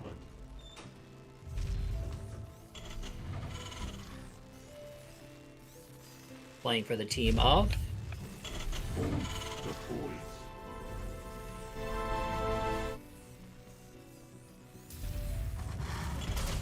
I always feel like you gotta put some respect on MonkeyShaman by saying he is a random player, because there's not many of those in this league. And Yeah, chooses to learn every matchup in the game instead of just the 3 that he needs to know. Yeah, when I play ladder, I like to play random, but for sure it's definitely not, I would say, the easiest thing in the world to do. No, definitely not. Aspect. On the one hand, your opponent doesn't know what you're going to spawn in as, although some random players elect to just share that information. I know MonkeyShaman does not. But on the other hand, yeah, you just have to learn so much more about the game to play properly. Yep, yeah, I'm a big fan of sharing my race. I don't really want to win because a player that spawns in against my third and doesn't know where to put as well. Yeah, fair. The worst is when the random players lie about their race. Yeah, if you need a few MMR points and need to do that, be my guest. It's like, yeah, you're desperate, man. It's like, I didn't know if we were struggling out here. Yeah. So trying to look at the builds we got going here. Looks like SPAMandRICE has definitely got the earlier CC, but MonkeyShaman definitely has the earlier production buildings with the factory. So, but SPAMandRICE again with that early. Is it really early? I don't know. I just think he hasn't taken a second gas, and that's what's costing him not being able to drop the factory. But he's gonna lose this SCV again, and this time he has 2 Marines, so that should definitely help him. Let's get the kill of the Reaper. Gets Delaying the kill. that second barracks, as well as the CC there. I'll say worth. Definitely, I would trade that Reaper for what happened there with MonkeyShaman for sure. Yeah, for a couple workers, I think that's worth. For one, I think probably not worth, but for a couple, like, yeah. Plus the delay on the CC and the fact that he's already got his factory with an add-on on, and SPAMandRICE doesn't, and his one SCV is... Okay, now it started working again. It was standing next to that barracks for some reason. Yeah. With the gas lead that MonkeyShaman has right now, he's already teching towards that starport. I would probably expect to see him... Oh, I was about to say I would expect to see him switch the add-ons for the starport. Get that tech lab on the starport, maybe go for Banshee or something like that. I would like that for sure. Okay, it looks like it's going to be a reactor for the starport. So I'm guessing probably a couple of Vikings, maybe a couple of medevacs to start, then Vikings. We'll see where he goes with this. A lot more early gas. It looks like SPAMandRICE is coming across the map with a few of these Marines. I think he's trying to put them at the watchtower, but that's not how the watchtower works, I don't believe. Yeah. I think this is part of the problem with playing in this league that aren't in the current map pool is there's a lot of very old maps that people don't really know. On this map, you have to actually destroy the destructible debris, which have 2,000 HP, before you actually get the watchtower, and it's 2,000 HP with +3 armor, so that's kind of a very beefy thing to do. And looking at the production tab right now, we have a tank already out, a second one almost done before SPAMandRICE's factory is even finished. But we do have stim on the way for SPAMandRICE, so that should help him in a bio fight. But I don't know if he tries to push into these tanks, it's going to be very painful. And the fact that he has already a Viking out, and SPAMandRICE I don't even believe has a starport, that's going to be very, very rough.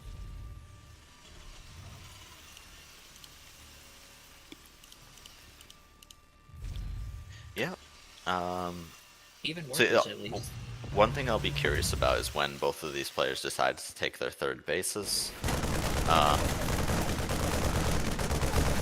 Second factory for MonkeyShaman. Yeah, that would definitely be a telltale sign, but it also looks like SPAMandRICE is mining out these rocks in front of his base. Oh, the Reapers get caught, and both of them are gone. Nice pickup for SPAMandRICE there. Might even get, like, gets very the good Viking. damage on a Viking. Okay. Gets the Viking. Yeah. Currently, it looks like MonkeyShaman still maintains the air superiority with a couple of Vikings that are floating around his base right now. Yeah, MonkeyShaman's got the 4-worker lead. He's definitely a lot down in the bio army, because obviously SPAMandRICE made 3 barracks, 2, and then put units out of them. But he's definitely got the lead with the workers, and a lot more gas income at the moment. Yeah. MonkeyShaman's third base goes down. He'll probably float that down to either the forward triangle or the slightly out of the way base at the, let's call that the 1 o'clock position. Right now, because MonkeyShaman just has the tank lead and the Viking lead right now, it just feels like he's got the much scarier army. Only bio right now for... Yeah, only bio right now for SPAMandRICE. His first tank is about to pop.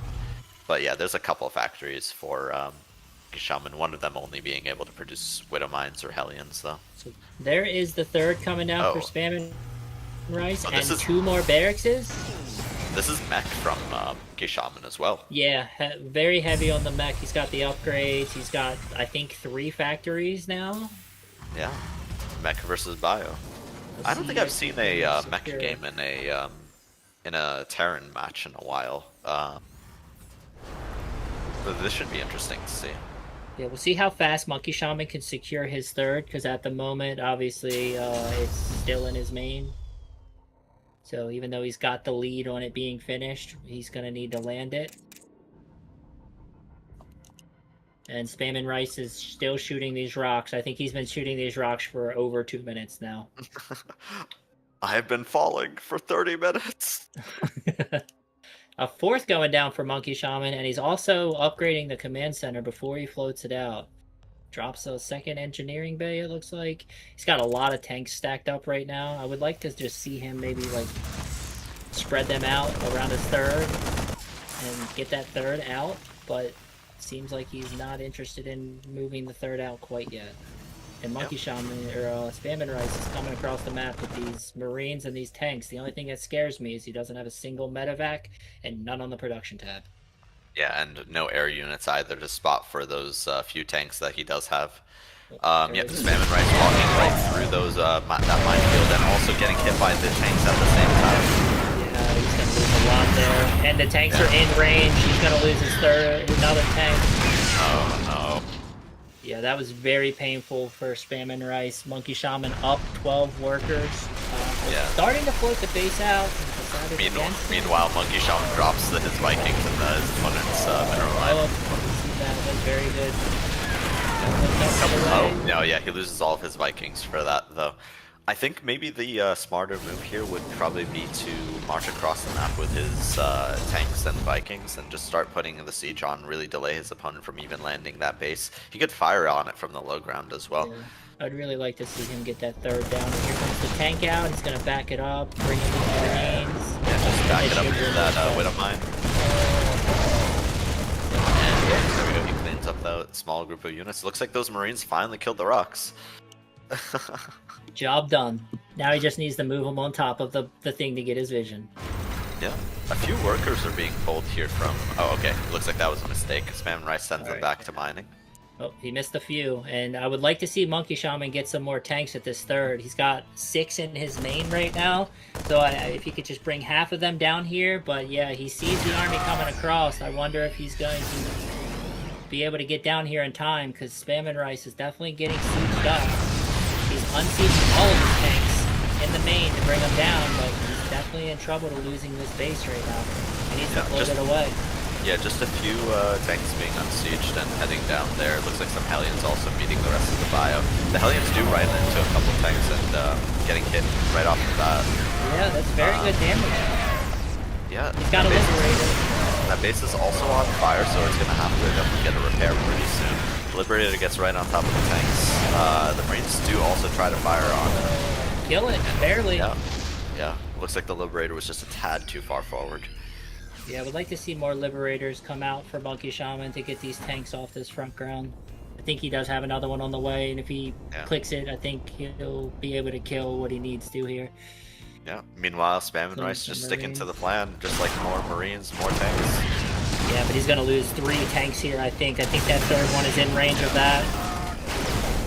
I think this is going to get to the point where MonkeyShaman just has so many tanks that like he could just like run them forward and just siege them up and just start firing.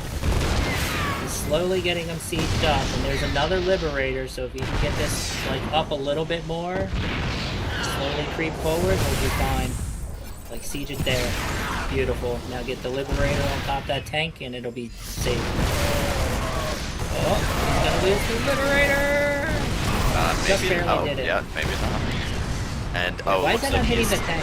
He doesn't have the vision of it just yet. Now he does. Oh, okay. They made a change to the Liberator a while ago that made it so that the circle doesn't actually grant the vision. So you just need a spot for it nowadays. Looking at the supply here, I think MonkeyShaman is definitely in a position to win this game. Yep. He was even getting advanced ballistics for those Liberators as well, so they're gonna have an additional 2 range after that upgrade. Oh yeah, goes he's got through. the fusion core. Yeah, he's just got so much money. He's got so many more workers. Like SPAMandRICE has 3 bases, but he only has 16 SUVs. He has not replenished the natural in his main. And he's basically SPAMandRICE has been getting some kills, but he's been losing like 3 units to 1 every time he's going across the map. Yeah. It looks like MonkeyShaman just has a couple of idle workers, not really doing anything in his main. A very big oversaturation in his natural as well. He could definitely transfer some of those workers to his 3rd base. He is consistently making workers, it seems. Looks like there's a bit of a pause in production right now, but... Flying his 4th out as we speak, but yeah, flying it to a very strange location. Yeah, just keeping his opponent on his toes, you know. I think SPAMandRICE would probably expect to see the 4th at the normal location first, not at a hidden 5th location.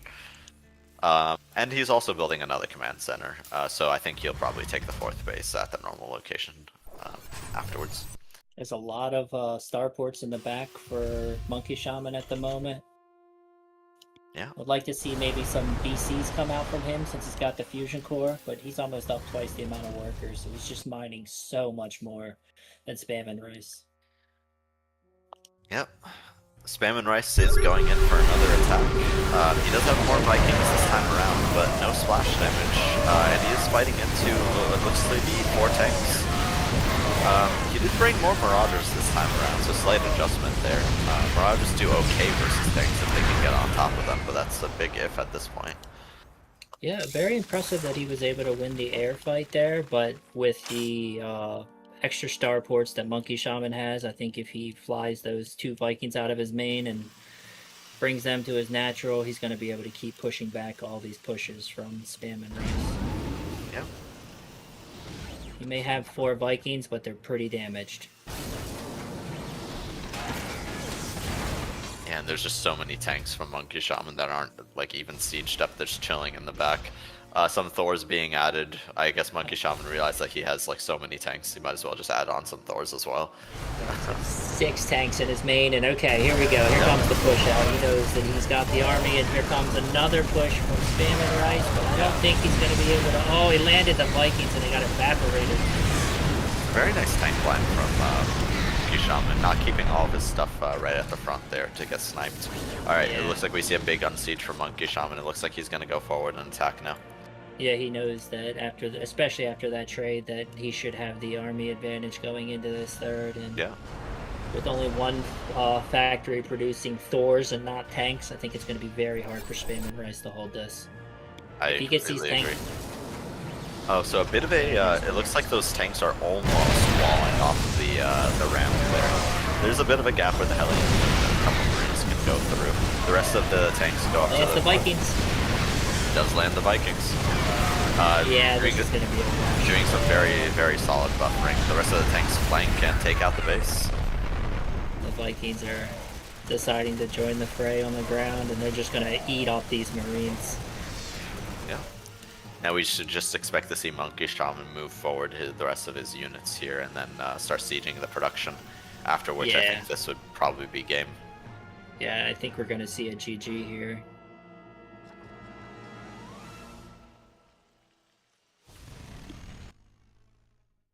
Up 4x the supply, up the upgrades a lot. I think when SPAMandRICE sees what he's got coming his way, I think we're going to see a GG. Yeah, those units just running forward, getting obliterated every time they do. The Vikings floating up in the sky now, knows that he's on 2 bases. Yeah, even Yamato Cannon being researched by MonkeyShaman here. Just Marching covering all of his bases. Forward, getting them closer to the production, using the Vikings for range. Yeah. Taking out the 1 air unit that could possibly spot. Landing the rest of the Vikings, attacking the main command center. That 1 score will do very well versus those Vikings, but yeah, no, it looks like it gets taken out by the tanks on the low ground. Yeah, looks like MonkeyShaman realizes he could just move forward at this point, and we get the GG. That is 6-4 for PulledTheBoys. Pressure on their last player. He's gonna need to get a 2-0 sweep. But we'll talk about this series first. I'm jumping ahead of myself. Yeah, let's move him back into the stream channel. Welcome back, players. Oh, hold on. Well, let's get the other player in as well. There we go. Welcome back, players. GG's, guys. Let's talk about game 1 first on Old Republic. So yeah, it's a macro map. A macro map that but yeah, I guess like an early pool is a macro play, you know? That like was funny. you kill a bunch of workers and then yeah, you macro from there, I suppose. Yeah, so were you saving that build at the for that end map? I was like, seriously, like, God, did he hide his CC? Does he have like a hidden, like, 2-port battle cruiser somehow? Did I miss everything? But no, the bases were just flying around, so it was a good mind game. But, yeah. Yeah. Definitely so something you usually don't see. So we didn't get to see it, but SPAMandRICE, what were you going for in that game versus a Zerg player in Old Republic? I pretty much got to do what I wanted to do in the second game, just against Terran, I guess. I love doing Marines, but or like specifically like maxed out like upgraded Marines. So that's what I try to go for. But clearly they weren't a good counter to siege tanks. So My question for you would be, in the first game, you saw that the Zerg went pool first, an early pool, and yet you still dropped your command center at your natural instead of your main. Yeah, I didn't. That was just like muscle memory right there. Okay. And then I didn't remember to put up the bunker in time. So yeah, I also noticed you didn't build the wall. I like dropped the ball on that. Yeah, I kind of dropped the ball on that one. Yeah. Yeah, especially against also I kind of like psyched myself out when the matchup started, and then I saw MonkeyShaman had that Master League emblem on his thing, and I'm all like, oh, cool! It's a gold player against a no, against a Master League. I'm a very strong silver. Blade Blizzard. Yeah. Yeah, I think I just pretty much psyched myself out today. Yeah. I got to play some ladder games to maybe fix it eventually, or it might update on a new season. But no, I do not. Don't believe the hype on the Masters folder. Yeah, what I've noticed about the Masters bug is if someone is Masters but their MMR is very low, the ladder will like post what their actual MMR is. So like even though you see the Masters colors, like the actual MMR is visible, which is nice to see. But yeah, that's been a very, very long-standing bug. Anyway, game 2. MonkeyShaman. Have you been playing Mech versus Terran normally? Is that a thing that you normally do?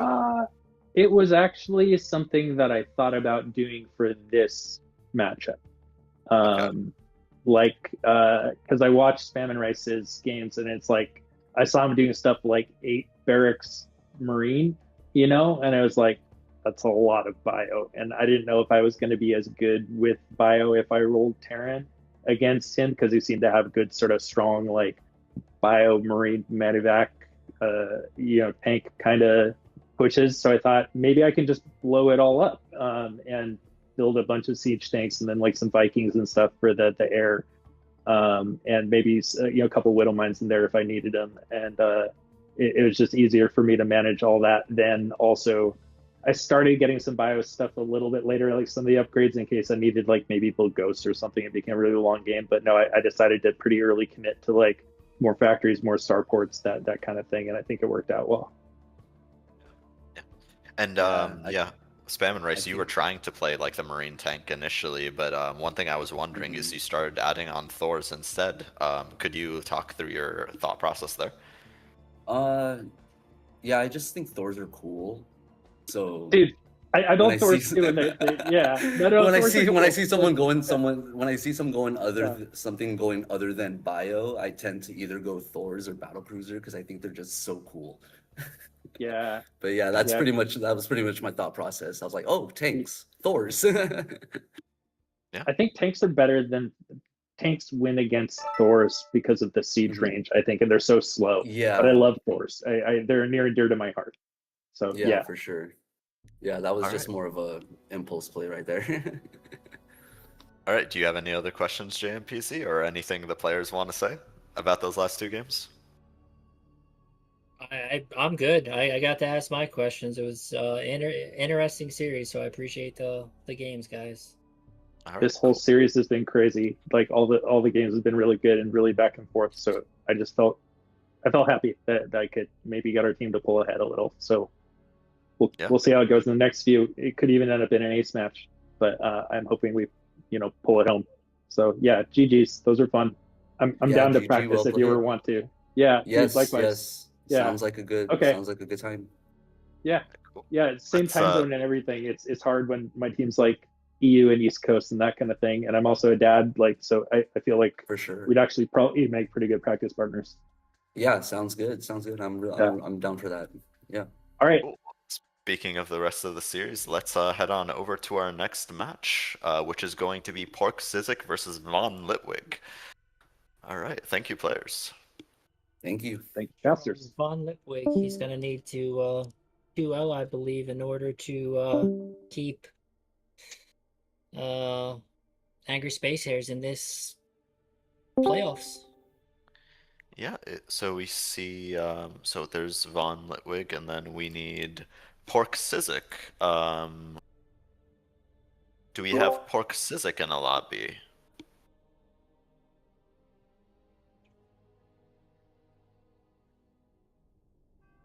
Oh no. Okay. All right, well, we have a grace period of, I believe, 10 minutes for a player to show up when they're scheduled to play. If they're not here, it is considered a forfeit, though. Yeah, that would be very interesting, because then we would get to the ace match, but not the way we would like to get to it, so... Well, Pork Sizik is actually playing for Angry Space Hares, and they're the ones who need the points, I believe. So you're right. Yeah, so Pork Sizik would actually have to be the one to 2-0 here. Not the way I want to get the win, but yeah, definitely not the way we want to see this close series go down. So I'm hoping he shows. I thought I saw a message earlier. I think he's around though. Warbunnies says pull me in. Okay, let's. I think Warbunnies has something to say. Being the captain for sure. Hey, can we get Warbunnies on screen as well? Yeah. So we, I thought he was around, but we can't get a hold of Pork. So no. It's looking like a walkover, my friends, unfortunately. Oh no, I saw him message earlier though. I thought so too, and it does, but then I mean, if he does have to forfeit, Warbunnies, could we still do a show match? Schedule's very busy for me. I'll be a bench warmer. Let me know if I can fill in. I have a I remember in the draft you were drafting players that you were like always saying they show up, and to lose the last match for someone who doesn't show up would be actually very insane. Yeah, but I mean we were down anyway. He'd have to 2-0 Lipwig. Yeah, and go to an ace match afterwards. Yeah, it's a tough call, but yeah, looks like Okay, well, are there any players on Angry Space Hares that would do a show match? Because MvonLipwig has been waiting here to play, and I'm not sure if we can replace Pork Sizik with a player of equal skill. Is that allowed, or would we just be doing it for show match purposes? I mean, Nachoz would be the person who would be. But he's production. Yeah, but Nachoz is doing production, so he's unavailable here. Right. That's like. Warbunnies, are you available? You and me show match? I mean, I don't like 1v1s, but I know you've played enough, so I guess yeah, why not? Okay, cool. Yeah. There we go. So we will to be clear, this will just be a show match. This is just a show match. Considered a forfeit. Yep, it is a forfeit. We're out. Okay. So yeah, just to be clear for the viewers here, given the score for PulledTheBoys versus Angry Space Hares, this does mean that PulledTheBoys will advance to the finals. KJ just says that's both captains call and Gree. I was talking to him. He's like, Nah. Okay. We set it up. We're gonna have hard rules this year. That's Yeah. I respect it. It's what we didn't want to see, but Right. at least it is what it is. So I guess Yeah. the boys is still running the gauntlet. If they somehow pull off the win next week, they will officially have ran the loser bracket gauntlet. Yeah. Yeah, we'll see. We will be seeing PulledTheBoys in the finals next week. We should've- Versus Psyop and Gaming. You know what's funny is because we had Chatomic and Antoine Q and we bumped them for MvonLipwig and because buckets. Just to get them other people to play, right? Mm-hmm. Yeah, that's Oh, yeah, that's unfortunate. Yeah. Well, is there a way to look at PulledTheBoys roster and I guess size roster as well, so we can see what's going to happen in the grand finals while we set up this show match? Well, we don't know exactly what the matchups will be. I just mean the rosters. Yeah, the rosters, we could see that using the lineup tool or the Excel sheet. Or if we can look at the teams right now, I think we have a production tool that shows the teams. So let's just give people an idea of who will be playing. So Psyop Gaming won the upper bracket matches, went straight to the grand finals. So this is actually my team here. Very proud of our performance this time around. That's me, Nucleo, Revenant Rage, Cranky Toaster, Lanix, Magi, Wind Shadow. Those two are basically an Archon at this point. They love playing those 2v2s. Clem, DLS, Haruz, one of the strongest Protoss players in the league. Hurt in Time, JMPZ, and Lighthood. And now if we could show PulledTheBoys, see their full roster. And PulledTheBoys consists of neutrophil as team captain, MvonLipwig as co-captain, LittleReaper with a interesting dominant showing today. Also sponsored by Marushan Noodles, which is hilarious. Papella, Sarange, Arduous Gem, ChienPwn, MonkeyShaman, Pebble, Antoine Q, Instability, and Sir Maligan. So yeah, it should be very interesting matches all around in the grand finals next week. We hope to see a lot of you viewers there.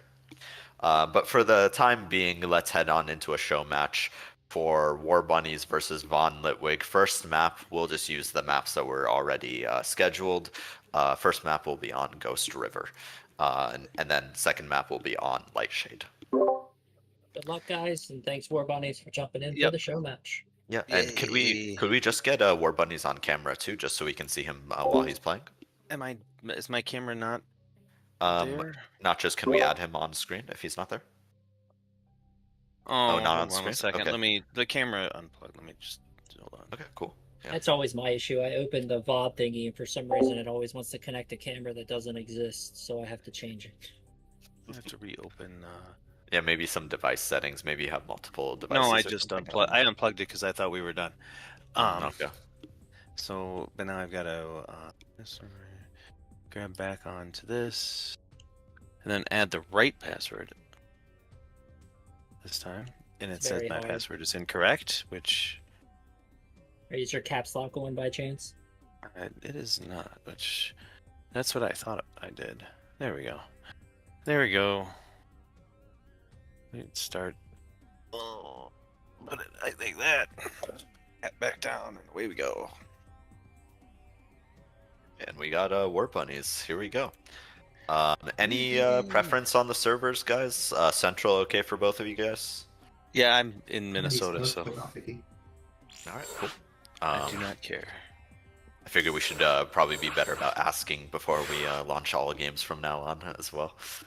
Yeah, definitely will help if people from the EU server let us know as well. We try to make things as fair as possible here because obviously it's supposed to be a fun league and as competitive as we try to make it, still at the end of the day about fun. So if you are from a different server, just let us know and we will try to make it fair. Yeah, of course. I'm going to separate out the players and then we'll do the final ready car, all right? GLHF. Yep.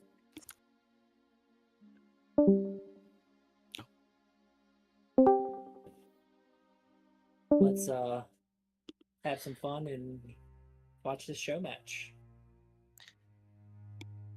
Warbunny's gonna play random.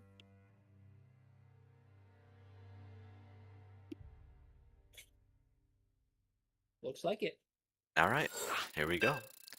Zerg versus random. Okay, yeah. Yeah. I saw him queue up random, so I was making sure before he did say ready. Watch, we already know how this is gonna work. He's gonna get his main race. Calling it. Game 1, he gets Protoss.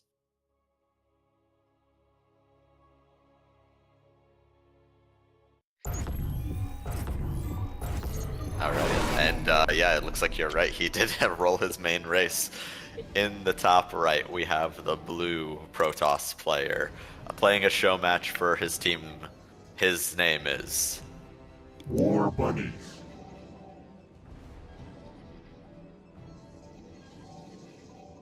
an aforementioned team he represents is Angry Space Hares.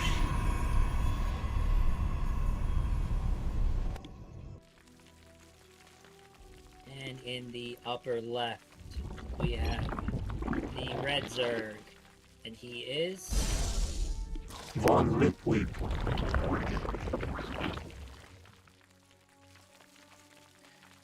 playing for the team of PulledTheBoys.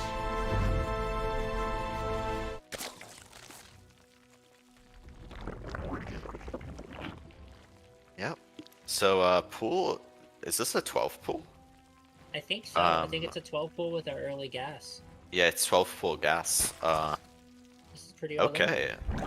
Yeah, very all in. I think this is Warbunnies' first scout.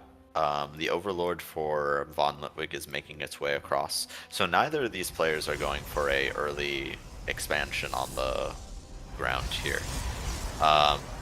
So I guess this works out. Yeah, this kind of works out for a little bit for Warbunnies, since he's kind of doing a one base play without an expansion right now, even though it's a very early pool. Now he sees, yeah, he sees the Lings for sure coming across on the other side of the map, so he's got to know to wall off at this point. No, he builds the pylon on the low ground. Huh. Yeah, I'm shocked he just didn't wall off at the top, but yeah, usually Protoss will wall the low ground and make the wall there, but there's no way the second pylon's getting on. Yeah, like, okay, now he definitely sees the rest of the Lings here. The Lings are coming in, and yeah, he's pulling the probes. He needs to fight this. Yeah, okay, so he is building a Zealot right now. The Zealot will definitely help versus this, but he'll definitely need support from the probes without a wall. I would like to just see him focus on the lower pylon, but if he can kill the upper pylon, it's going to be better. The Zealot taking the long way around that gateway right there, just based on how it spawned. So I think it'll only take 4 Zerglings to kill a Zealot if they get the surround or whatever.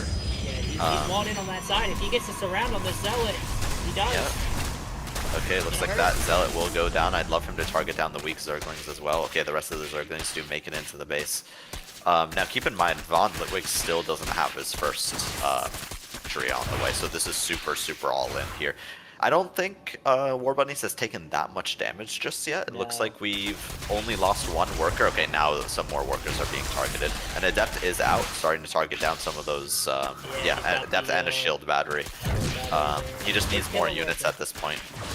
And maybe, yeah, just get the rest of the workers mining there. Looks like he had a bit of a misclick in between the mineral patches there. That shield battery putting in so much work for that Adept. Oh, but one of those pylons is being targeted down. Will he get it? I think, okay, everything is still, oh, okay, so one of those, yeah, one of those gateways gets unpowered, yes. And he's supply blocked, and he does not have another, pylon on the way. Oh, will he get it in time? No, the Link okay, but he's got a lot of damage here. Okay, it looks like MvonLipwig is just going straight for the worker line instead. I like this. Yeah, this another shield battery by the workers would help out so much here as well. That's 3 Adepts. This is gonna eat these Lings to the rest. Yeah, I think Warbunnies has stabilized here. Okay, looks like the hatchery is finally on the way for MvonLipwig now, so he knows he needs to transition at this point. If these Adepts get caught in the middle while these Lings go into the workers, this is going to be very rough for Warbunnies. If those Lings go in right now for MvonLipwig, he's going to get massive damage. And he sees that the Adepts are not there, so I want to see him send those Lings in. Send them in. No, wrong way! Yeah, he's sending everything back to try to clean up those Adepts right now. I'd really love a shade from Warbunnies here just to make it harder for him to get that surround. Oh, okay, alright. If he would get to the workers, I feel like he would have been much better off, but he is going to be able to clean up the Adepts. Yeah, these are Adepts without glaives, so they do not that great versus Zerglings. just think he would have been able to get, like, looking at home, he would have been able to kill at least, I want to say, 6 workers with bad micro, with good micro, he would have probably cleaned out like 10 of them. And now Warbunny's dropping the cannon, he's tired of these shenanigans, he wants to get his natural then.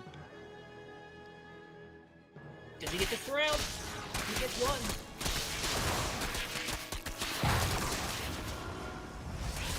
Killing the pro. Yep. Alright, so there is a cannon now live for Warbunnies here. Yeah, these small amounts of links are just becoming increasingly more and more futile. Yeah, with the shield battery cannon and also the Stargate coming online right now, it's just like anything can be, like, any amount of links is going to be easy to hold off at this point. It's a lot of drones in production, so it looks like the aggression is over. He has dropped the early, maybe not early layer, but I would like to see him just drop his third. If he drops his third, I feel like MvonLipwig has earned himself a lead. But the longer he stays on 2 bases, the less likely I will say it's a lead. Yeah, even just dropping the third just to get the extra larva to get more drones out can be so helpful. With or without inject, it's just so beneficial to have that third base as a Zerg player. Denying a bit of the scouting. Yeah, so he's looking for a full transition out of this. The lair is almost complete for MvonLipwig as well. He is setting up a Spore Crawler because he does know that there is a Stargate. The first 2 units were, I think, a Oracle. Looks like it was only 1 Oracle. Yep, and it's gonna get in just before the Spore? Maybe not. Yeah, Nope, so yeah, Spore the Spore finishes and there are a couple of queens here. So the Spore isn't in the best position here to deter the Oracle, but with 2 queens there, I don't think any... But he doesn't have a Spore in a good spot in the main. So he does not, no. He just needs to target down the workers here. Just the workers, just the workers, just the workers. Okay, he gets a couple kills so far, 3. Okay, he gets 3 workers. Looks like the target fire wasn't the best there on the Oracle. Early Hydra done too, so I would love to see MvonLipwig drop that third. If he gets that third down, he's going to be in such good position. I don't want to see him attack with these lings. I would like him to, you know, keep map control with it because those lings are not going to beat that army. That Bunnies has. Looks like we got the coverage back on the observers again. Alright, so yeah, we have a few lings just running around checking to see if there's a third from the Protoss player. So more banelings being morphed. Now, Warbunnies is setting up his own little wall here, and he is building a few Voiders. And this is actually something I was wondering going into this match, is if Warbunnies was gonna like really lean on Skytoss. Because that's exactly how he plays team games. He always just plays Skytoss. Yeah, that's why he likes team games for sure. He's a big fan of the Skytoss. I do like that MvonLipwig has dropped his third. He's fully saturated on all his other bases, besides some minerals. Yeah. Seems to be doing pretty decent. Yeah. Even securing a kill on a Hydra there with the Void Ray. Just like picking off stray Hydras here or there can be really good for a Skytoss player. Yep, definitely getting those Void Rays out. I believe we'll probably transition those Void Rays soon to carriers or tempers. Actually, selling for Graves. Yeah. It looks like MvonLipwig doesn't want to give him the opportunity to really set up here. And his third base is now online as well, so he can definitely use that as a macro hatch at this point. But yeah, it's going to be Lingbane Hydra from here on out, which is a pretty good solution to this like half Skytoss, half Gateway unit army. Yeah, the only thing I'm nervous about is the fact that he's still on 30. Yeah. The Banelings do detonate, but mostly on the Stalkers there, the Adepts and Zealots who largely remain alive, and now those Hydras are being attacked directly, which is never an ideal situation. Yep. Void Rays are going to clean them up. Hydra speed is not done yet. Very slow Hydras. I don't think Hydra range is done yet either, actually. No, the one he first started the speed upgrade, I believe. Yeah. So typically Hydra range is a lot better if you're planning on being defensive. But if you're planning on being aggressive, you definitely need the It's gonna be very Hydra hard to speed. hold. His Hydras are gonna get caught in the middle, and then he's not gonna have anything that shoots up. This is gonna be very rough for VonLipwig. MvonLipwig could elect to do a counterattack before warbunnies can set up his defenses Love at to his see third. him bring all his queens to the front. If he can bring Yes. all his queens to the front, this will help a lot. Yeah, the queens will make short work of those void rays. One void ray goes down, the other one in serious danger. Yep. So if he can pump out some more drones here. So still not starting the second Hydra upgrade. More void rays on the way, but yeah, you're not breaking this third base with this one. Get out of here. Yeah, it's always so tempting as a Zerg player when you beat an army, when you clean it up, to just march across the map, but to really do damage to your opponent, you need to have the production to actually attack. And if your attack doesn't go well, like, you're just delaying your economy more and more and more, and while the Protoss player is consistently making economy, and then eventually they just outscale you. And that's a big problem there. So typically, like, after you clean up an army, like, if you really crush it, you just want to hold down that drone key and get to your desired drone count.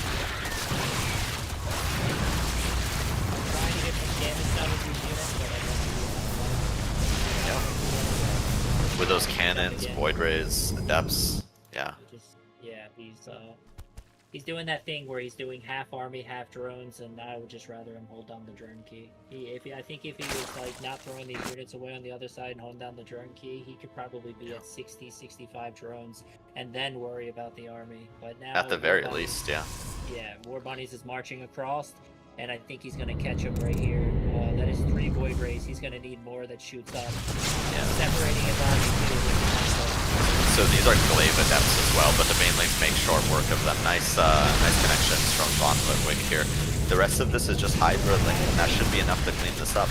But the problem here is, looks like warbunnies is researching charge, and charge does very well versus this type of army. So as long as the banelink hits don't totally crush it. This is another void ray though. That was a very good catch by VonLipwig. But yeah, he's got all these drones. Move them back.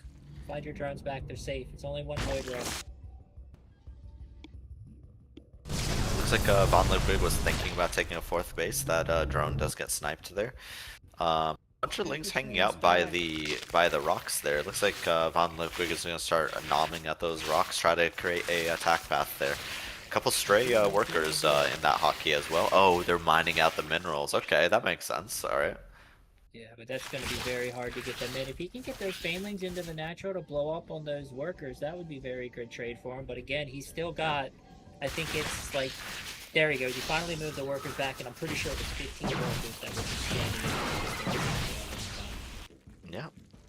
Yeah. So he's got the mineral saturation at his 3rd now, but yeah, no extra gases. And warbunnies saw that he was trying to, I think, kill those rocks. Yeah, I'm not sure if he has I'm not sure if he sees the workers right now, but I think eventually they may be able to get through that.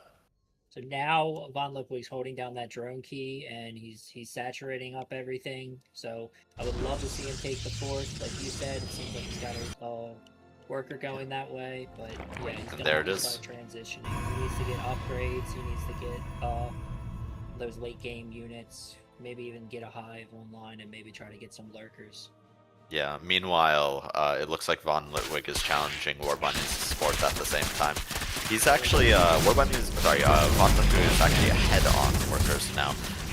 Yeah, so warbunnies sees his army and he decides to sandwich it right here. Yeah, this is very committed from VonLipwig. Very big main hits, but yeah, it's still just such a huge army. Yeah.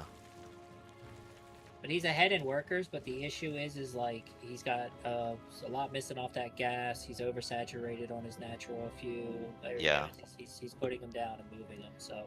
And the longer this goes... Yeah, the longer this goes, the scarier it gets for VonLipwig as well. So, yeah, it looks like warbunnies is working on his +3 attack right now, and the fleet beacon is on the way. I was wondering if we were going to see this. Yeah, it's very late fleet beacon for him. I figured that would be a while ago, but also looking at, yeah, the upgrades are just insane, and he doesn't have any Evo chambers still. With no Evo chambers,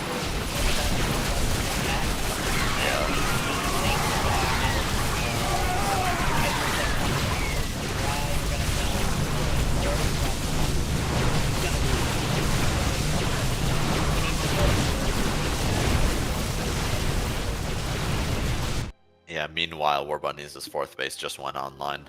Not saturated yet, but it is online. Maybe catch this,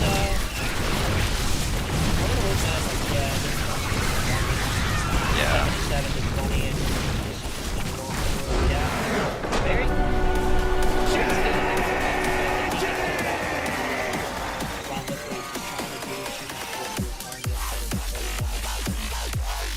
Yeah. Yeah, it's just like I mentioned, so tempting to try to kill your opponent as a Zerg player, but when you do that like 2 or 3 times in a row and you never get your economy up, you just get outscaled so hard. Yeah, 100%. Trying to let the Protoss get there, but definitely some things that if I was MvonLipwig, I would be happy with when I looked at that game, especially the early pressure. I think if he cleans that up a little bit, he'll just be in better shape the next time he's in that situation. Alright, game 2 will be on Light Shade here. We'll just get the confirmation from the players that they're ready. And yeah, Warbunny's still rocking the random.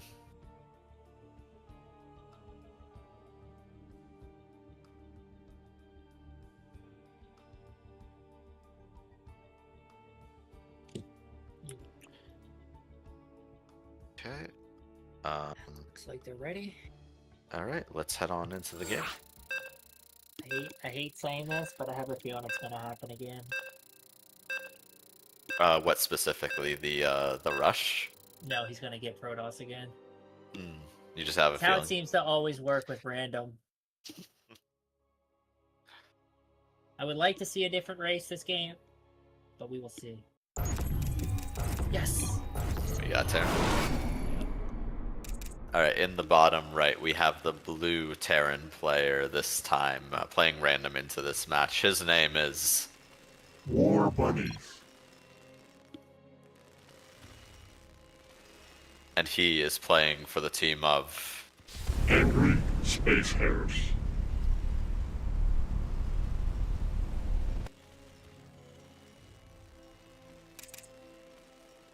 And in the upper left, if we could get the game feed as well, Nachoz. the red Zerg player. And he is...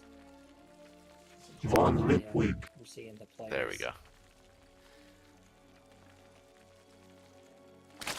And he is playing for the team in the Grand Finals. The boys. They are...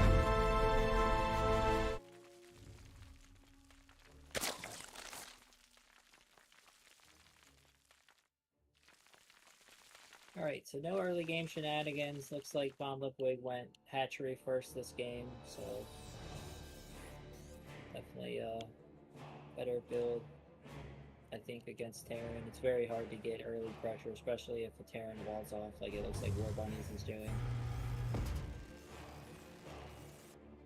Yeah, more standard builds coming out of both, I guess MvonLipwig specifically. Yeah, and it looks like Warbunnies is playing pretty standard too. Just getting that barracks and the first gas geyser. He knows he's up against a Zerg player, and yeah, we see the first Reaper right away. So I wonder how good Warbunnies' Terran is. I don't think I see that very often. I think I seen him play it in a match when it was already decided. He played Terran into a 2v2 matchup. So I definitely think I've seen it one time, but for the most part, yeah, I don't remember how that game went. Warbunnies, we're going with a 1 Rax expand here.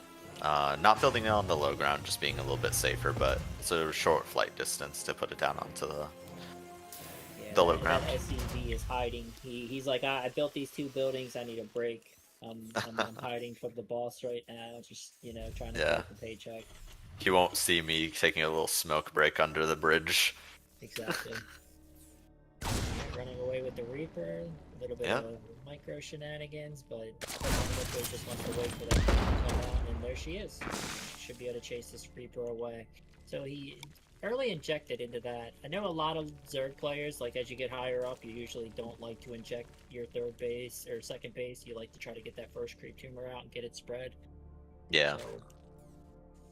I mean, I think it depends on what you decide to do, really. Like, if you're trying to do like some kind of like 2-base mutaplay, just as an example, then going with the first inject definitely matters. Oh, for sure. But if you're trying to take an early third base, then yeah, just spreading creep in that direction, definitely the way to go. Two Reapers for War Bunnies. It looks like we're investing in a bunch of drones here. Looks like 7 on the production tab. The Reapers are coming into the main. They might find some damage here because they're really clean in position. One drone goes down. A second one. Now the Queen realizes, it shoos them away a little. But these Reapers are very much still a threat.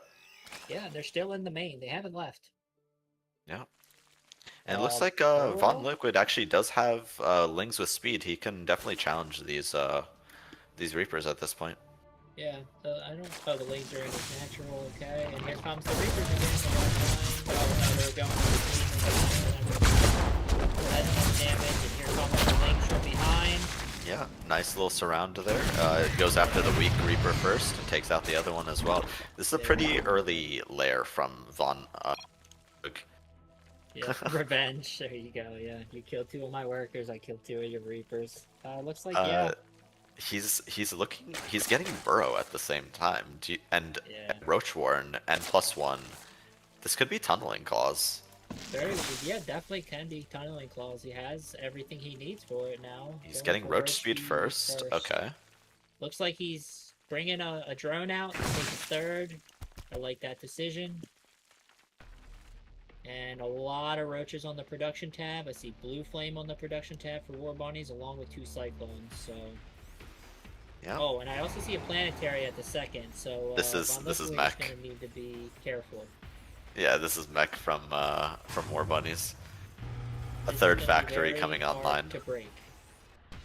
Especially as a third player, when your opponent gets a Planetary at any other bases, it is very, very hard to break. Yeah, very hard to break with 2-base production. Yeah.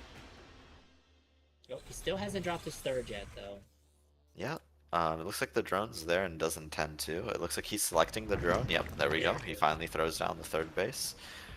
Tunneling Claws would be super good because there's no detection in the main, no detection. And barely any scans with only 1 orbital. It would be brutal. I didn't even think of that. So he's got his units spread, so he knows War Bunnies doesn't have a third. So War Bunnies is building his third in front of his natural right now, and it's pretty protected. So yep. Definitely a lot of War Bunnies is Tunneling Claws. Oh, yep, called it. War Bunnies, MvonLipwig morphed an Overseer, looking to scout the main base of MvonLipwig here. War Bunnies does get his whole army up there to try to deny that scout, but at this point he's got to know what he's up against, seeing 2 factories right there.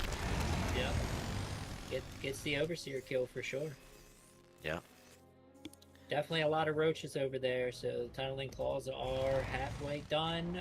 I would like to see him wait, but he might try to find these units out on the map. If he does, those Cyclones are very, very squishy. Yeah, they are very squishy. These roaches do have roach speed at this point, so they are like slightly faster, but they can still get kited by Cyclones. Oh, but yeah, okay, this is nice from MvonLipwig. He's putting himself between his opponent's bases, so his opponent just has to run away from his own base if he wants to defend this. Not a lot of kiting coming out from War Bunnies here. They're actually running into the units right now, so... He sees the Planetary now. He does. He definitely sees the Planetary, but I think MvonLipwig needs to remember that he's got an upgrade that lets him sneak by. Yeah. Just use the Tunneling Claws. Okay, it just finished. It just finished. Come on. How many scans are we dealing with here? Maybe 2? Maybe 2, almost 3. Oh no, don't take that away. Yeah, tunnel, let's go. You researched it, use it. There we go. Yes, I love it. Does War Bunny see it? I don't think he does. So yeah, just go into the main. No, don't attack this. Okay, yeah, but he's got to be like wondering where the rest of the roaches went, right? Like, cause he saw like a lot of roaches a second ago, and yeah, that is like there's his answer. So yeah, nice ideas from MvonLipwig here. It looks like he's trying to put roaches behind the mineral line. I think he should definitely hold position them. Yeah, viling them, but also just like moving his roaches slightly back there, and then they won't even be in range of the planetary. Yeah. Good call. He's doing it. And meanwhile, meanwhile, very nice timing attack here from MvonLipwig. We get the GG.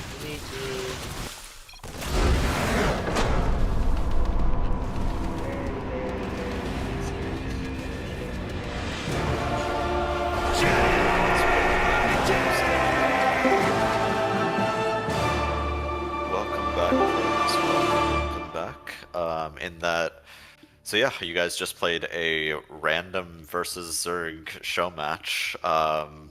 Game 1 on Ghost River. First question that I have for warbunnies, as always, is were you trying to go Skytoss? Nope. Was that your... Oh, you weren't trying before it. Okay. Nope, I was specifically not going to go Skytoss until the game dragged on. I'm like, fine, whatever. I'll do it at the end. But no, I wasn't going Skytoss. I was gonna go, like Colossus, but then he kept like, fine, whatever. I'll just keep building these units.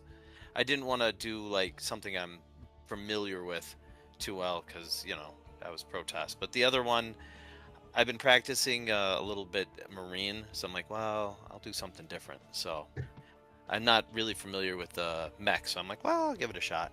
It's the worst that could happen. Yeah. And it's just a low pressure show match, so yeah, definitely a good time to bust something out. And yeah, MvonLipwig, game 1, it seems like you were going for some very early aggression. You made your way into your opponent's base several times, but it looks like they were eventually able to stabilize. But the rest of the game, you were trying to be relatively aggressive. What was your game plan there? I was hoping to stop him from being able to take that 4th base. I originally was hoping to stop him from taking the 3rd, but yeah, he kept being able to hold me off and expand, and I think the worker count when I looked at the graph was very even, which was not what I was going for. Yeah, we noticed that as well. Yeah, you would, I think the story of the game was you would march, our warbunnies would march across the map with some units, you would clean it up, and then you would move across the map. But then it was kind of a wash at the end of the day. Maybe you get a cancel, maybe you trade a little bit with his army, but it's not enough to really bust through and deal real economic damage. And then yeah, a bit of a scaling issue occurred when warbunnies kept making more workers and upgrades. So yeah, JMPZ, any questions about game 1? Yeah, I think game 1. I don't know, MvonLipwig, if you realized it, but I seen you try to do the lurker transition. I didn't notice any Evo chambers. Was that just you didn't have the money for them, or just forgot to build them? Because at that point, I think warbunnies was almost on +3 attack before I seen a single upgrade come through for you, and it really made a difference when he attacked your 4th and your lings just disappeared. Yeah, so I grabbed the Hydra Den just because I saw the Stargate, and I figured there was probably Void Rays coming, but was hoping Wingbane was going to do it otherwise. Yeah, upgrades would have helped. I specifically kept the Void Rays not to win, just to make him think, well, he might go air. He might go air. So I wasn't going heavy. There'd only be 1 or 2 at a time. I was trying to not go Skytoss. So, yeah. Nation precedes you, warbunnies. Yeah. So I ended up with, like I said, I was trying to go ground, but then eventually he's like, well, he just keeps building units that air toss would be great against. Eventually I'm going to be on 6 base. I'm going to transition, but yeah, the point that I was trying is just not letting him, when I went across, it wasn't to keep the units there or not. It was just to make sure that he didn't get to drone freely. I didn't want him to go to 80 drones and then have to long drawn out game. Yep. So makes sense to me. You haven't watched enough of my games, warbunnies. I can't Yeah, remember the last time I was 80 drones. Yeah, I know. That's the second game. I thought, what are the chances he Roach ends me? And I'm like 50%. And I'm like, I'm not building any tanks. So it didn't work out as good as you'd imagine, but the planetary was a nice touch. I thought you'd like that. I'm like, what is something that I thought about planetary rushing, but I'm like, that would be silly. So I just put it in my natural. I think if you go back to that first game, MvonLipwig, there was a moment where warbunnies moved out with his 3 adepts, and you had your lings, like, essentially almost to his base. And when you saw the 3 adepts with your reinforcements, you took those lings and brought them back to deal with the adepts. I think if you run those lings into the main, you could have gotten really good damage on the workers. If you watch that replay, you'll see the moment I'm talking about, and maybe something to think about for the future. Okay. I would recommend against that. There is a shield battery that's well defended, and he Not would on have. your workers though. If you I don't know when he run went in forge, but I remember seeing a cannon. You'll see. He kept running into your adepts in the battery, and that was just they were just eating the lings. But if you watch that replay, trust me, you'll see the moment I'm talking about, and there would have been a lot of damage, and he didn't even have a second base down yet, so it would have been very hard for him to replace those corpses. Oh, then yeah, that he might have been able to. I know exactly what you're talking about. If it was earlier, I thought it was later. When I went across with 3 adepts later in the game really too. Early. Yep. Yeah. Yeah. I mean, the shield battery was up though, so Very it's. I would recommend that if you ever get an upper hand like that, Lipwig, make 500 workers. What he said. Make 500 workers take 10 bases. As a Zerg player, that is like your goal. Is if you made 500 workers at that moment, literally went up to 80 workers and 6 bases while I'm hemmed back for a second, then the next moment that I can come out, no matter what I've done, you should have enough to hold for a second and then just pick your unit and build enough of I it. agree. Yeah, you kept throwing away those workers against those adepts that were at that shield battery, and every time you threw away those lings, that would have been like 20 drones. You could have had 30 drones, and at that point, with that Zerg economy, you're definitely gonna. I agree That's how 100%. I was hoping to ZVZ you in random, but it didn't work out. My ZVZ is poor because my micro is poor, but like I understand it better than Terran, so. Sounds good. Well, I appreciate I you play with playing the Kree Showmatch enough. on such short notice, so thank you for Yep. doing that. I've got to head out. Good games to the fans. Yep. Thanks for playing, MvonLipwig. I'll see you guys. Well, I won't see you next week, but have fun, everybody, and I hope that PulledTheBoys can I'll make it all the way through. Sounds good. Yeah. See if they could run the lower bracket gauntlet. Hopefully, we see a good series. I would like to see an ace match in the finals. That would be lovely. Yep. Be crazy. Bye, So guys. yeah, why don't we transition back to the schedule here, just to reiterate for the viewers. Next week we have the grand finals for FSL Season 10. It's going to be Psyop Gaming versus PulledTheBoys because they won the semifinals today. We're expecting to see a lot of very good matchups here, a lot of intense games, and we hope to see you there. GG's, everyone. See everyone next week. All right.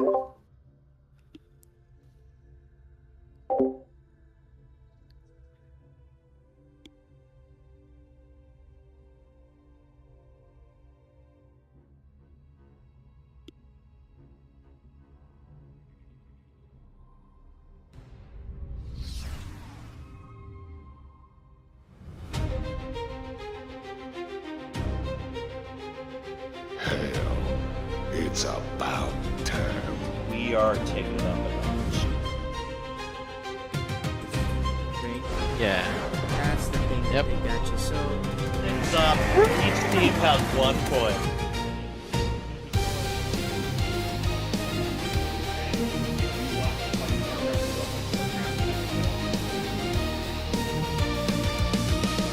Oh, my God.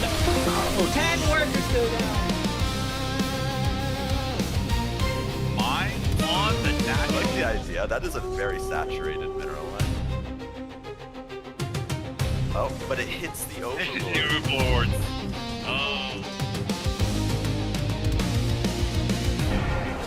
Alright, there we go. Yes, I've been practicing with those for the last week.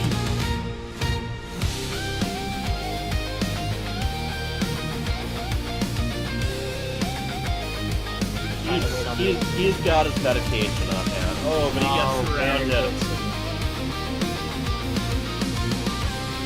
Oh, and he question marks him. Oh. PM's his friend.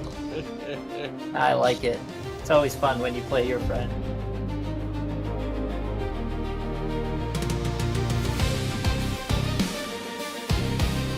Does he have another blink?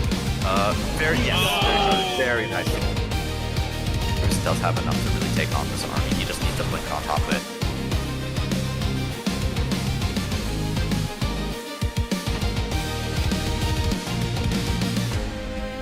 Finish off those cyclones. Yeah, looks like he's mostly defensive looking. Oh, there we go. There we go. There's a One.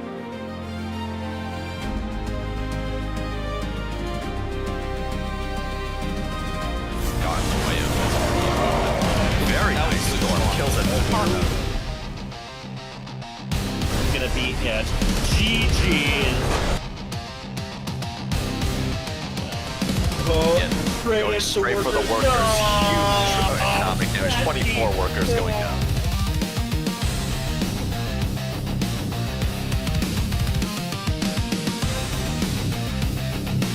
Oh no, that's a bad storm. That he walked through all the Protoss units got stormed there. Very few of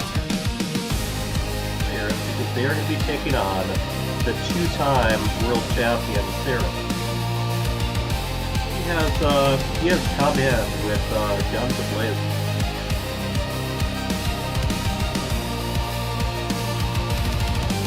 That is currently 30 units. We have the GG.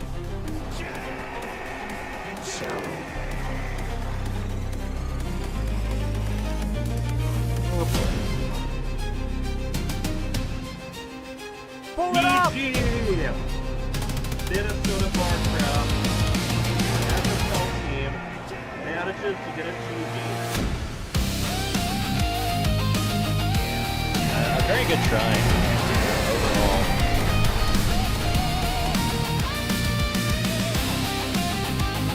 These didn't work. You know?